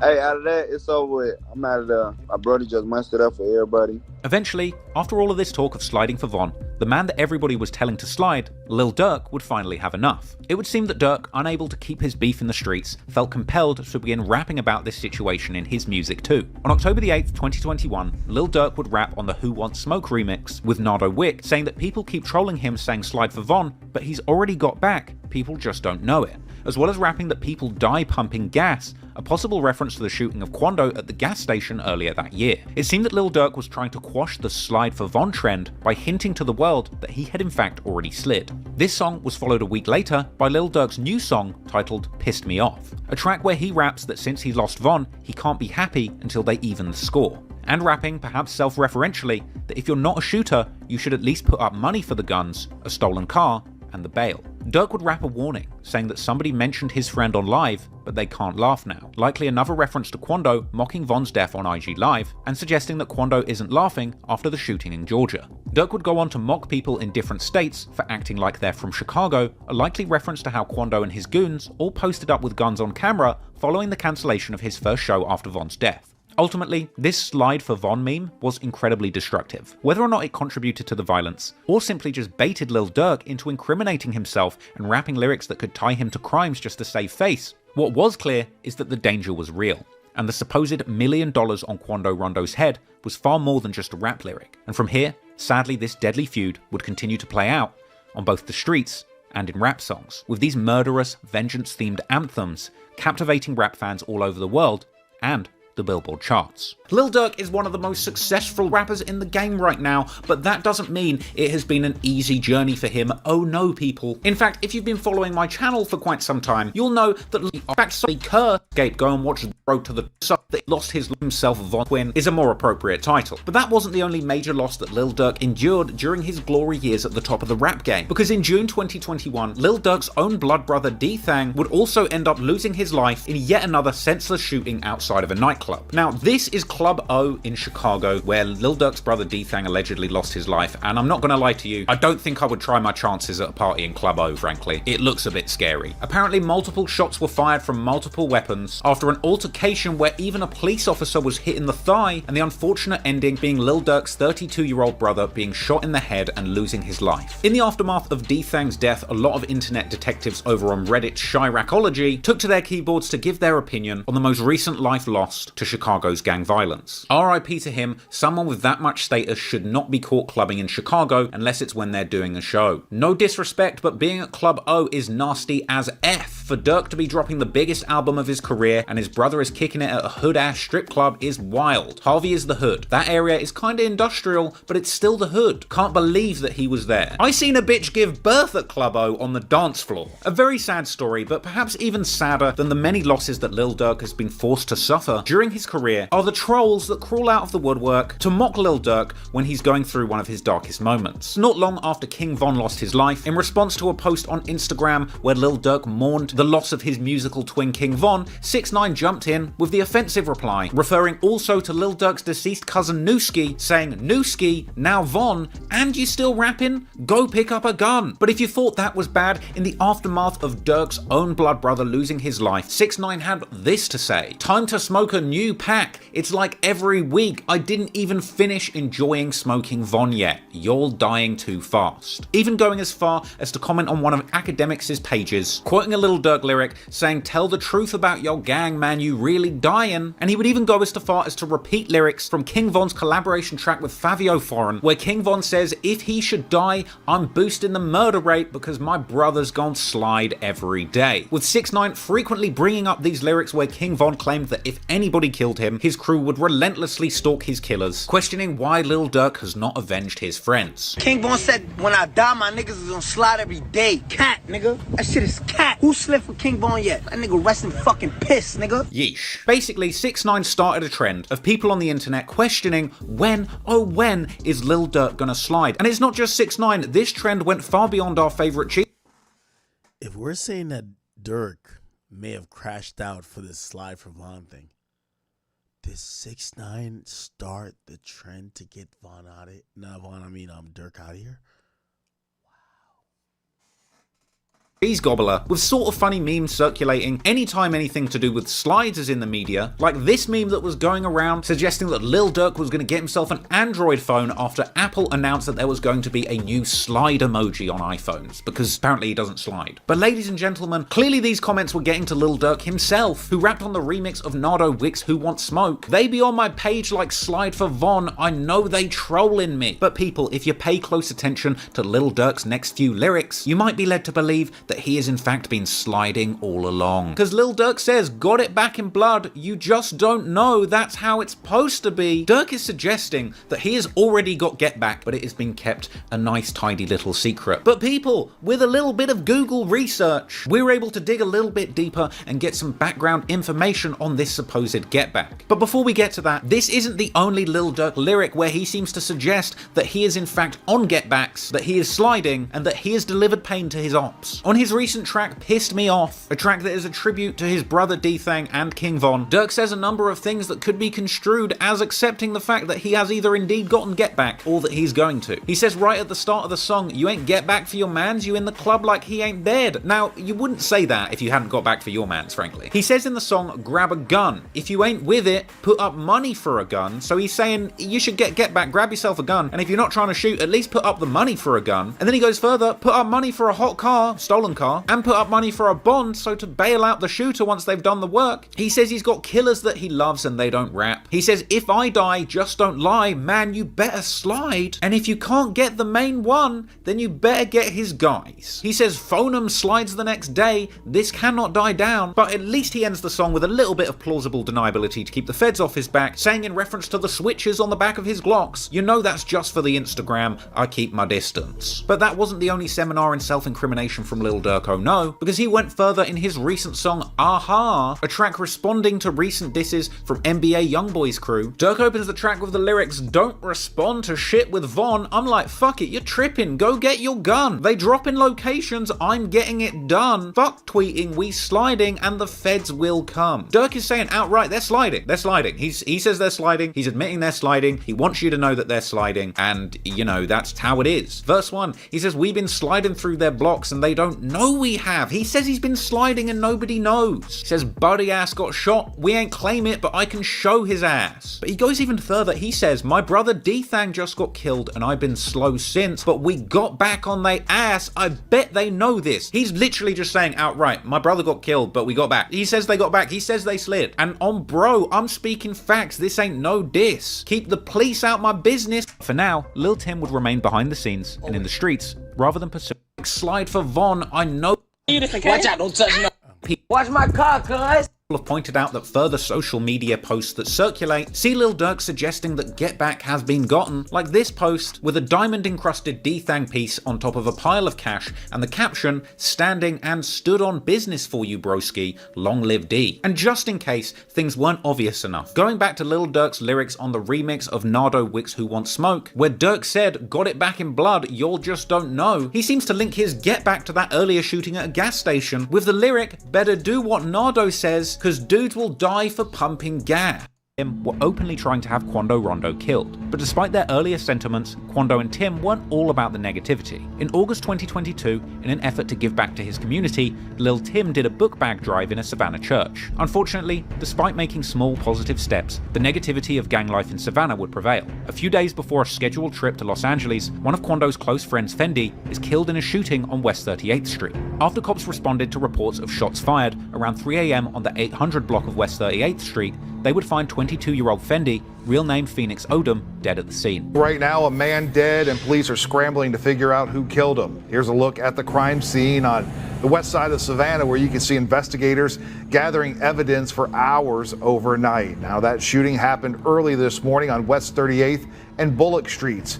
As soon as we learn more about what led to that shooting, we will bring it to you. Unsurprisingly, Quando's enemies would mock the death of his close friend, but despite the tragedy that took place in Savannah, Quando and his team would press on with their trip to Los Angeles, where initially they'd seemingly be having a good time, as Quando and Lil Pab would post clips to social media showing them in the back of a car, popping a bottle and enjoying the good life. However, unfortunately, it was here in Los Angeles when tragedy would strike again. On August the 19th, 2022, just before 5:30 PM, while sitting in their SUV, Quando Rondo and Lil Pab would be the targets of an assassination attempt, as 3 masked gunmen would approach Quando Rondo's car whilst parked at a gas station right near popular LA tourist destination, the Beverly Center, where these shooters would open fire. The police chief would later describe the shooters as having gotten out of a white car in dark clothing, shooting, and fleeing immediately after the shooting in what seemed to be a professional hit job. They gassed up their vehicle, and as they were getting into their vehicle, a white car approached from the alley. 3 men got out of that car. They were in all dark clothing. They approached, fired numerous shots, and then left in that white car going eastbound in the alley north of Beverly. It does appear that we don't see any kind of argument or anything go on beforehand, so clearly these men came here with a mission in mind. KCA. Aftermath of the incident, there would be a lot of conflicting narratives regarding who was responsible. Members of the LA-based gang Give Me a Sign with NBA Youngboy. I never once called nobody, no on planet Earth for no protection. Because I don't fear no man. Why would I wait to get in some anybody that I ever called? I call on some like, how can I help? How can I do this? How can I do that? I never called no person on planet Earth for protection. Big U would reply to this, claiming to have love for Quando, but also suggesting that he was planning to pull up on him and that he was in his town. First of all, I never talked to Quando. You know, it ain't nothing but love with Quando. And I was only a addressing something that Shadow Man had said to me, and my nephew reaching out to do something for the kids, definitely do that. Because I never talked to him. He just asked me if somebody reached out. I just feel like I know Cuz and I've been knowing him, and I never heard from him after we had a conversation maybe a year and a half ago. No, maybe 2 years ago. And then, so when he called me, I'm only on positive vibes. So, definitely supporting, but no, if it ain't positive, man, I'm not rocking with it. I'm just not rocking with nothing unless it's positive. 100. Period. So I'm not even taking negative calls, man. I'm not looking for no negative calls. I'm not taking negative calls. If I think it's gonna be negative, I'm not taking it. If it ain't positive, it ain't about doing something constructive and helping these kids, I'm out of it. But no, I never talked to nephew. You know what I mean? I never talked to him as he called me, cause I'm on all positive vibes. But I will talk to Quando. And months later, Big U would appear on No Jumper in an interview where he seemingly apologised to Quando and indicated that there had been a miscommunication. Somebody got to be a man at some point and say they was wrong. Like as far as Quando Rondo, I was wrong for saying it, but he was wrong for not reaching to his homeboy. And then on the same line that I reached out to you, you reached back out to me on it. You know what I'm saying? But I apologize to my homeboy. You know what I'm saying? Because that's where it starts and stops. Somebody got to apologize. They was wrong. Give me 1 second. And then, a couple of months later, in August 2021, Quando is in Los Angeles on a trip the year before the death of Lil Pap. And on this trip, he would appear in a sit-down interview with Big U himself, the ridiculously titled Checking In podcast on World Star Hip Hop, with Big U starting off the podcast welcoming Quando to LA. Checking in with my young fella, Quando. Dad. Yeah, man. What's up, young fella? Coolin'. Is you in California, huh? You dig? You see? You know what I'm saying? The land. Man, I'm glad to have you, man. These two would seemingly patch over their past feud and exchange mutual apologies, with Big U elaborating, saying that his nephew said that he did Quando wrong and vouched for him. As a man, my little homie called me, and he told me, Unc, you was wrong. But I'ma say I was wrong, too, because you said I was wrong. This was an interesting interview where Quando would open up about a lot of things he was going through during this time. Quando feels that every song he puts out, people assume he's dissing certain people, but he says he has so many beefs going on that people actually get it wrong. I be saying like a lot of stuff I say like in songs and stuff like, this ain't the only person I have a problem with. Like, I ain't talking to this person. Anything say, they gonna put it that way. Quando would also explain that his enemies are actively trying to stop his money by making shows so dangerous that venues keep on cancelling. They trying to stop my money. You feel me? Fans thinking I'm high, and when they don't know, like, I'm dying to do shows and stuff. Big U would also explain the process of checking in with Quando, saying exactly what a rapper should expect if they check in with the Rollin' 60s in LA. You might check in with me. I'm gonna tell you what clubs to go to and what clubs not to go to. They ain't dealing with the right people. If I go to Chicago, if any of my artists is going different places, I tell them call this dude. Because he treated me right, he gonna treat y'all right. Quando would also claim that he could never stop being a Crip. I'm real.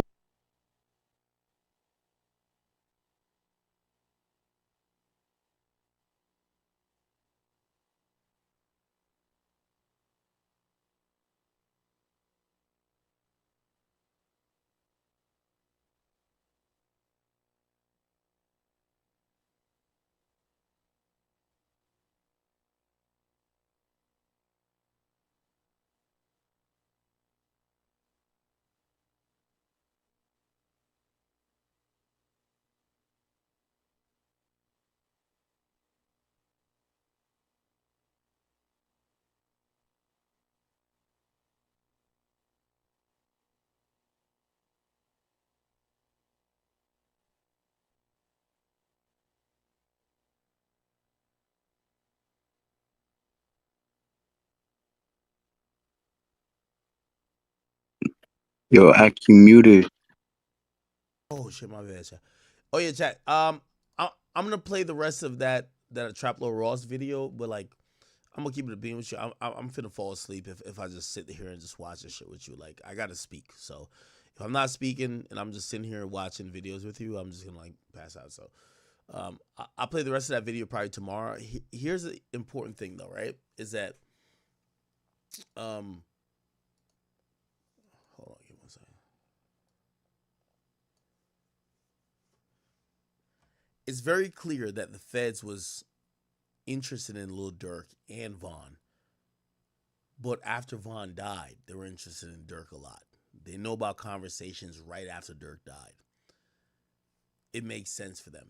Maybe the feds were tapped in before Von died, and once Von died, they just like pretty much targeted Durk, but it is what it is. Anyway, J Mane, who got brought out by Durk to the birthday party of Durk at the United Center, this is how that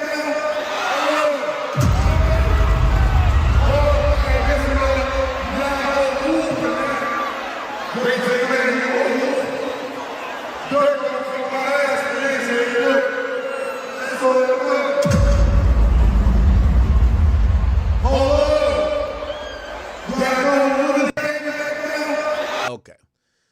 So, he's a GD, Durk's a BD. Durk is actually showing him some love. People think that Durk, has been growing up. However, after this, Durk got snatched, and J Mane gave his opinion on Durk getting snatched. This was his opinion, which I ain't gonna lie, this is kind of... Durk was trying to get the fuck on. Do your homework on trying to whoop the feds on for them grade. That nigga from the rack. It hit different, free folks. Let's start here. Let's just break all this shit down. Oh my kids. Do your homework on trying to be in Italy, Switzerland, and Israel. Folks was going to Israel. On for them, only nigga we know in Israel was Jesus. On for them, folks was trying to get back on for them grade. Do y'all homework. Then you got this OTF jam nigga jamming niggas up. Like, let's just start there. Free the real on my baby. Again, I'm going to say, we're not all the way sure on OTM Jam. Different on phone now. I'm all at the concert. Durk just brought me out on stage trying to say the kids push the piece on for them grade. We was on some new shit on for them grade. You got a nigga who you done fed on for them grade. It's bogus, folks. I don't care where y'all from on for them grade. I don't care what side y'all from, folks. This shit bogus on for them grade. Real niggas gonna feel it. It's different. Man, you feed a nigga for 12 years. He come home with a wire. A wire. A wire is crazy, bro. A wire. Do y'all homework on me bringing my mama so the feds was watching my mama too? It hit different. Am I in some shit now? Like, let's just start there. Like, I mean, we got a little link card fraud. I'll just be real. I'm phoning them. Dirk was trying to get the fuck on. Do your... All right. Okay. All right, J Mane. I see you doing the theatrics and shit like that. But goddamn, my boy. Anyway, yeah, a bunch of those things have been happening since then. What's very important is that, if you guys haven't watched this interview with me and Durk on Off the Record, listen to how Durk talks about rats. Now, we're hearing about somebody maybe wearing a wire, but if not that, we have a lot of cooperators. Listen how Durk feels about rats. All rats.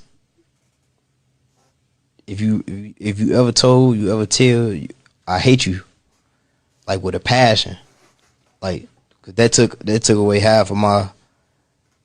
That made me who I am today. That took away half of my life. Like, motherfucker telling on my pops and that's who, you know what I'm saying, I needed.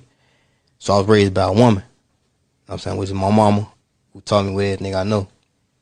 So I really hate rats with real passions. Like, I hate you bad. I'm looking to the camera. I hate fucking rat.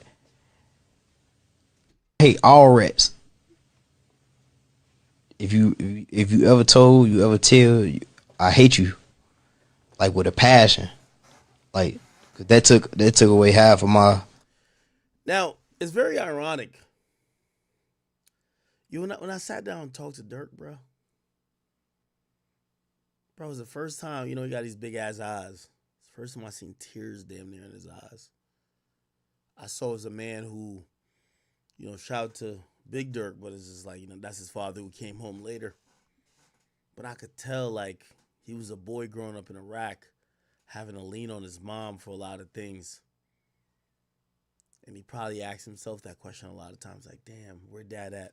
Why he not here? Blah, blah, blah. Eventually internalized that to mean the reason why your father not here is because somebody told on your father. he hated that person. He didn't even know who it was. He hated that person afterwards. That made me who I am today. That took away half of my life. Like, motherfucker telling on my pops and that's who, you know what I'm saying, I needed. So I was raised by a woman. You know what I'm saying, which is my mama, who taught me with everything I know. So I really hate rats with real passion. Nah, that was a real moment, not gonna lie. Very, very real goddamn moment. Hey, I'm gonna play a little bit of the Charleston White thing, and then we're gonna just knock out other topics until we're off here. By the way, this Durk thing, it's a lead story until Jesus, who knows how long. So I know y'all want me to just cover Durk, but we're gonna cover this Durk shit, but there are other topics we're neglecting as well. Let me see. Oh yeah, I gotta see this Charleston White say cheese. Listen to this shit. Controlling with a face and a name. So just some get back. So in the back of their mind, they can never sleep at peace. He self-identified city, and so now, shit, how to assassinate your character. Yeah, so that was. It's easy to push peace, or it's easy to push the concept or the narrative of pushing peace when you got some skeletons in your closet. And it seems like these guys got a lot of skeletons in their closet. Wiretap. Got him on a wiretap. I don't know how you go beat that. U.S. Marshals pick him up in Fort Lauderdale. I was just in Fort Lauderdale 2 days ago. Just got back yesterday. Shit, homie, I don't know how you go beat this. He booked 2 flights. He booked a flight to Italy and I believe it was Switzerland. Hold on. Free Lil Durk. Keep him locked up. Down from Chicago and spread throughout America.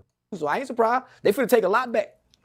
But this is what I'm gonna say. You gonna see all these celebrities saying free Durk, free nephew. You ain't gonna hear none of them. I'm already seeing it. You ain't gonna hear none of them say, man, he need to pay for what he did. We always say free the killer. But what about Tuka mama, man? Is anybody gonna go back to Tuka's mama? And let's hear what she got to say now. Man, that woman should sue the hip hop industry. She should sue the record labels. So, this is a victory. This is a victory for the poor black at the bottom. The mama ducks, all the mothers at the bottom who didn't have a chance, homie, to really get justice.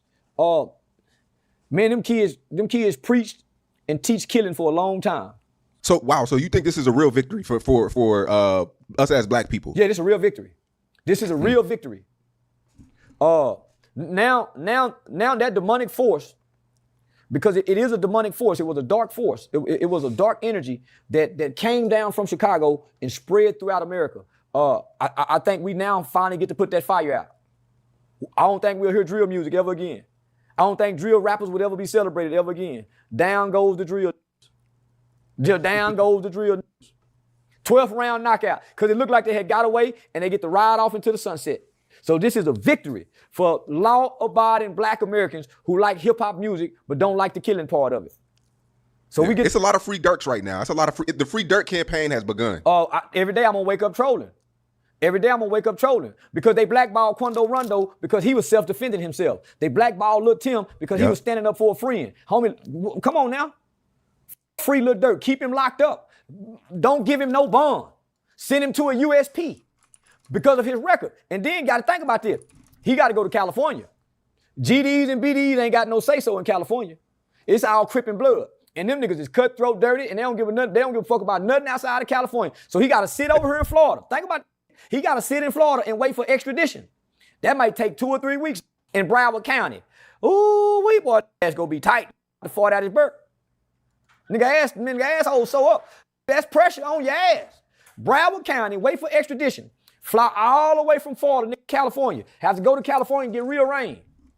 Nah, finna go through it. But he worked hard for this. How do they fly? Is it commercial? No, the feds got a plane. They got a private plane. Just like the movie, the Earth Woman, they got all, no, them niggas, that's real. Hell no, that's real. They don't ride on bus in the fed. They put them ass on. We'll get back to Durk.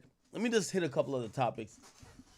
Just because I've been like neglecting these for a while. Yo, Cardi, man. Cardi B, I love you, girl. We talk on the phone at times privately, but you tweaking, shorty. Cardi, whatever beef you got with Offset, I just want to give you the reality of this. you married amigo.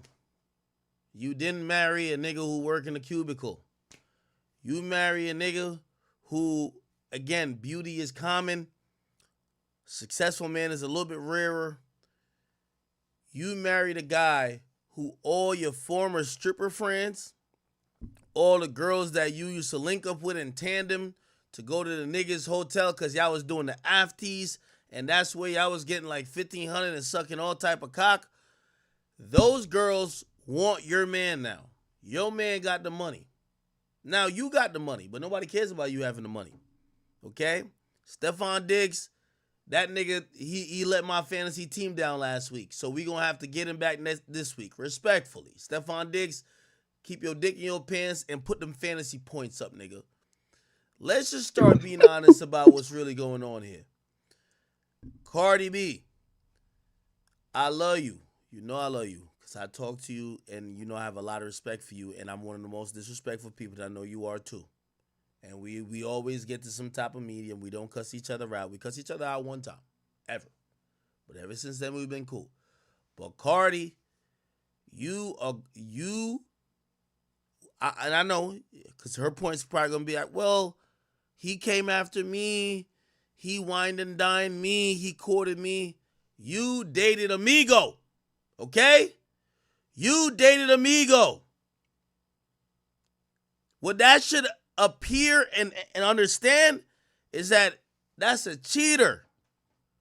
If you want a nigga who gonna be loyal, you gotta get a nigga with a rape charge who's a goddamn blood out of New York. You gotta go get a big zoo.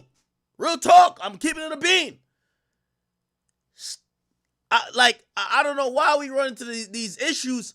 Cardi B, you with a celebrity. And as lit as you think you are, which you are lit, my girl. Trust me. Like, I ain't trying to diss no other entertainer. There's niggas 50 times less lit than Offset that's having a way with these hoes.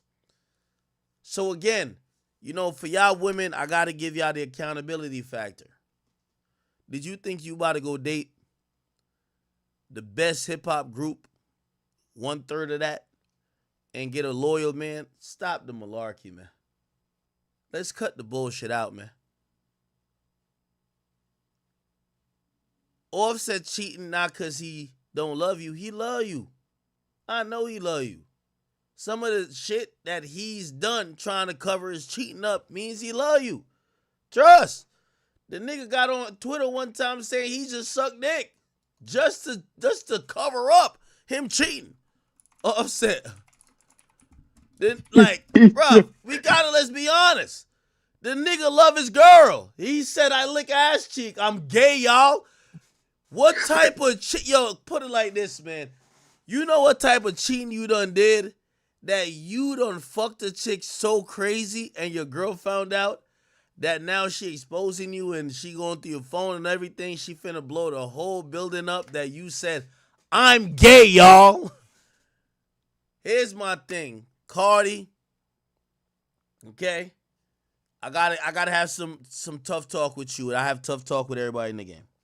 Cardi. When any of these girls date a famous man, they give him unlimited threesomes. They let him fuck all their friends. They let him run amok. You can't control a man. Put it like this. You 20 times more lit than... All right, let me not say 20 times because Offset about to DM me like 20, nigga. You wildin'. All right, you 5 times... No, I ain't going to say 5 because he going to DM me again. You 3 times more lit than Offset, okay? You 3 times more lit than Offset, but let me tell you how it works. You used to be in a strip club, Cardi. There's girls in the strip club look prettier than money. They look they look like the opening of heaven pearly gate. That's how beautiful they are. Their doctors is giving them the BBL, the cheek implants, the lips look all type of plump, look like 2 Michelin tires. It look like they could suck you into eternity, suck you up and give you CPR. Yes. But no matter how lit you are as a female, trust me, in terms of attracting the opposite sex, the nigga on TikTok with 25,000 followers is just as lit as you. That's just reality of it. Because there's nobody who said, I ain't want to fuck her before she got the clout. But trust me, there's a lot of women who say, I ain't want to fuck that nigga, but he got what? Now I want to fuck him. So I only say that to say, Cardi, and I got on the phone with you, girl. I love you, girl. You know I love you. And by the way, Offset, this is like platonic. Chill, bro. Okay, I don't want to squabble with you. Don't Falcon punch me, nigga. Cardi, deactivate your Twitter. I even offered you to make a bet with you. You gonna get back with this man. Stop talking shit about him. Let me tell you this. Charleston White said this, and I know a lot of people don't like Charleston White, but this is true. Cardi, if Offset's a cheater, fuck all that. That's your cheater. Don't come tell us every time he cheating. You go deal with him in private, whip that nigga into shape, tell him, hey, listen, that embarrassment shit ain't gonna work. Nigga, throw an iron at him. You know what I mean? Throw a brick at that nigga. Do what you gotta do. Break the window of the car. Like, y'all got some ratchet relationship. I would never suggest this for people who are mentally sane and also who don't have toxic relationship. But I myself found myself in a toxic relationship. Do all that shit because you got the leverage. And by the way, this is only for Cardi B. So the rest of you ratchet bitches who are broke, don't break nothing of the man's. I'm going to tell you that. But Cardi B is like that. Cardi, Offset is your cheater. Okay? Fuck what niggas is saying. My thing is this. Just accept the fact. Do what you got to do. And stop. You're not, at this point, you're not embarrassing him. You're embarrassing y'all both. So when we see a tweet like, bro, I wish the worst on this man. I never hated someone so much. And these bitches be so thirsty to have him. Please take this man off my hands. This garbage bag is too heavy. Yo, Cardi B, I'm hate to break the sad news to you. Cardi, I was on the phone with you. I love you, shorty, but I'm going to tell you the truth. You was in shock. How the hell I knew it was Stephon Diggs? Yo, you're not going to leave Offset and find a faithful man. Stephon Diggs is fucking 45 girls now. He's fucking more bitches than the nigga you're leaving him for. The point is this. I always say this. If I got a daughter, I'm going to tell my daughter, don't try to get no rich nigga, no celebrity. They're all fucking a shit ton of women. Right now, the dating market is skewed. Anybody with a hint of beauty, a chick who get a lip injection, a chick who get a cheek implant, a chick who get a BBL, who get a tummy tuck, a chick who goes under the knife, period, wants a nigga with the bag. And there is so many women who all look pretty much attractive and look, desirable. They want the very few men. Here's my point to Cardi B. Go date a plumber. That's what you need. But this is what I don't like about females. It's not a Cardi B thing. These chicks be acting like they want a loyal man. No, they don't. So you trying to tell me you want a loyal man, you tired of Offset cheating, and you went to go get the biggest dog in the NFL? You went to get the biggest dog in the NFL.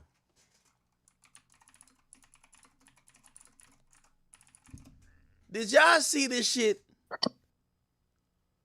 I got to see if I can pull it up. It's been a while because I don't know how long that shit happened. But this is what we got to give these women the reality of it. You say you tired of Offset and you ran to the other nigga who's fucking 3 times the women that Offset is.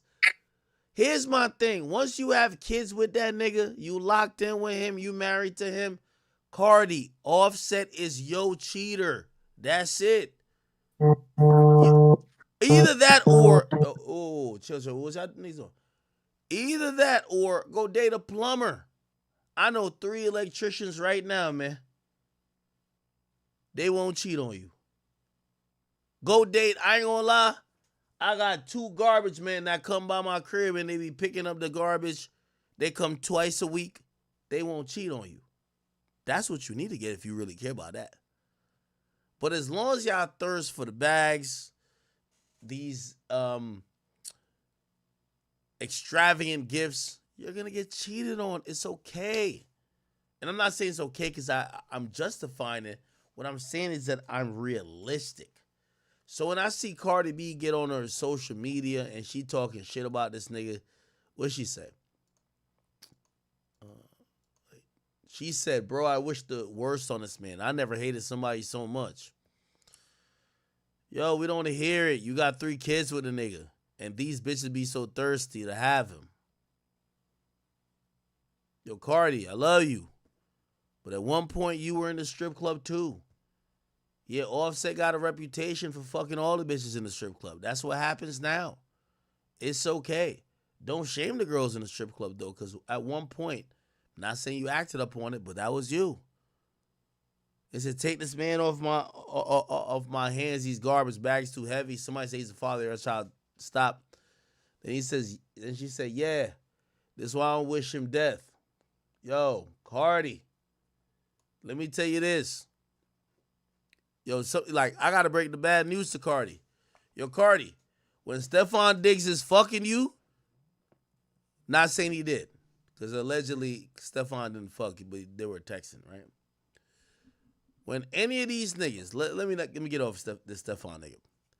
When any nigga you could possibly think of that's fucking you, they're going to enjoy that pussy a little bit more, not because it's you, because they're like, damn, that's that nigga Offset baby moms. That's the reality of it. That's how niggas think. We really think on some really dirty shit. It's kind of like that. So when you talking about you wish the father of your child death, just let you know.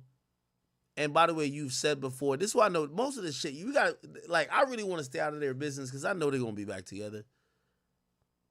But when you say you don't wish him dead, and but you're talking like that, man, let's just be honest, right? You say, oh, I don't wish him death, but I truly hate this dirty ass, narcissistic piece of shit. Whatever nigga you get with afterwards, Cardi, that nigga gonna be just trying to smut you out just to have a story. He don't got no kids with you. And I've always been, recently I've been trying to normalize all y'all women who abandoned, whoever y'all picked to be y'all first baby daddy, Cardi, Offset, man, try to work that out, man. Don't try to be like, oh, I don't need this thing. Bruh, try to work it out for the sake of the kids, okay? So somebody said, I used to love him, and then she says, no, I want him to get hit by a fucking truck. He really is just a dark cloud on anybody's life he enters. Cardi don't believe that shit, man. Yo, Cardi, I'm going to keep it up in with you. It hurts, and I know you're a celebrity, and you're a big dog in this shit. Offset is a serial cheater. It ain't even only Offset. I know mad niggas. Low-key, I am too. Bro, don't fall in love with a nigga you know gonna fuck another girl and then get mad when he fuck another girl. That's in his nature. It is what it is. So, Cardi, I ain't gonna lie to you, man. At this point, because I respect you and I respect Offset and I respect y'all union or I respect the fact you have kids, yo, the next time he cheats on you, could you please stop telling us? You gave that man 3 kids. You took him by 18 times. Please stop telling us. Just rock out. Keep your man. But we don't need to know, bro. Honestly. Okay.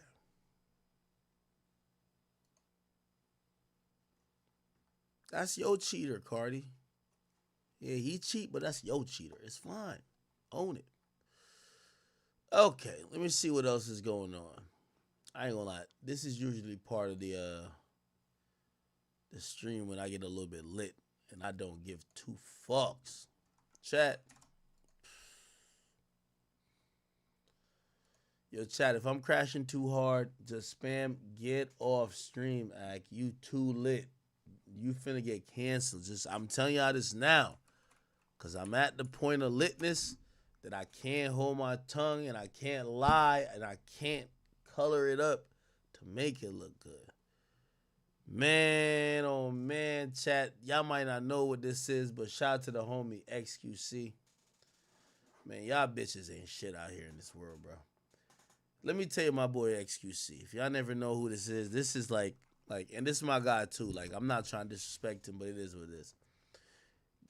Chat, to put it in perspective, some of y'all say Ak, you've been streaming a lot recently. Yo, by the end of the month, every month, I'm gonna give y'all maybe 90 hours of streaming. I think that's where we be at. Like 90 hours of streaming type shit, right? For the month. See this little motherfucker right here? He gonna give you 500 hours of streaming. He's a workaholic. Now, you know, sometimes people clown streamers. Oh, you never got pussy, blah, blah. Who gives a fuck? This guy essentially had this girl that he was dealing with. He stopped wanting to fuck with her. They were girlfriend and boyfriend. She's came back around and said, yo, based on how long we lived together, we were actually in a common law marriage. And not only because of that, if I was technically married to you, I get certain provisions, okay?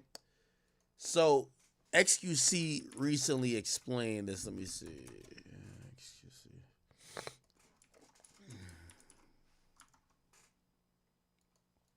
This is what he explained.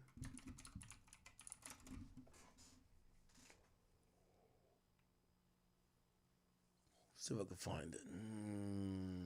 Like the original one. I didn't give a fuck because there's nothing valid in what was said. There's nothing. So essentially, she filed 2 lawsuits. The first lawsuit, she said, "Yo, bruv, I really think we used to live together, and based on that, we're married, even if we didn't really get married." The judge threw that case out. She filed another case, but now she's making allegations. Before she made the allegations, she hit him up. She said, "Bro, I'm gonna tell the people that you sexually assaulted me, unless you really raise this issue or whatever." And the dude is basically kind of came to convert to say, we're not going to do that. Anyway, listen to XQC. There's nothing that is relevant. And they were doing the same thing. That thing was attached to some letter that was asking for 10 mil so that it doesn't come out as like, of course the lawsuit was never going to go anywhere because it's not valid. There's nothing real about it. It was a complete fabrication. So that it was like, oh, this is going to go public. And these are the accusations, and we want 10 mil. They want 10 mil. Brother, I sat with the lawyers. I said, listen, on my behalf, even if they ask to settle for $10, it's going to be a fucking no. Okay. Shout out to XQC, man. Unfortunately, man, we're going to have to blame this on Diddy. They're putting all streamers and people with some money and some power in a weird position where they're saying that they're trying to put up accusations that everybody did some weird shit. So, I don't know. Anyway, there's actually a longer story to this. So basically, he said she sued him first, saying we were in a common law marriage, and I'm entitled to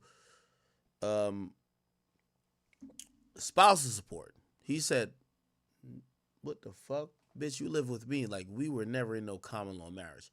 The judge ultimately sided with him, but she's filed a lawsuit, and then she basically threatened him. She said, yo, if you don't pay me, I'm going to say some allegations, including rape and all some other shit. He said, fuck you. I'm not paying you $30 million. You're going to have to come get it from me. And that's where we are with that now, okay? So he's still fighting with his girlfriend. By the way, the fight got so nasty, there was an injunction made against the McLaren. He had a McLaren, and he couldn't do with he couldn't drive the McLaren. Neither could she. While the court proceeding goes down to pretty much prove who should have the ownership of the car and what should the car be done to help pay off any type of judgments against this guy. So we'll figure it out. We will figure it out. All right, cool. Let me see what else. Yo, real quick, bro. I don't give a fuck, man. At this point, I'm lit, man. At this point, I'm lit.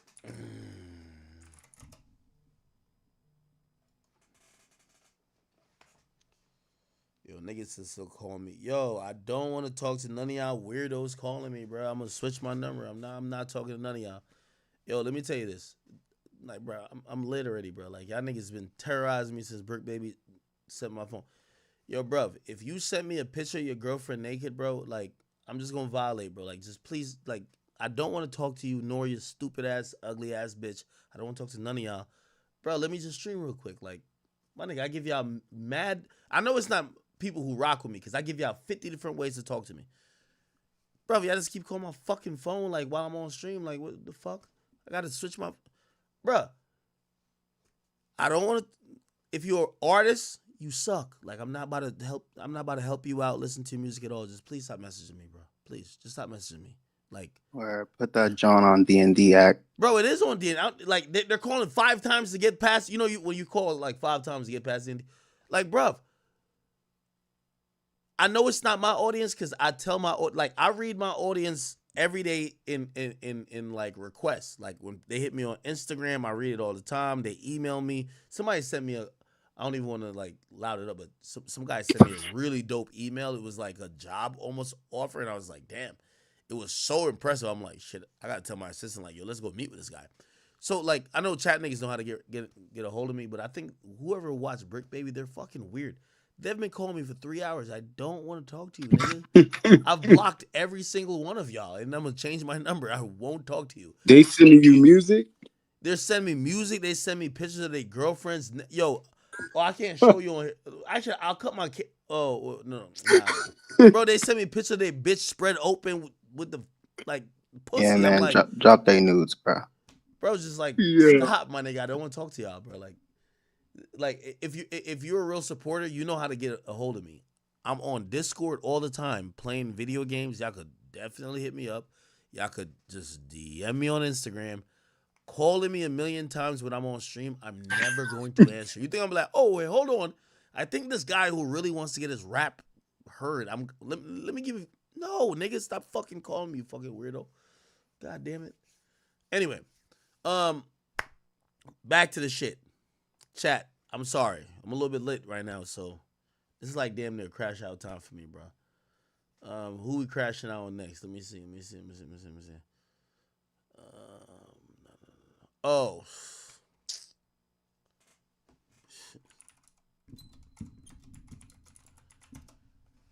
Yo, bro. My life. Yo, could we have a PSA, man? Yo, Christian Combs, thanks for sending me the song where you were dissing the feds. I was glad to put that out. I fuck with you. I don't got no problem with you, Christian Combs. I like you, actually. Take that. You Diddy Jr. And that shouldn't be a diss because you said if niggas say no Diddy, you gonna slap him. Yo, could Diddy kids find another skill other than looking like they're just carrying on the legacy of throwing parties and getting belligerently drunk? Could somebody in the Diddy family read the fucking room? Yo, Christian, we understand you think your girl the baddest in the game. Cause y'all go vacation on one of these private islands and nobody can see y'all. Nobody wants to watch you doing the take that dance with your girl no more, bro. Read the fucking room. First of all, none of y'all make no money. Y'all daddy gave y'all like $1 billion or y'all got the trust fund that y'all working off. Could y'all at least chill out while y'all daddy fighting for his life? Yo, when I see shit like this, I realize that this is the problem with Diddy's kids. Diddy didn't teach his kids one marketable skill other than doing the most outlandish shit for promotion and still acting like they're the life of the party. News fucking flash to Diddy's family. Partying is not the thing we want to get marketed to right now. So Diddy's fighting for his life. The niggas fighting and squabbling over honey buns and the niggas getting canteen that's molded food. By the way, there's a lawsuit that came out who said that. I'm not just making shit up. Could Diddy kids at least chill, look sad? Or are they going to look like they're having the time of their life? Bruv, could Diddy kids stop looking like, you remember when you was in high school and you know that math teacher who was never cracked a joke a day in her life, never smiled, she was out for a week based on whatever, and you had a substitute the whole week, and you was extra lit because you had a substitute? Could Diddy kids stop acting like that? Your daddy is in jail. Could you look sad for 1 second? I ain't saying y'all can't party. Can't y'all do it in private? It's the only marketable skill for the Diddy family to act like you're some extra partied out people. You know when niggas are watching these like, oh, I'm partying, people think you're him, right? Like no one thinks y'all have lit parties. People think that y'all are druggers. People think that y'all are like, you know, sex fiends. Nobody thinks that y'all are the cool people y'all trying to portray yourself. Now, Christian Combs, he been dying to tell us. Like, he been like dying to tell us. Christian Combs, girlfriend, baddest. He can't, like, he was dying to tell us that his girl is the best. Let me just, hold on, give me 1 second. And by the way, again, I got no problem with Christian Combs. Because I put out the song where he dissing the feds, right? He couldn't stop telling people he got the baddest girlfriend. Bruv, I ain't trying to disrespect you because I don't want you, like, I heard y'all blew up Kid Cudi car. Don't try to kill me. Bruv, your girlfriend used to date Ian Connor, gang. Calm down. She's beautiful. We get it. But calm down. You and her could make babies and marry each other, but she used to date Ian Connor. Relax, brother. Forget what's going on with that. Yo daddy is fighting for his life. He's appealing to the goddamn circuit courts for bail, and they're looking at giving the nigga life for having freak-offs and 1,000 bottles of baby oil. Read the room. Please read the room. Don't be like Meek Mill who can't read his own name on a cake. Read the room. Here's the problem with Diddy's kiss. Christian Combs, baddest. Hold on, I gotta just show y'all this. I just can't believe it. Every time I see it. Again, I'm not saying these niggas. Look at this shit right here. Look at this.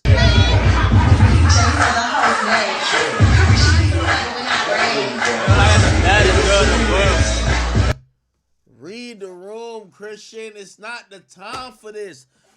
You should say that. Gaslighter in private. Babe, you're the baddest. You're the most beautiful girl who God ever put down. You're better than Eve. You're better than every other.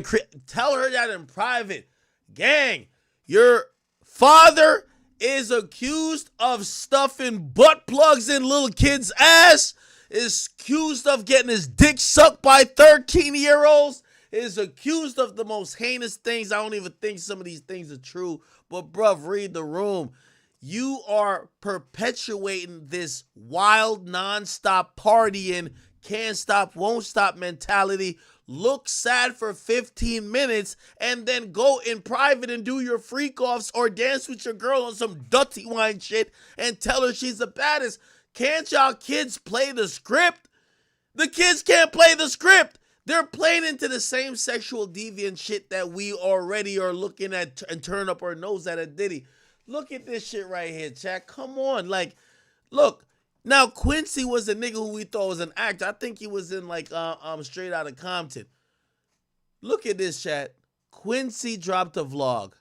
And if you're Diddy right now, Fighting for Your Freedom, is this a vlog you want your kids to drop? Listen. No, you have to wait. You're annoying. Stay mid. Good. ETA on the way. ETA on the way. ETA what? On the way. Believe that. It's just like yours. Right now I got $4.6 million. Well, not after this moment. Kinda. Instagram new update. Thank you. I'm gonna take your bitch with this bandana, boy. I'm gonna take your bitch with this bandana. Come on, kids. Like, yo, bro, what's going on? They don't get it. Are you sure? Oh my God.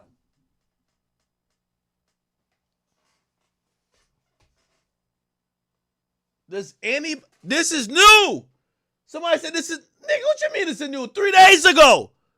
The Sun put out the craziest thing about this, Diddy is worth $1 billion and his son put out a preview for a fucking vlog that got 17,000 views. What are y'all doing?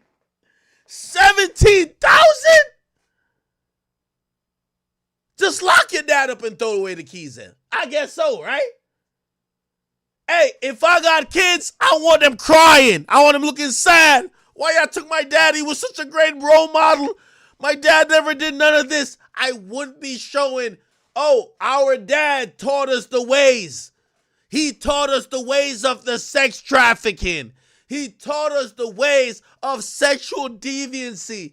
Come on, Quincy. You're supposed to be the smarter one. Nigga, they saying you not even Diddy's kid, really. You supposed to be hella smart. Christian Combs, he look like Diddy, so he can't help himself. Can't stop, won't stop. He look like he got a toothpick in his mouth.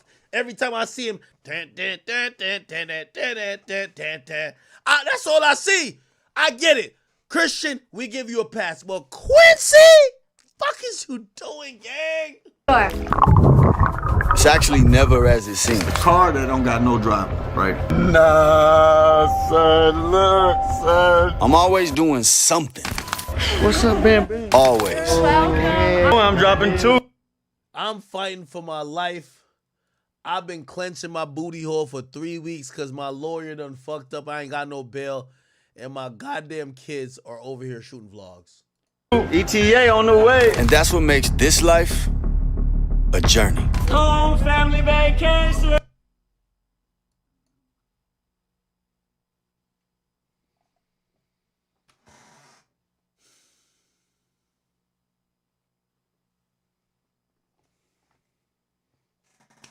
Yeah, I got it, bro. I got it. It's like these niggas must know what the trust fund like stipulations are. They don't give 2 fucks about this nigga.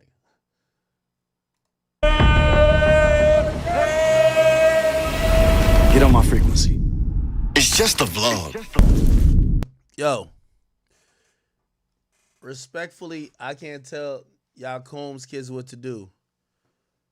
But at least until the trial's done, yo, if y'all want to be in music and entertainment and y'all want to be in like I guess entertainment, go put out an artist.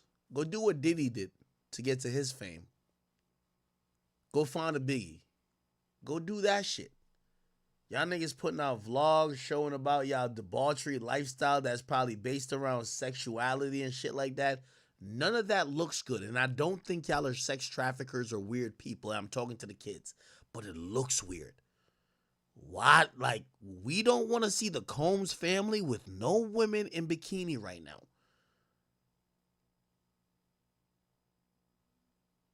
This is a time for y'all to do business. Not the time for us to be like, oh my God, let's see how it's like to party like the Combs. Things will change. Hopefully. If it's not proven that your dad did all this weird shit.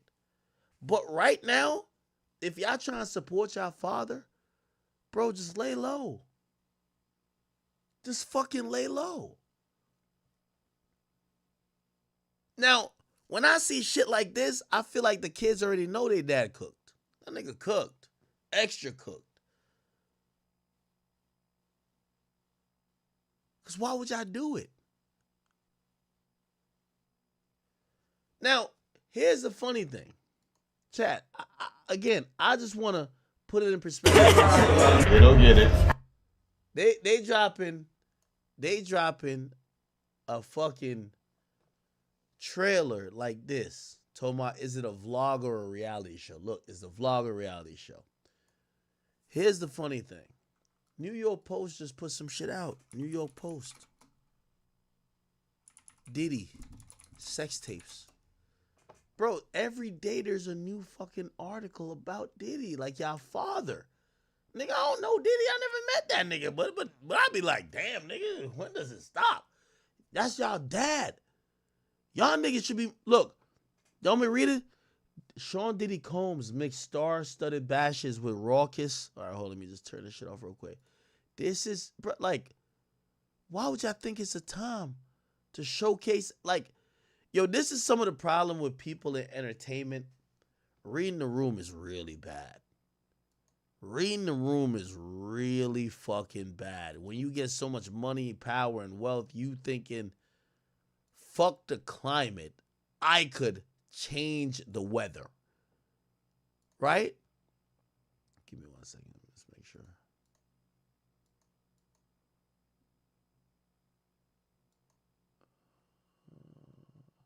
get everything? I'm trying to make sure this disconnect the it looks like it.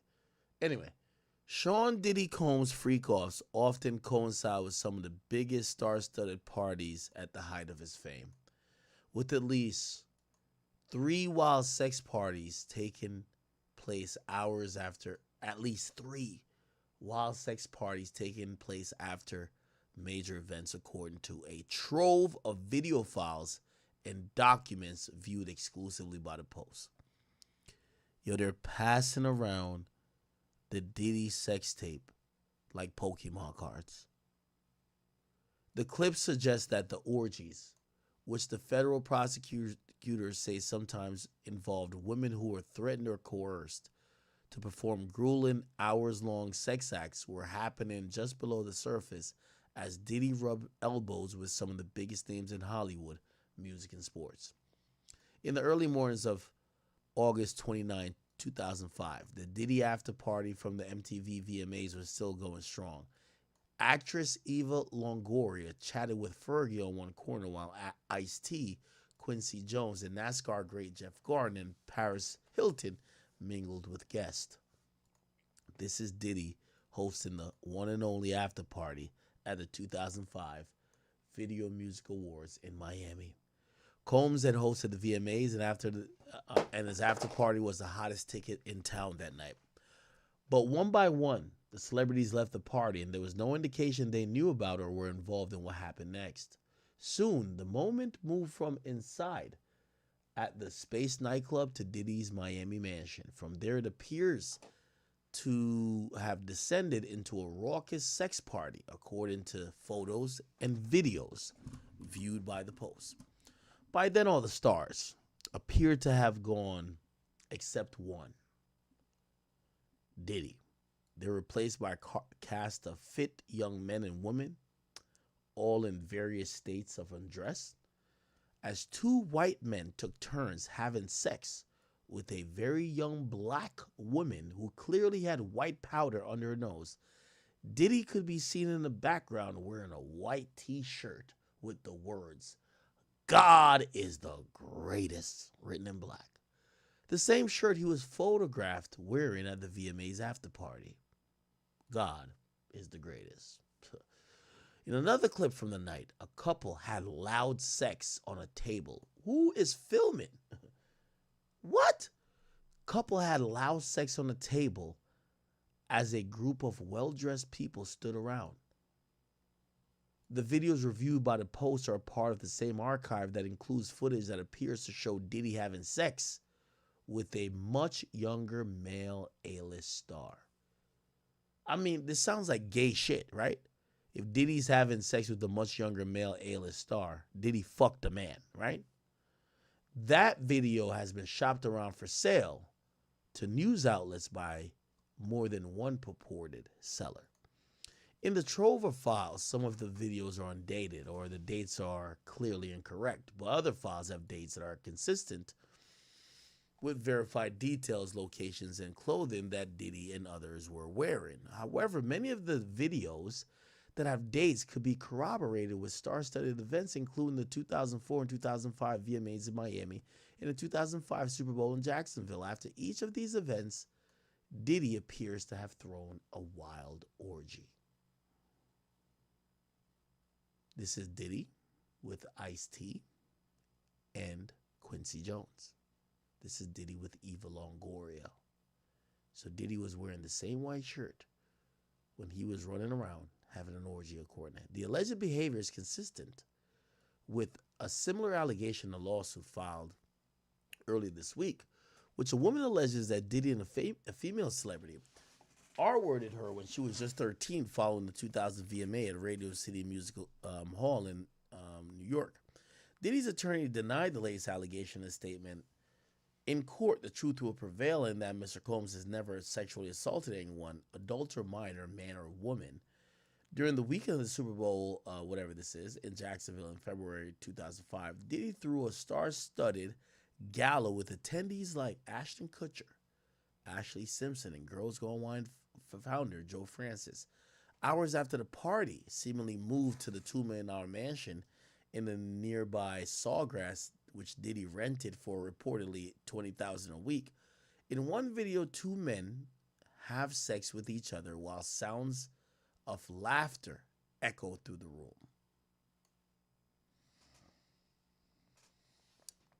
It later appears that Diddy himself took part in the action that night and held the camera from his point of view while he appeared to engage in sex with a woman. Again, there's no indication that his Super Bowl party guests knew about the orgy that took place afterwards. Wow. Federal official rated blah, blah, blah. Cool. So this is just regurgitating old shit. Oh, wait, never mind. Hold on, there's some more stuff. To ensure participation in freak-offs, Combs often used violence, intimidation, and leverage power of the victims, power he obtained by obtaining and distributing narcotics to them, exploiting his financial support to them, and threatened to cut off the same and controlling their careers, authorities allege. It's unclear whether the videos the Post has viewed are part of the Fed's case, but officials say that they confiscated hundreds of videos from Combs, hard drives, and devices, some of which include freak-offs, sex parties. These are consistent with the videos we have, the federal law enforcement who was involved with the investigation said after hearing the description of the scenes in the videos. By the way, this is what Diddy's lawyers want to put a gag order on, because the federal agents they're making comments, but not directly. They're doing it through an anonymous source. Just about everything you can imagine was happening at this party. Now it's our job to determine whether it was consensual for everyone involved, if anyone has been trafficked, and what the laws have been when it was broken. In the videos viewed by the Post, the identities of most of the participants are unknown, but the feds believe that some of the victims they've obtained were coerced to perform. Combs threatened his victims, the feds say, including with threats to expose and embarrass and sensitive recordings that he made of the freak-offs, and if women didn't comply with his demands, he's been charged with racketeering, blah, blah, blah. Wow. Sad. Yo, Diddy's kids, man, read the motherfucking room. Like, you got to, please, for me.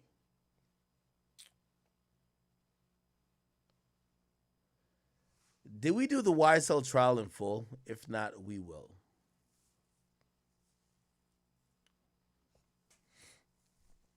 While we're here, let's just do this real quick. Caribou DDG. So Caribou went on DDG's podcast, and essentially What's good? She was trying to respond to Yachty, where Yachty said that she never wrote a lyric in her life, and he wrote her on a radar freestyle. She wanted to clap back with this pod. Let's see if we can get to it. Good job. They trying to learn about you. Can't call it for real, but I see myself being smiling and having money, and my family all smiling and stuff. That's good. Period. That's all that matter. Don't matter how you got there, no matter how I feel. Type shit. Type shit. What made you start rapping though? Honestly, I was working as this rapper assistant, and then he was in a movie. And when I was younger, I used to do theater. I did it for like 8 years or some shit, growing up. And then to do but be in the studio, so I just go every day, and I had access to a studio. Why don't people feel like we all human? They don't. And why don't like it's niggas that watched me 7 years ago before I had snippet? Like I couldn't even like. So like, but it honestly like, I don't regret that because you know, there was some songs that I really wanted to put out. Like I shot videos for like mad songs too before, but they just kept getting dubbed. So like I just like started just listening or whatever. Yeah. But some of them I'm glad I didn't drop that now. Like I'm glad, like I like all the songs I have pretty much. I'm trying to think. I pretty much like all the songs I have out right now that I dropped. So my bad. No, that's facts. I hate that shit too. That shit's so funny though. Yeah. I just hate it because like I be rapping about what I'm going through at that time or like how I'm feeling that day. Like, so it's like, if too much time go by, other people's business out there. Like, Yeah. I mean, I don't got time to watch the whole podcast. Let me just play the relevant clips and I'll give my comments. So, Caribou appeared on DDG's podcast and looked like she wanted to address a few things. First of all, she wanted to speak on ghostwriters, and she said, and you know what's crazy? Boat used writers for Let's Start Here. Is that that album? He had a whole team of writers in El Paso, Texas. Like, what are you doing, bro? He can't. My bad. Ugly. Next. No, everybody. Keep that. Dumbass. Everybody use writers, man. It's all good, bro. Like, it's your job, damn near. Like, it's like, I thought about being a writer. I'm not using them, though, right now. Like, since Boat, first of all, I didn't want to use them. We used to argue all the time. I didn't want to use them. Like, I didn't like talking about pussy this and dumbass shit. Like, I don't even talk like that. So, just like, I'm straight on that. But we used to clash about it because he got an ego. But now, I'm not going to use no writers because, like, I haven't even dropped a tape yet. I need people to know, like, I just at least need to put my own tape body of work out with just me. You feel me? Like, so people can know, like, I'm not playing with y'all dumbass. Like, it been me the whole time. Like, it's my shit. You feel me? And then after that, like, if it become like a, you know, when you years in this shit, just to make it easier, maybe I'll use a writer. But right now, I don't see myself doing that because I don't think I need it. I'm not gonna lie. Like, I think my whole swag is me being me on the song. Like, people don't really talk about what I talk about, or I don't know. Like, I just feel like the only thing that works is talking about what I talk about, my flow, do my shit. Like, that's what's working for me. Yeah, look at that. Okay, so she said Yachty got writers. We'll get to that in a second. Like, now she's talking about her underrated freestyle verse. Obviously, he shared the reference for the On the Radar thing, right? But people just don't know, like, the whole thing was On the Radar wanted to do me again because I already did it. I did it the first time. Yeah. I told my boss at that time or whatever I was about to do it, and he said, "You're not ready," and I just did it anyway, and it went good for me. And then they wanted to have me back, and I said, "Let's do Concrete. Like, let's do the whole, all of us," because I was watching like 41, like, you know, like Jen, Tata, Carl Rich, like, I love that their little shit on the radar. So I was like, let's do it like that, and like, let's just like switch the beat on each person's part. Yeah. So I set it up or whatever, and we were doing our shit in the studio. Like, obviously, he shared the reference for the On the Radar thing, right? But people just don't know, like, the whole thing was On the Radar wanted to do me again. Because I already did it. And it was basically like they wanted to do On the Radar for like press. What is it called when you're press about to drop an album? Press run, some shit like that. They wanted that to be a part of it or whatever because we were about to put out the tape or whatever. I'm pretty sure, yeah. So, I didn't want to do it because I didn't have my shit together. Like, I didn't like my verse. And it was the night before, and I'm like, I'm not doing it. Yeah. And then the day of came. No, the night before, I said I'm not doing it. And then bro literally like did a little voice message and sent it to me on the bus. And I'm like, this sound good. And like what people don't know is like he based it off my flow, off my life, my lyrics, like the shit I rap about, the shit I went through. Like, and he's like, that's what a writer does. Yeah. They take you and they just whatever. But I'm thinking like I didn't really care because, and it was basically like they did it, and I had Mitch and Wes put the beat switches on there, but they didn't like the beat switches, so they took it off. But when we got there, let me cut this bullshit off. Hey, yo, Caribou, man. Let me just talk to you real quick. Like, I see what you're trying to do with Yachty. I don't know if y'all used to fuck or whatever. I really don't care because y'all got some mad passive aggressive energy with each other. That seemed like sexual tension. I'm gonna just keep it a bean with you, and I ain't asked Yachty about it, but it feel like y'all used to be on some shit. Here's the reality of it, okay? Yo, Caribou. The word is, if no one ever told you, you're a raging bitch. You have an attitude. You feel entitled. You talk down to people, and your attitude became so much. Think about this. Yo, Caribou, I'm not even trying to disrespect you, but I want you to think about this. Yachty dropped you because your attitude was too much. We've never heard that. By the way, he gave you a career, even if you want to say you wrote shit. Who gives a fuck who wrote whatever? You had a buzz. Trust me, I don't even want to mention it. Come on, I talked to everybody over there. They didn't even agree with Yachty dropping you because you had some worth at that point. But Yachty couldn't, I understand it. When you deal with a chick who is, attitude. Bruh, peace of mind is worth everything. You need to address that with yourself. I think you have been humbled. The reason why you got embarrassed by a lot of people, but even me, and I see you try to call me out, you know you don't want to be on my bad side because I embarrass artists for a living, is because the people who loved you and was around you, they realized that they built a monster they couldn't deal with. They were trying to have you humble yourself and calm down, but you already was on this real freight train in terms of being a musician, thinking that you made it. You have to take a little bit of accountability, shorty. Forget the writing. Yachty was down to be done with you because matter of fact, I'll give a little bit more.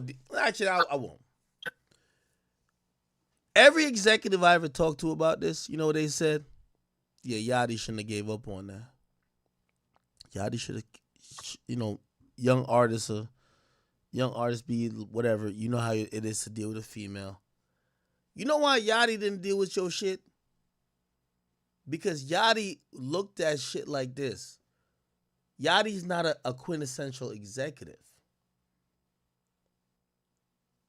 Yachty looked at shit like, why am I going to deal with this woman who ain't 1/50th as hot as me, ain't had no career yet, but she's being a bitch, when I think I made her, and to keep it real, forget the money she could make for me. This is the thing that's different between Yachty and most just execs that aren't musically talented.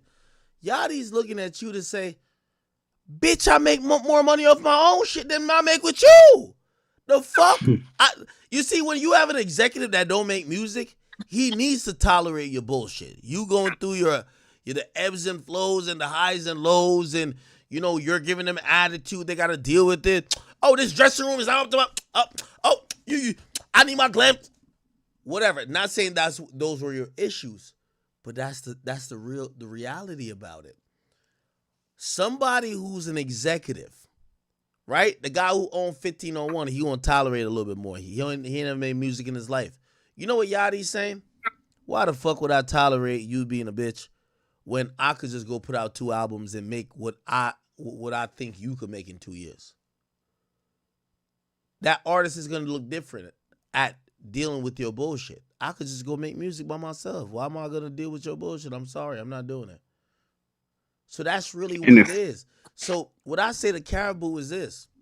Yo, Caribou, I know you trying to say, and by the way, Caribou, I'm giving you some real, yo, Yachty don't even hate you. Bro, you know why Yachty, because I talked to Yachty about this. I'm going to be a little bit honest, and Yachty, don't get mad at me if I'm saying some shit that you probably didn't want me to say. Because I remember when you first threw them little pot shots out, and I remember talking to Yachty. We were talking about some other shit. We were talking about a Drake song at that point. And I brought it up, and I said, Yachty, watch out for this situation, because you know what it is when you're dealing with women. And Yachty only really addressed your ass because you're a woman, and when you start putting shit like he's a bully or whatever, you start putting a light.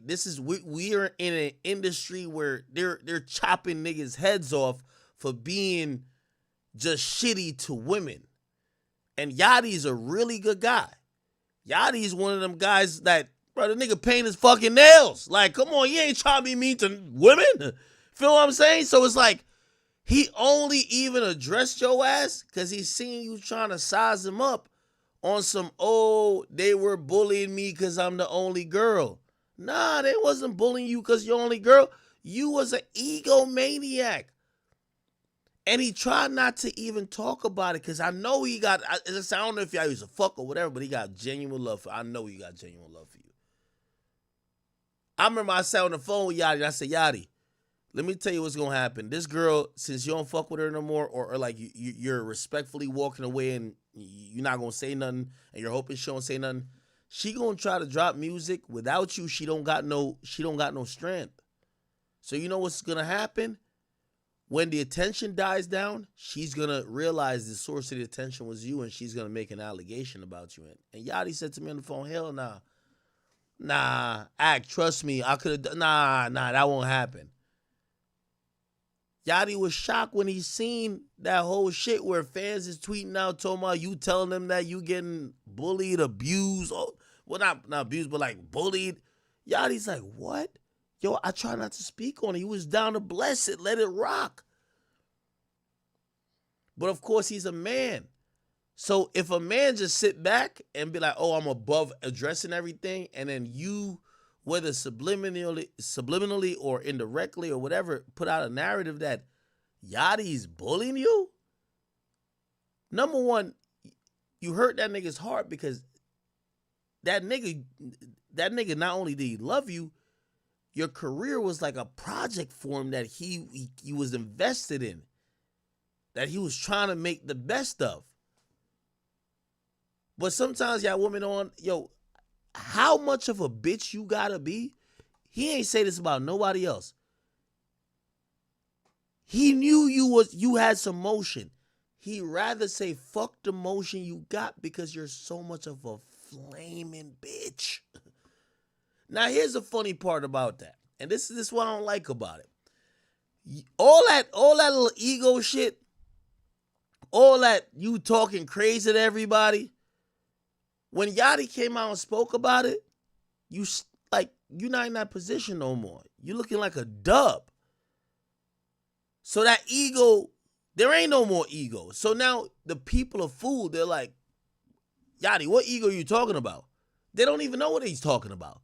Because they didn't see you when you're walking around like, yo, shit don't stink. They see you now when people are talking about you got a ghostwriter, that people talking about a Yachty made you.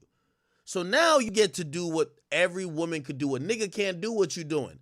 You playing victim. Here's the thing. Stop the victim shit. Yachty ain't never bully you. Them niggas that over there never did nothing crazy to you. You don't got no allegations as a woman. Cut that shit out. This is what you need to do. Don't mention Yachty's name. He ain't trying to gain nothing off you. Just go build your career, right? And go make good music. But I think you realize if you don't talk about Yachty, a blog like me don't post you. Because who the fuck is Caribou? And let me tell you this, Caribou. There's a lot of artists like y'all. I'm not saying Yachty came to me to say, yo, this chick is. But let me tell you this. Y'all never get humbled till niggas like me humble y'all. Because y'all walking around like y'all walking on cloud 9 around Yachty. And then when it's, I know what you're saying about me. Who are you? This is what Yachty couldn't tell you. Yachty had to wait till the rest of the internet said it to you. Who the fuck are you? When now you're involved in some drama, and I said, all right, cool. So if she thinks she's hot shit, let's see where she performing at. You were performing in front of 8 people. We ain't never seen you get that humble that quickly. Again, nobody, first of all, you know it's crazy what you sitting up here with DDG talking about you writing. Caribou, you ain't motherfucking Shakespeare, okay? Whether you wrote it or Yachty wrote it, you ain't said one, hold on, because somebody mute about, where's some echo. Whether you wrote it or Yachty wrote it, there ain't one bar that ever came out of your mouth that we said, oh my God, this is like life-defining and earth-shattering. The point is this. You're looking humble now. And this is the version of you that Yachty wanted. It ain't too late. Y'all had something going on. I don't care who was writing for who. Caribou, respectfully, you think nobody thought you was a lyrical genius, nigga?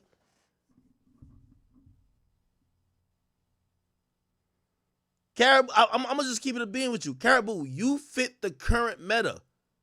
The dyke-looking chick that's racially ambiguous, that seems cool, but you're only seeming cool because, like, Yachty knows how to create cool. That's it. Like, to keep it real, though, like, I really think you were fucking Yachty, but, like, you kind of look like a dyke. So I'm like, all right, maybe you're not fucking him. Yeah, I'm drunk, so I'm going to just keep it a beat. Like, really. But you fit the meta. There's like a chick in the streaming world that's doing that right now. Like, what's that girl in the streaming world? Like, she looks like a dyke. But, like, I don't even know. Like, these days, things like Erica Kane? Erica? Nah. Dude, chat about to spam it, bro. I'm keeping it a bean, nigga. Chat, who I'm talking about? I don't know these people, bro. Yeah, you fitting the LGBTQ model right now, gang. Who? Geo? Man, I don't know these people, bro. That's what it is. That's the meta. Fuck that. You feel what I'm saying? So, gang, do what you want to do. Yachty not hating on you, but it's unfortunate, and this is why I said, like, yo, you should, if you weren't a fucking idiot, man, cut these podcasts out, because I could tell Yachty got genuine love for you. This is what you do. Swallow your pride. Go to him and say, yo, I'm going to be honest with you. I didn't know I was ego tripping like that. I'm an artist, just like you're an artist. Yeah, I was feeling myself a little bit. I was ego tripping. It's okay. But we had a good thing going on, Yachty. Fuck who wrote music. Who gives a fuck? Let's try to put it back together. Because here's the thing. Caribou, what Yachty did for you is priceless and invaluable. The nigga gave you the head start that you were already in the game. That's something to be respected. Get back. Listen, y'all had something going on. I like concrete. Get back. Figure it out. That's my boy Myron. Yo, Myron, you ready? Yeah, man. I'm just trying to figure out how I give you my username. Do I gotta open up the Discord and click my account? Yeah, because I made a new one. Okay, so open up Discord, and when you go to Discord, yeah, I'm gonna take a picture right now and send it to you. I think I got it, but yeah, just go like your profile now. I should be able to add you. All right, it's a new one, so yeah, no, it's all good. I'm just sending it to you right now. All right, bro. All right, cool. All right, peace. I bet. Yeah, no, we gonna get Myron on. We gonna talk a little bit more about the Durk shit. But yeah, yo, Caribou, bro, Caribou, I'm gonna keep it a beat. I hate when any women try to act like niggas is like, bro, we like y'all dykes or dyke looking. I don't even give a fuck if you like men or not. Just keep it a bean, bro. Like, you cool, like, you straight. Like, we got the vibe that whatever little aesthetic, I don't know if Yachty created it or you participated, it was kind of cool. Bro, don't fuck it up with your ego. What you should do, go back to that nigga, be like, yo, listen, I was ego tripping. Yeah, yo, let's get this shit right. Yachty not even one of them niggas that be standing on business like, yo, 50 Cent, you cross him once, he wants you to die. Nigga, just apologize to Yachty, invite him out to the motherfucking nail salon. Y'all both get y'all nails done and come back. What the fuck is up with y'all? That's what y'all should fucking do. Instead, you over here looking goofy as hell on a podcast talking about Yachty getting written for. Man, y'all can't tell me nothing about Yachty getting written for. Yeah, listen, Yachty did Jumbotron shit popping. I'm sorry. Yachty's the best writer last year. Yachty's the number one writer last year. I don't give a fuck what y'all niggas talking about. Get out of here. Okay? So, my last advice to Caribou, don't let your ego fuck up something that's good, okay? And I'm going to just keep it moving. What do y'all think about all of that? Oh, I think I got mine right here. Yo, y'all here? Oh, the gang done. Nah, yeah, and Caribou need to know that having writers is okay. Like, there's nothing wrong with having a writer, bro. Of course. I think I sent it to Myron. Let's see if sent request. Oh, yo. Facts. We ain't do the giveaway. Yo. Could we put the giveaway till tomorrow? Yeah, whatever you want to do, bro. Yeah, no, for sure. Or if they join the server, if y'all join the server, we could just do it in the server. Yeah, I could do it in the server. Yeah, yo. Oh yeah. Chat. If everybody's watching me right now, I want y'all to do me the biggest favor in the world. Discord.gg/academics. We're on the cusp of having 30,000 people in there. Discord.gg/academics. You go here, it's gonna be like, all right, the invite's gonna say valid. But oh no, never mind. Do it wrong. Yeah, right here. Okay, bet. So Discord. It's really discord.gg/academics. I'll bring it to here, or you could just type this in. Please, we're only a couple hundred away from getting 30,000 on Discord. All right, bad. All right, yeah. If y'all come in the server right now, I'll send out some codes right now to the people that pull up in the server right now. All right, yeah. Hop in the server right now. I'm calling Myron. All right.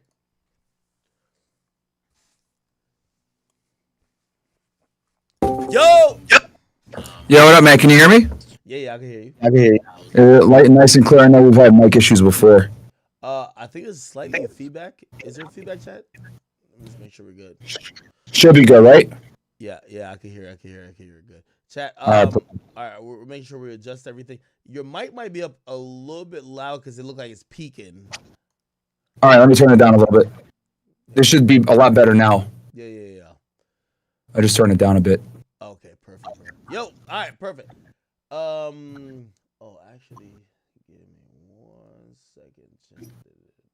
And then. Chat, do I sound good now? Put ones in the chat if I sound good. You guys can hear me and it's not sound like crap.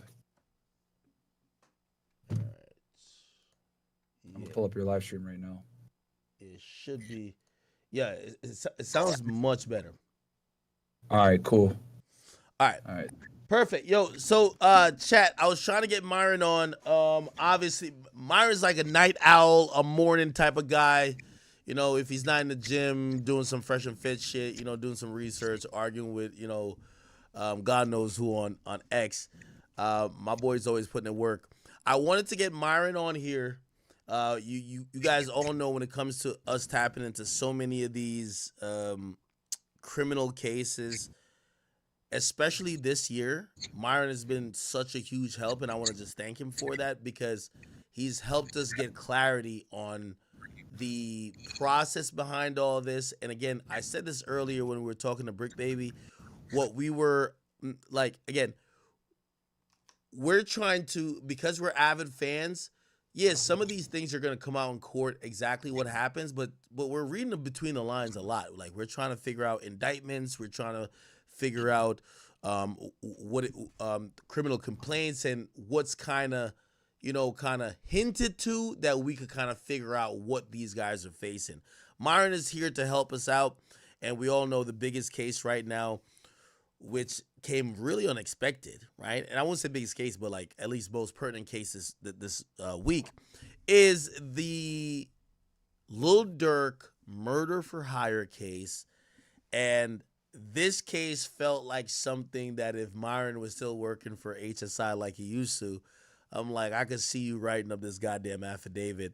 So I want to kind of give you the floor in kind of giving a reaction to what you thought when you saw this. And then I want to break down this complaint with you because I know you've written a shit ton of these. Yeah. No, man. Thank you for having me on. Sorry that I got on so late, man. My sleep schedule is messed up. But for those that aren't familiar with me, Myron Gaines, I used to work as a special agent with Homeland Security Investigations, HSI, which is the biggest investigative entity within Homeland Security. Pretty much have the same duties as the FBI. That is the same agency that arrested Diddy, which is why I was very familiar with the facts of that case, because it was our HSI New York office that did it. I started my career in Laredo, Texas. Then I moved on over to Miami, Florida.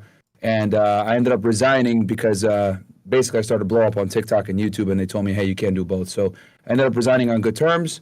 But that's what my experience is. I've done all types of cases: violent crime, terrorism, drug trafficking, human smuggling, human trafficking, firearms violations, everything. I actually did do a murder for hire investigation before too. Have you? So I'm pretty familiar with these types of charges in this case as well.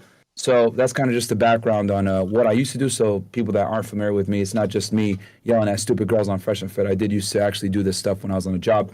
I got a couple directors awards, etc. But what do you want to hit me with first, Ak? And I can kind of go from there, whatever questions you got. Okay, so we've spent an enormous amount of time kind of going into this, the indictment of the 5 guys, and then the criminal complaint for Durk. So, you know, I feel like this might even be too much just to do within one stream, but what we definitely want to get accomplished today is understanding why Durk got locked up. So here's what I'm gonna throw to you. Okay, I get on stream, everyone's like, yo, you gotta go see this. Some of the OTF guys, they got locked up for Lil Pob's murder. Lil Pob is the cousin of Quando Rondo. Yep. These are OTF guys. When I seen it, I said, well, okay, no one that we really know. We did know OTF Didi, but no extra big name, right? While that's happening, we're covering the indictment. It's kind of like saying some stuff. There's 5 co-conspirators in there. Co-conspirator 1 who made the hit, or not made the hit, but he put the bounty on people's heads. Co-conspirator 2 is a guy who is a shooter and was a recipient of the orders and was really integral, but he's not named. But he's co-conspirator 2. Conspirator 3 is the guy, he's using the OTF credit card. He's booking flights. He's booking hotels. That seems like a booker. Co-conspirator 4 is someone who gave the drop. They're the one who called in and said, yo, Quando Rondo is staying at this hotel. If you guys want to come get him, this is where he's going to be. And then co-conspirator 5 is a little bit more hazy, but they're the one who gave instructions to co-conspirator 2 to go to a specific place that they could be a part of this. And that's all we know. Anyway, all that happens. We're reviewing all that. And around 8 p.m., now that we find out, Lil Durk was taken into custody around or near what we believe is the Opa-locka Executive Airport. Supposedly, he was going to board a private jet that was scheduled to leave the Miami-Dade area at 9 p.m. and it was headed a one-way to Italy. He was locked up. He then was put in Broward County Jail, showed up to court the next day, and what was then unveiled was what's seen as, and again, I have it up here on my screen. I don't know if you have all the documents. I should have forwarded you everything. No, I got everything in front of me. You're good. I'm looking at the complaint. I'm pulling up the indictment right now. Perfect. Says criminal complaint by telephone or other reliable electronic means. And this is where I want you just to take me through this based on everything you've seen and everything you've known. This is your wheelhouse. You've worked this as an agent. You've seen this come by your desk a million times. You've written criminal complaints. What are we looking at here? Give us a perspective from an agent. All right. So I'll kind of go through this, like what I predict went down as to why this case is a bit discombobulated, right? So at first, the indictment comes out and 5 OTF guys are indicted and charged, right? Simultaneously, there were also search warrants done at the same time, right, in Chicago. And these guys got arrested. So it looks to me as it's the FBI out of Los Angeles that's running this case in coordination with FBI Chicago as well as FBI Miami, given where Durk was at. So when they executed these search warrants and arrest warrants, they probably had enough to get Durk. But what I anticipate was they were going to pick up these 5 guys, let them stew in jail, flip one of them, build a stronger case against Durk, and then indict him later. which is why he wasn't on the original indictment with grand jury. Wait. However, say that one more time. Say that one more time. So what I anticipate is that they did the search warrants, and their strategy was probably to pick these guys up, these 5 individuals, arrest them, and get one of them, if not all of them, to turn against Durk, and then indict Durk later on in what's called a superseding indictment. Ooh. Right? So you believe that they were probably looking for maybe a cooperator or another one, because they might have one already, right? Yeah, because when you go as someone that has the means and the resources to fight against you, right, in court, you want to make sure that you have your T's crossed and your I's dotted, because the thing is, you can't take his money away because his money is legit. You can't seize his funds. So, he's made his money legitimately through music. So you're not going to be able to kind of starve him financially that way of a legal team. So, all right, this is obviously a high priority target. Let's get as many sources as we can before we come at him and indict him. However, what they didn't anticipate was him trying to flee, right? So I'm pretty confident. I mean, for me reading the affidavit, I mean, it was like, it made everything made sense. Because when I looked at the indictment, right, because first the news came out that Durk was arrested. Then I was like, okay. Then I opened up the indictment and I looked, wait, he's not charged here. What the fuck? So I was like, they're either holding him on a state charge or they're trying to file a criminal complaint when they blocked him up. Then when I read the criminal complaint, I was like, okay, now I know why they did this. They basically, what happened was, and it says here, a criminal complaint by telephone or other reliable electronic means. What that basically means is the agent wrote the affidavit and he FaceTimed the judge. And the judge signed it through FaceTime. I've done this myself before. FaceTime the judge or a regular call? You got to break this down very, very, because we have no idea of this process. How does this work? Like, so just walk us through this, because I was also thinking, remember, the details come out that there's 3 international flights, right? That they're working with the border and customs patrol people, and they're like, hey, Durk is on the manifest for 3 flights out of the country. One's going to Switzerland, one's going to Dubai, and by the way, the Switzerland one was going to stop in Jersey. The Dubai one was going to stop in Qatar. And then the third one was a straight flight via private jet to Italy. How, like, again, they don't know what he's going to get on. I'm guessing he maybe booked flights for a different, like, to kind of like fake people out or whatever the case is. How do you make this call to a judge to get this? Like, break it down. So let me put myself in the case agent's shoes. It looks like it's a chick here, Sarah from the Cora Karan, Special Agent FBI. So she's probably assigned, well, she actually is assigned. I read her bio here. She's assigned to FBI LA and the Violent Crimes Task Force, right? Ooh, okay. So, which every FBI field office has a group called Safe Streets Task Force, Violent Crimes. They do bank robberies, gang shit, RICOs like this, etc. Right? So she's in this squad, right? So she's a case agent on this. She probably been investigating this for what looks like a year and a half, 2 years, whatever it may be, right? So she goes ahead and she probably gets a phone call, or she has somebody that will, okay, let's go through this. These violent crime task forces typically have law enforcement officers from other agencies, okay? And a lot of the times HSI and or customs is on these task forces because the FBI doesn't have really customs authority like that and immigration authority, right? They have it, but it's very watered down. So doesn't HSI have it though? You said FBI doesn't have it. HSI does have it. Okay. So when you're on these task forces, right? She probably put a hit on Durk so that if he ever tries to leave the country, she'll get notified, right? That's why if you look at the complaint, it says CBP databases, Customs and Border Protection. So she got notified that he booked flights and that he was intending to leave. When she got this hit, she was like, oh, shit. Go ahead. And I know I'm probably slowing down you with the explanation, but, we're also mirroring it to Diddy because we've heard this narrative. Diddy should have ran. Diddy should have done this. He should have got out of Dodge. Do you believe that maybe similar? Because they look like they were aware of this. It's not like they were like, oh, where did he go? They were aware of this more than just like tailing him physically. They knew that he booked these flights. Do you think that they probably had some sort of the similar, kind of surveillance on Diddy where like if he ever planned to fly out, like while they were about to, indict, they would be like, hey, we're gonna hit him with a complaint.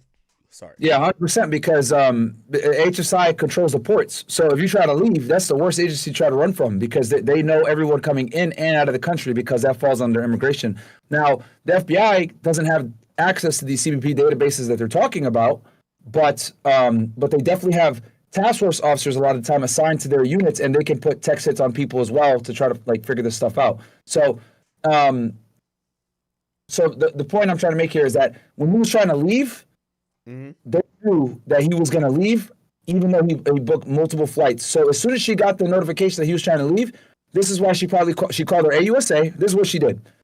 She gets the hit that he's going to leave. She calls her prosecutor. Hey, AUSA XYZ, my Durk is trying to run. Wait. Just give me one second. Hey, chat. What are you saying about Myron's mic? Because I could hear him. For whatever reason, they feel it's not clear. It's not clear. All right, let me see here. Because you can hear me clearly, right? No, I can hear you, but I feel like they're saying it's either, I don't know if it's peaked or like it's. Chat, how can I describe it? Yeah, let me go check here real fast. Yeah, because I've definitely heard you and you're much clearer before. Like I hear you definitely. Okay, I got input and output correct. I'm looking at the sound. Is there certain settings you want me to put here? I got it. It's noise suppression, standard, none, crisp. I ain't gonna lie. I have no idea. Someone said like, oh, you're too loud through your input. So like it's coming over as if you're peaking. Right, so it comes. Let me bring the volume down more. Does that sound better now, chat? Oh yeah, 100%. Give me ones if that sounds better, chat. Oh no, that sounds like a million times better. It does? Okay. Yeah. Like, that sounds like all right. Yeah, because you were peaking so much, I had to turn you down on my end. Okay. Yeah, bro, you should just told me right away, man. I turned it down. Yeah, chat. Give me ones if this is good now. Yeah. Give me one. It's good. I'm trying to look at your chat to see if yeah, no. Is Everyone's like, talk about next. Yeah, it sounds way better. Yeah. Okay.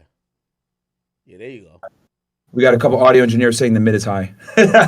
Okay. All right. We're rocking though. We're rocking good. All right, perfect. Chat. Sorry for the little, snafu, but okay, perfect. So, all right, keep it going. I don't know where you were in your train of thought. We're talking about. So let me go. I'll summarize real quick so everybody hears what we were talking about. So so she obviously has an open case against OTF, right? She indicts 5 of his co-conspirators, and she does search warrants on residences in Chicago. Durk gets notice of this, and he tries to flee. When he books his tickets, she gets a hit through CBP databases, which the CBP databases show anytime you have a record on somebody that they're trying to leave. When she gets that record hit that he's trying to leave through probably a task force officer or someone else that works over at CBP or has access to this stuff, it could be CBP or HSI, right? Because these Safe Street task forces almost always have a representative from these customs agencies, right? She calls the AUSA, the federal prosecutor. Hey, Durk is trying to flee. He has 3 different flights booked to leave the United States. We need to do a criminal complaint. So the AUSA says, okay, cool. Write one up, or sometimes even the AUSA writes it up. Then it gets sent to the judge. The agent calls the judge with the affidavit in front of him, right? The judge reads the affidavit, and then the judge asks, hey, is everything here true and correct to the best of your knowledge? Raise your right hand up. Yes, it is. Boom. She swears, the judge swears her in via FaceTime. And I've done this before. Instead of going to the judge's house, it used to be, because I've done both, you would go to the judge's house and they will swear you in. But in something like this, they probably didn't have time like that. So, and on top of that, they called the judge in Central District of California. Yeah. So they got it sworn out, and then she called FBI Miami, and then FBI Miami went to go get him. Makes sense? Because no, it does. So wait, how do they know which judge to call? So she has, the way it goes is this. Whenever you have a situation like this where you need an emergency warrant, whether it's a search warrant or criminal complaint, etc., there's something called the duty magistrate judge, right? And that means they're on call. They're the ones that do the initial appearances for that week. So she called her AUSA that she's been doing this case with. That AUSA called the duty magistrate, and then the duty magistrate is the one that answers the phone call, and so that the agent can get a hold of them so they can go ahead and get this warrant signed because of obviously the circumstances.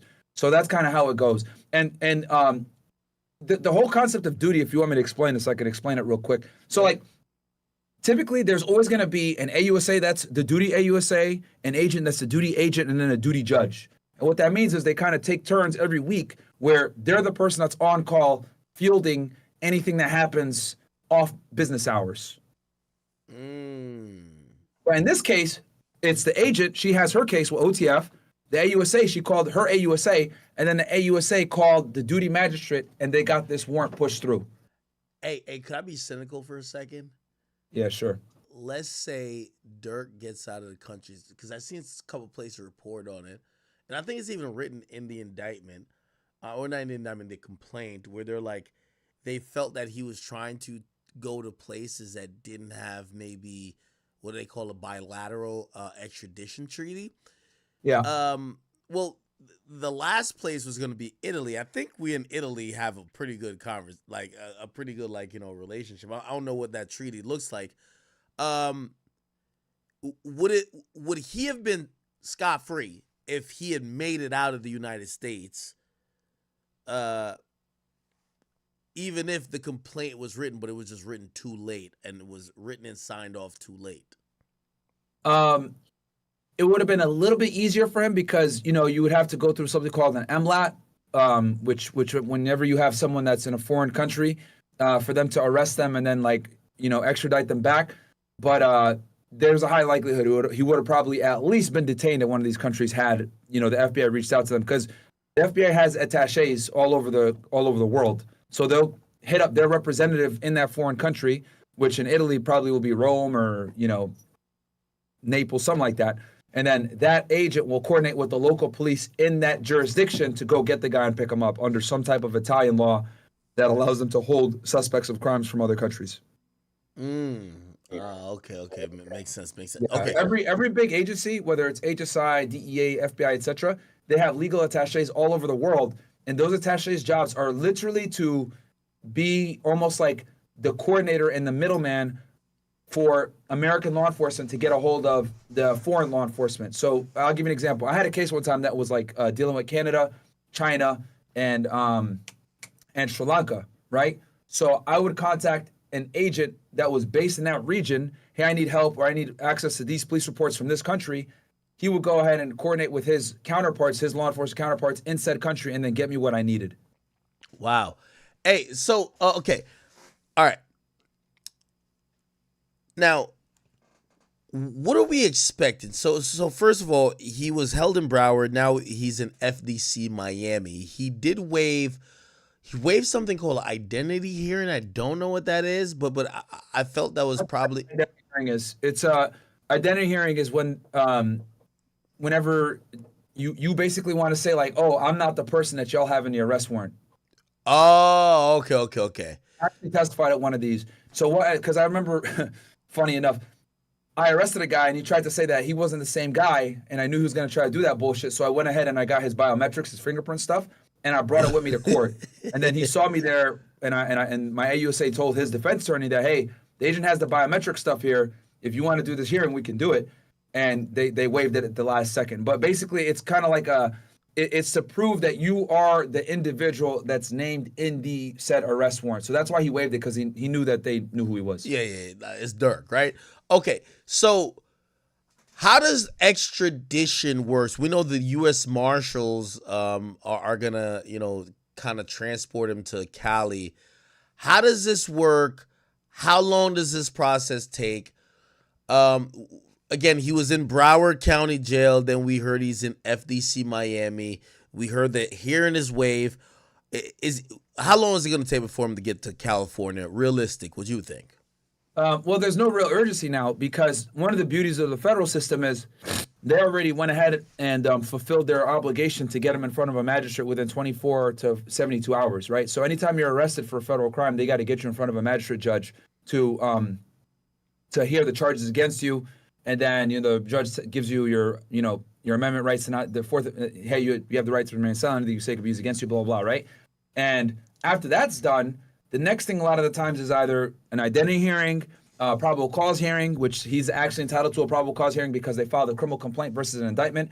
If they file an indictment on you, you're not entitled to a probable cause hearing. But if they arrest you via criminal complaint like they did, he is entitled to a probable cause hearing, which is basically where they establish if there was enough PC in the criminal complaint to get him arrested in the first place, which in this case, they have more than enough. But it's another kind of safeguard that they have in the system. So I predict he'll be in California by sometime next week, but there's no real rush to move him now because he did see a magistrate judge like he was supposed to. Now, the question then comes in for me because the mere fact that they locked him up, they must have been working on a superseded indictment, which we don't know if a grand jury has, where they are in that deliberation process. Is it now under the gun for a superseded indictment to be presented when he gets to California or no? Yeah. So what happened was they indicted him first, and then he tried to. They indicted his co-conspirators, and then he tried to run. Yeah. That forced them to go get a criminal complaint to go pick him up, right? And the reason why they did this is because the whole process I mentioned with you with like MLATs and reaching out to foreign countries against people, it's extremely cumbersome and annoying. So FBI said, fuck that. We're not going to let him go to another country and bring him back. We'd rather arrest him with an 80% sure case versus letting him escape. And now we have to go ahead and file MLATs and talk to attachés and all this other bullshit. Because I'll tell you this, man, I've extradited someone from a foreign country before, and it's not fun. It literally could take years sometimes, depending on the country and our relationship and geopolitical affairs going on. So they said, we'll roll the dice. We think we have enough to at least get him in, and we can build the case while he's in. But that's why they probably pulled the trigger and went ahead and just got him while they could. I think their original strategy was to bring the OTF members in, flip them, get one of them to cooperate, and then build a strong case against them. But they said, you know what, fuck it, we got enough. We'll just get him now. But as far as the superseding indictment, they're going to have to do one now because they arrested Durk on a criminal complaint. You can't, a criminal complaint is kind of, think of it like a Band-Aid. Like it deals with the problem, but it's got to be elevated to an indictment at some point. And most jurisdictions give you about 10 to 14 days to indict. So what I predict is going to happen is they're going to file a superseding indictment, add Durk to the list, right? And then that way he'll be formally indicted. Because everyone in the United States by law has to be indicted by a grand jury, especially at the federal level. So that's probably what's going to happen in this situation. And I predict that'll happen probably within the next 10 to 14 days. He's going to be added to that original indictment with the OTF members, and then they're going to push the case forward. Wow. And they're going to add any other evidence that they have on Durk to that indictment. Yeah. Or any other charges. Excuse me. Like, again, I actually think that they've been watching him for a while. And from what I've heard, there might be multiple other crimes. And I don't know if that's been in a grand jury process. I don't know if it will be ready for then. Because here's the thing. I think there's multiple other murders, multiple other attempted murders, and some other shit. I don't know if they'll be able to throw all that on him then. Okay. Okay. I agree with you. Actually, I agree with you on that. And that's why I don't think they originally indicted him up front. Because they were trying to build a stronger case on Durk. And they wanted to get these guys in custody and see what they would cooperate with. Because obviously they're looking at murder for hire, very serious charges. These dudes are like, a lot of these guys are looking at life. So if they could flip one or two of them and help them, solve other unsolved murders in Chicago or whatever it may be, they were looking to do that. But since Durk was trying to escape, that put them in a rock and a hard place, and they had to kind of they had to give in early, right? They kind of had to show their cards earlier than they anticipated. Okay, now I know you're very familiar with the agent level of this, but like you work hand in hand with the the AUSA or the USA attorney, depending on what you're doing. Why murder for hire as opposed to RICO? And then explain to us murder for hire, how it's seen in the federal case. Because, even today's stream, I had a theory. I said, this stream is going to be called How to Get Away with Murder for Hire. And I think there is one way Durk could get away from this, because there isn't anything that really says where he says, yo, go kill this guy and I'll give you this. He doesn't mention anything. The only thing where he says, yo, don't put my name on anything that you're booking, it feels like it's cooperating. So if he gets a witness whacked, which obviously, you know, the federal government would be like embarrassed, but it feels like there's witnesses tying him to this. Could you explain some of the things? I knew I threw a lot to you. So why not a RICO? And then for murder for hire, how do you build that case? Sure. Great questions. First, let's answer why this wasn't a RICO investigation. Yeah. So RICO is difficult to build. And the reason why is because you need Department of Justice approval from headquarters to designate that organization under RICO, and it takes time, right? So I predict that they potentially wanted to go maybe a RICO route in the future, but you would need to prove, number one, that it's an enterprise, a criminal enterprise, and then number two, that they're committing crimes that are part of that are considered racketeering activity. This could be anything from drug trafficking to murder to extortion, etc. Can I ask you a question about RICO as well? Sure. And further, the organization is the key. But go ahead. Does RICO, like a racketeering charge, especially on the federal level, does it usually mean or suggest that there is a pattern, right? Because here it felt like this is an isolated incident. They do allege that, you know, they've used OTF to do things like this, but they don't have a list or a pattern, and maybe that's why it's not a RICO. Does that make sense? Yeah, no, that can absolutely be a part of it as well. Like, it could be where they suspect that members of OTF were involved in certain crimes, but they can't necessarily prove that there were OTF members that did said crimes, right? So that's why I think the strategy was to pick up his associates and be able to build a RICO case off of their testimony. But I think Durk tried to flee through a wrench and everything, and they kind of had to show their cards early. So I do think that a RICO was on the table for them, but the only thing they could prove right now is murder for hire. And they were going to use the murder for hire, bring these guys in, try to see what they can build, and try to build a stronger case upon that, and maybe indict other OTF members and build a RICO case. But I think the whole flee situation messed their stuff up. So let's speak about murder for hire. Yeah, sure. How is that seen? How do those investigations go forth? And your time as an agent, how do you normally even get the guy who's at the top, who never pulled the trigger and probably has some level of separation? Yeah, good question. So I have done a murder for investigation case before. And, you know, it's a fairly clear-cut charge, right? Like, basically, if you facilitate the murdering of an individual while utilizing anything that affects interstate commerce, you could be charged federally. So in this case, we got many different things that give federal nexus. We got the credit cards, we got the flights, transport, you know, being individuals being transported interstate. We got the phones, we got the iClouds, we got all this different stuff that affects interstate commerce, which gives the feds jurisdiction, cell phone usage, etc. So as long as they can prove that you utilize any of these things in the commission of the murder, that gives them federal nexus to do it. And then the fact that they were traveling back and forth interstate, that's, you know, the easiest clear-cut version of this. Okay. It looked like LA homicide, the FBI and LAPD homicide worked this thing together.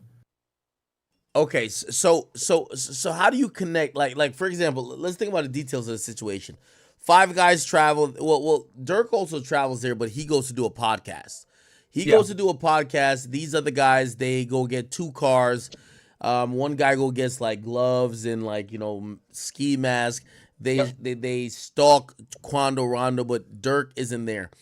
Like, what's the key thing to tie it to someone of Durk's stature, right? Because people look at even like the Young Dolph stuff and say, well, it appears that if Big Jook was alive, y'all would have to charge him. And then people also thinking about, well, who knows? Like, maybe Gotti was whatever, but Gotti never got charged. How do you get the main guy?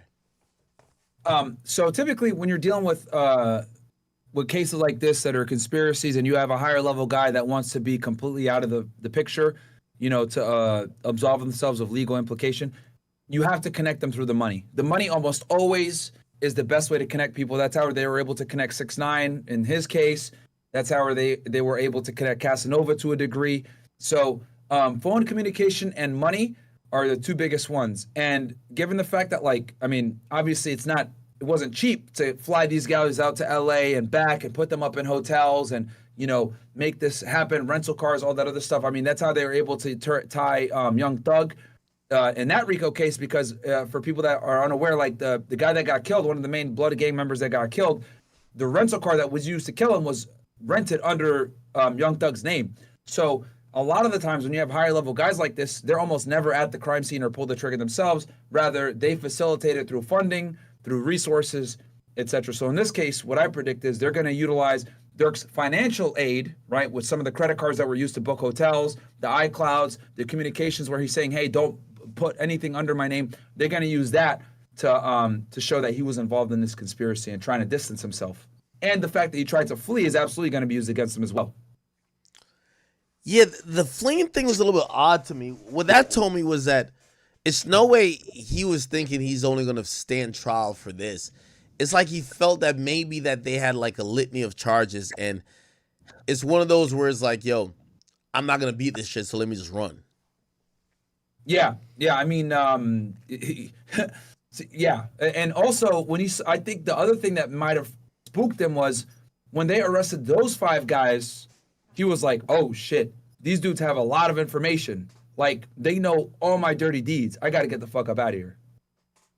Wow. In a situation like this, could we expect for Durk to get any type of bond? No. I mean, with Diddy, I was more confident that Diddy would get a bond than Durk, just by how much his legal team was cooperating with the U.S. Attorney's Office. But what fucked Diddy up in his case was, so, okay, let's talk about bond real quick. When you go to a bond hearing, there's a couple of things that the government has to prove to keep you locked up. Number 1, you're a flight risk. Number 2, you're a danger to the community. Or number 3, which isn't as common but can happen, is you're going to hurt the integrity of the investigation and intimidate witnesses. In Diddy's case, he wasn't necessarily a flight risk because his team had been constantly letting the AUSA's office know where he was and cooperating. But what they got him on was a danger to the community because they found a gun in one of his houses with the serial number scratched off, which is a crime. And then there was some information about his people contacting witnesses saying, hey, don't cooperate, it will pay you, etc. So that's why they ended up locking Diddy up, was because he was contacting witnesses and the gun with the scratched serial number, so they held him. In Durk's case, they're going to get him on all 3. They're going to get him on danger to community because obviously this is a violent crime. They're going to get him on flight risk because he tried to flee when he was released. And then the third is there was some talk about him potentially telling people to shut the hell up and intimidating witnesses. So he actually covers all 3. So this is going to be very easy for the government to justify and rationalize him being locked up regardless of whatever bail package he tries to come with. Because, I mean, hell, Diddy came with like a $50 million house and a bunch of other things he was willing to put up. Durk probably doesn't have that much to put up. And he's he checks the box for all the other issues that they have with flight risk and danger community. So there's no way. I don't see any way that he's going to be released on bond, especially since he tried to flee the country on 3 different flights. No way. I'd be shocked. Yeah, that is going to be really odd. Now, based on the indictment, and they're going to hold him until trial, bro. And him, since he's locked up, 9 out of 10 times when they hold you pending trial, most defendants push for a speedy trial. So that could maybe work in his favor because that's going to force the government to get ready within 60 to 70 days. But still, you know, they probably have it pretty iron shut because for them to go ahead and arrest his 5 homies first, one of them is going to flip. One of them will. Yeah. So bail is looking like that's not going to happen, right? You know what people are talking about is cooperation, though. Some people believe that there's someone who is wearing a wire. Based on what you saw in the charging documents, whether the complaint or the indictment, do you believe that anybody wore a wire, or do you think that, you know, this is a series of unfortunate events? It's possible that they had an informant in. Whether that informant was wearing a wire, it's too early to tell now. But you know, I wouldn't be surprised if they didn't have someone that was either directly tied with Durk or someone that was maybe one layer away, be able to provide them this information. But from the evidence that I'm seeing right now in this criminal complaint, what they got, a lot of it is old-fashioned police work, cameras, you know, looking at financial records with credit cards, hotel bookings, basic stuff that they were able to pull, working with other agencies. So, but remember, criminal complaints 9 out of 10 times don't reveal everything they have. They just reveal what's necessary to establish probable cause. They give the bare minimum to get the guy arrested. So they might have way more. And we won't know until Durk's lawyer gets the discovery. But that's going to dictate what happens from there. Yeah. But I'm surprised if they didn't have at least one or two sources into the situation. Yeah, there's been talk about a guy named OTF Jam and like maybe he's the one cooperating. When I read through the indictment, and maybe you could help me explain this. So the 3 shooters who hopped out and shot the guy and subsequently killed Lil Pob, 2 of their names are written, and there's one guy still as co-conspirator 1. Does that mean he's like why would they lock up 2 guys and the other guy is not locked up, and they would list him as co-conspirator 2 if he's not telling? There's multiple different reasons for that. I mean, sometimes, you know, they'll do that just to make things easier so that they don't constantly put a bunch of names in. It's like kind of more like a writing style thing. It could be. It could be because it's someone that hasn't been arrested yet. That could be a part of the reason why. It really depends on the situation. So, but it's scary. Do you believe there was a wire used in this situation or no? Like a wire or wiretap? Okay. When we say wire, are we talking about Title III intercepts where they're actively picking up phone calls and real-time information? Or are we talking about an informant wearing a recording device? Second one. Okay, someone wearing a okay. It's possible. It's possible. They didn't refer to it in any of the. At least I didn't see anything in the criminal complaint about anybody wearing a wire. But they can absolutely have it. You know, they just didn't disclose it in the charging documents. But it's definitely possible that they had it. Or if not, you know, there's other times where, like, okay, so when I was an agent myself, right? Whenever I dealt with like violent cases like this, like where you have gang members and you know, there's always this fucking imminent threat of violence. A lot of the times, I wouldn't put my informant in with a wire unless like it was absolutely necessary. And the reason why is because I don't want my guy being nervous and scared and acting at a regular nature, you know, not acting regular, because they're gonna suspect him. So, and the worst thing you could have is have an informant being killed when they're like meeting up with bad guys. So there were a lot of times, bro, where I would just let him go in without a wire, and he would just come back and debrief me. Now, unless if it was like a gang meeting and there were going to be some high-ranking guys there, etc., that's a little bit different. But on like regular meetups or whatever, sometimes I wouldn't give them a wire because I don't want them to be nervous or be scared. And also, there's other times where sometimes they'll pat them down, right? Or I would give them a very high-end recording device so they can't pick it up. But I would always be wary of my informant and them not getting killed, especially when you're dealing with gangbangers. Wow. Yeah. Well, So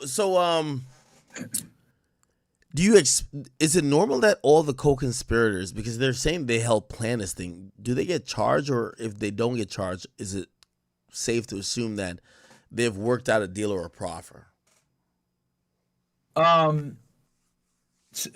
Wait, say that again. You're saying like they got charged and what, or they didn't get charged? So there's a bunch of people named co-conspirators, right? So we obviously know one was Durk. He did get charged on a complaint, but there's 2, 3, 4, and 5. We don't know who they are. We don't know their intentions to send third. And I guess, what is it likely when you see people being listed as co-conspirator if they're not charged? Does it mean they're telling? It could be either or. It could be, and this is why they write it this way, so that like guys like me and you can like kind of try to figure out what's going on. It could be where they are charged and they're just referring to them as a co-conspirator, or they could be people that aren't charged that we don't know about yet. So it could be either or. The only person that really knows a lot of the times is the agent and the AUSA which co-conspirator is which. So sometimes they do that to make it a bit harder for people to detect who is who. Obviously, it's all going to come out though once they pass over discovery. Hey, and Durk's going to know exactly who cooperated. So I had said this before, and I'm like, yo, hey, listen. Apple won't give up like the encryption key to your phone to unlock it, but if you have some fuck shit going on in iCloud, they'll do it. It appears like they did do some iCloud checking of Durk. Yes. How do you do that, and why would you do it? And also, does the person ever know? So yeah. So, and I think I've mentioned this before, and people thought I was crazy for saying it. iPhones are actually pretty hard to break if you don't have the code to get in. And on top of that, Apple won't give the feds your stuff. This is why, like, you know, FBI had like a whole legal issue with Apple not giving them codes to get into phones and stuff like that. But the iCloud is a way that you could kind of get around that, and that's why they went that route.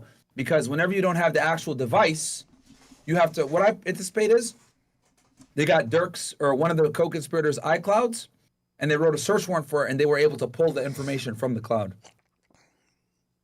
Wow. Versus the hard device. Wow.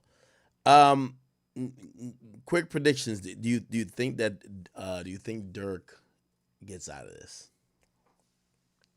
You know, bro, it pains me to say this because I actually do like Durk's music. I think he's one of the best rappers, but he's finito, bro. It's a wrap. Because I guarantee you, it's not just this murder for hire case that they got him on. I think this is just the beginning of a snowball of charges or other unsolved crimes that they're going to try to solve through him. Because there's a bunch of murders in Chicago that Durk's going to have knowledge of and his team. And at this point, yeah, I just don't think it's going to be, there's no way. Do you think Durk could tell on anybody else that might be of interest to the cops? I think the only way Durk is going to not have to stand tall and get damn near a life sentence is he's going to have to cooperate with the police and help them solve all those unsolved murders in Chicago, backdating, you know, when the drill era started in the 2010s. He would have to come forward and solve all those fucking murders and help them figure out who killed KI, who killed the ops, who killed this individual, etc. And he'd have to piece the stuff together, assuming the feds even give him that opportunity. Because keep in mind, those murders in Chicago are all state cases being run by Chicago PD and or maybe the state police. So the feds might not even give a shit about it because this is a case being charged by FBI LA. So they might not even have an interest in pursuing these unsolved murders in Chicago. But I would say that's the only way that Durk is going to get out of this and get some kind of leniency is if he helps solve all those unsolved murders in Chicago. Wow. Pretty fucking sad, man. Yeah. Because it's a federal case. So they might not have the same vested interest as, you know, the locals do. Which we know that they don't give a shit like that either because Chicago PD's been slacking for what, 10 plus years, all these unsolved murders. Yeah. No, 100%. What do you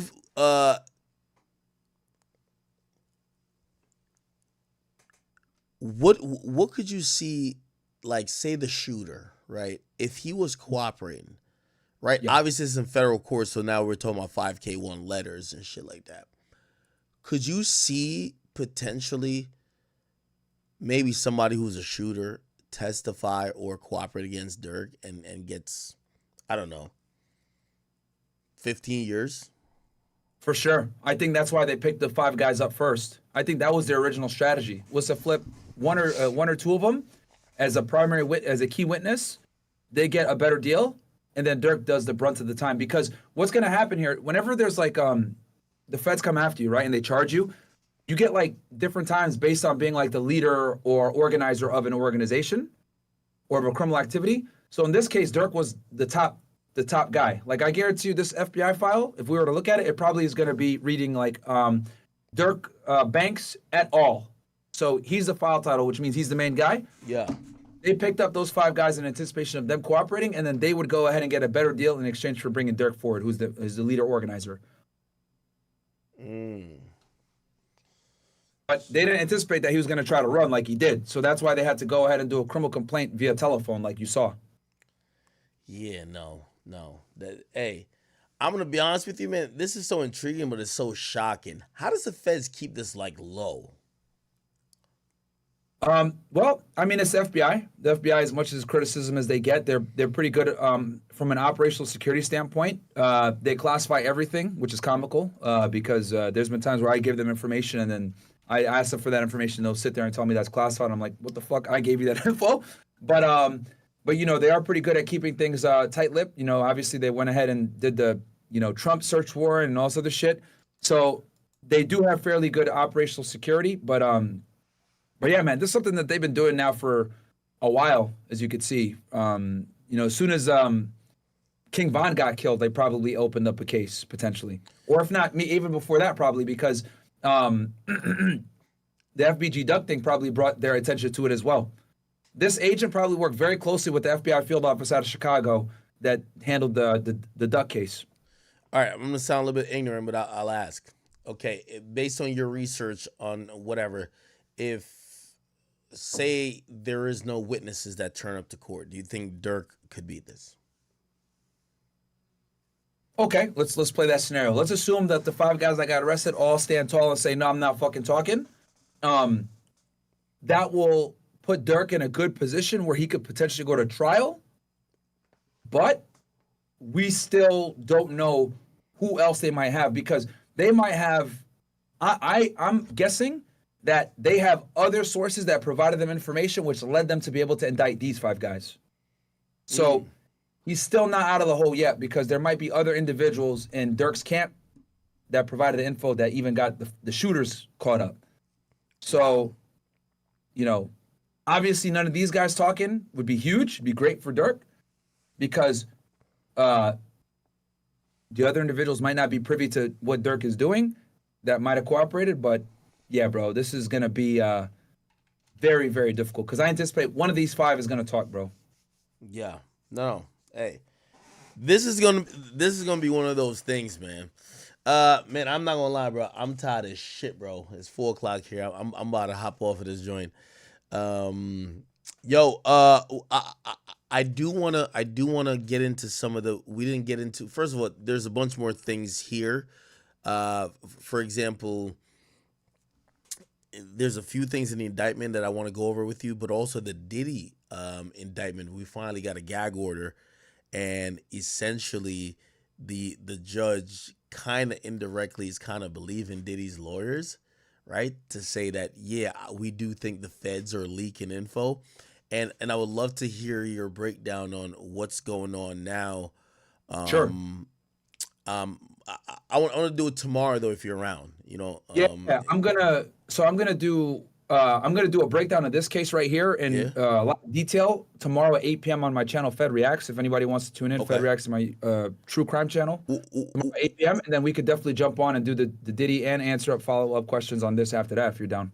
Hey, give me a time and we'll link up at that time. How does 9 p.m. sound for you? Because I'll be done probably around 9:30 at the latest with doing this breakdown, and then I could jump in with you. We could do a follow-up on this case and as well cover the Diddy thing too. Perfect. Chat, we're going to schedule a stream tomorrow from 6 to 12. We'll link with Myron at 9. He'll get to do his thing first, and then we'll just kind of cover some other topics. How's everything else been, brother? You good? Yeah, bro. No complaints, man. My sleep schedule is fucked up. I'm actually going to go to the gym now. I was going to go before, but I figured now let me just jump in here and, because I know you probably had a lot of questions on this, a lot of good questions. So No. And by the way, yo, I just want to thank you for your priceless insight. Once I seen the complaint via the phone, I was like, this is what Myron was talking about.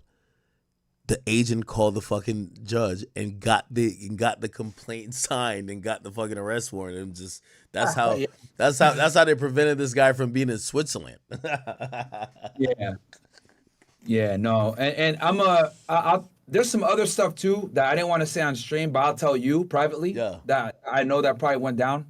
Yeah, on that whole thing with the whole No, him of leaving course. Listen, chat. I do want to thank y'all for. By the way, we had a wild ass stream today. We're at 6 hours and 30 minutes. I want to thank Myron again. Myron is just an invaluable person for I know y'all want me to talk about music. We haven't even talked about Uzi dropping or announcing EA2. We're going to talk about that tomorrow early on the stream, so I apologize for that. But Myron is a invaluable asset in being able to kind of break this down.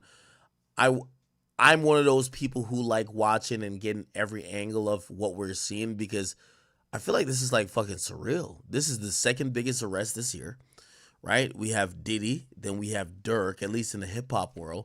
And we've already been sitting through this whole thing with Doug for 2 years. It's like, geez, what the hell more could happen? So it's kind of crazy, man. I appreciate, every time you hop on. And by the way, I do want everybody who's watching, all like 25,000 people right now, please go support my guys over at Fresh and Fit.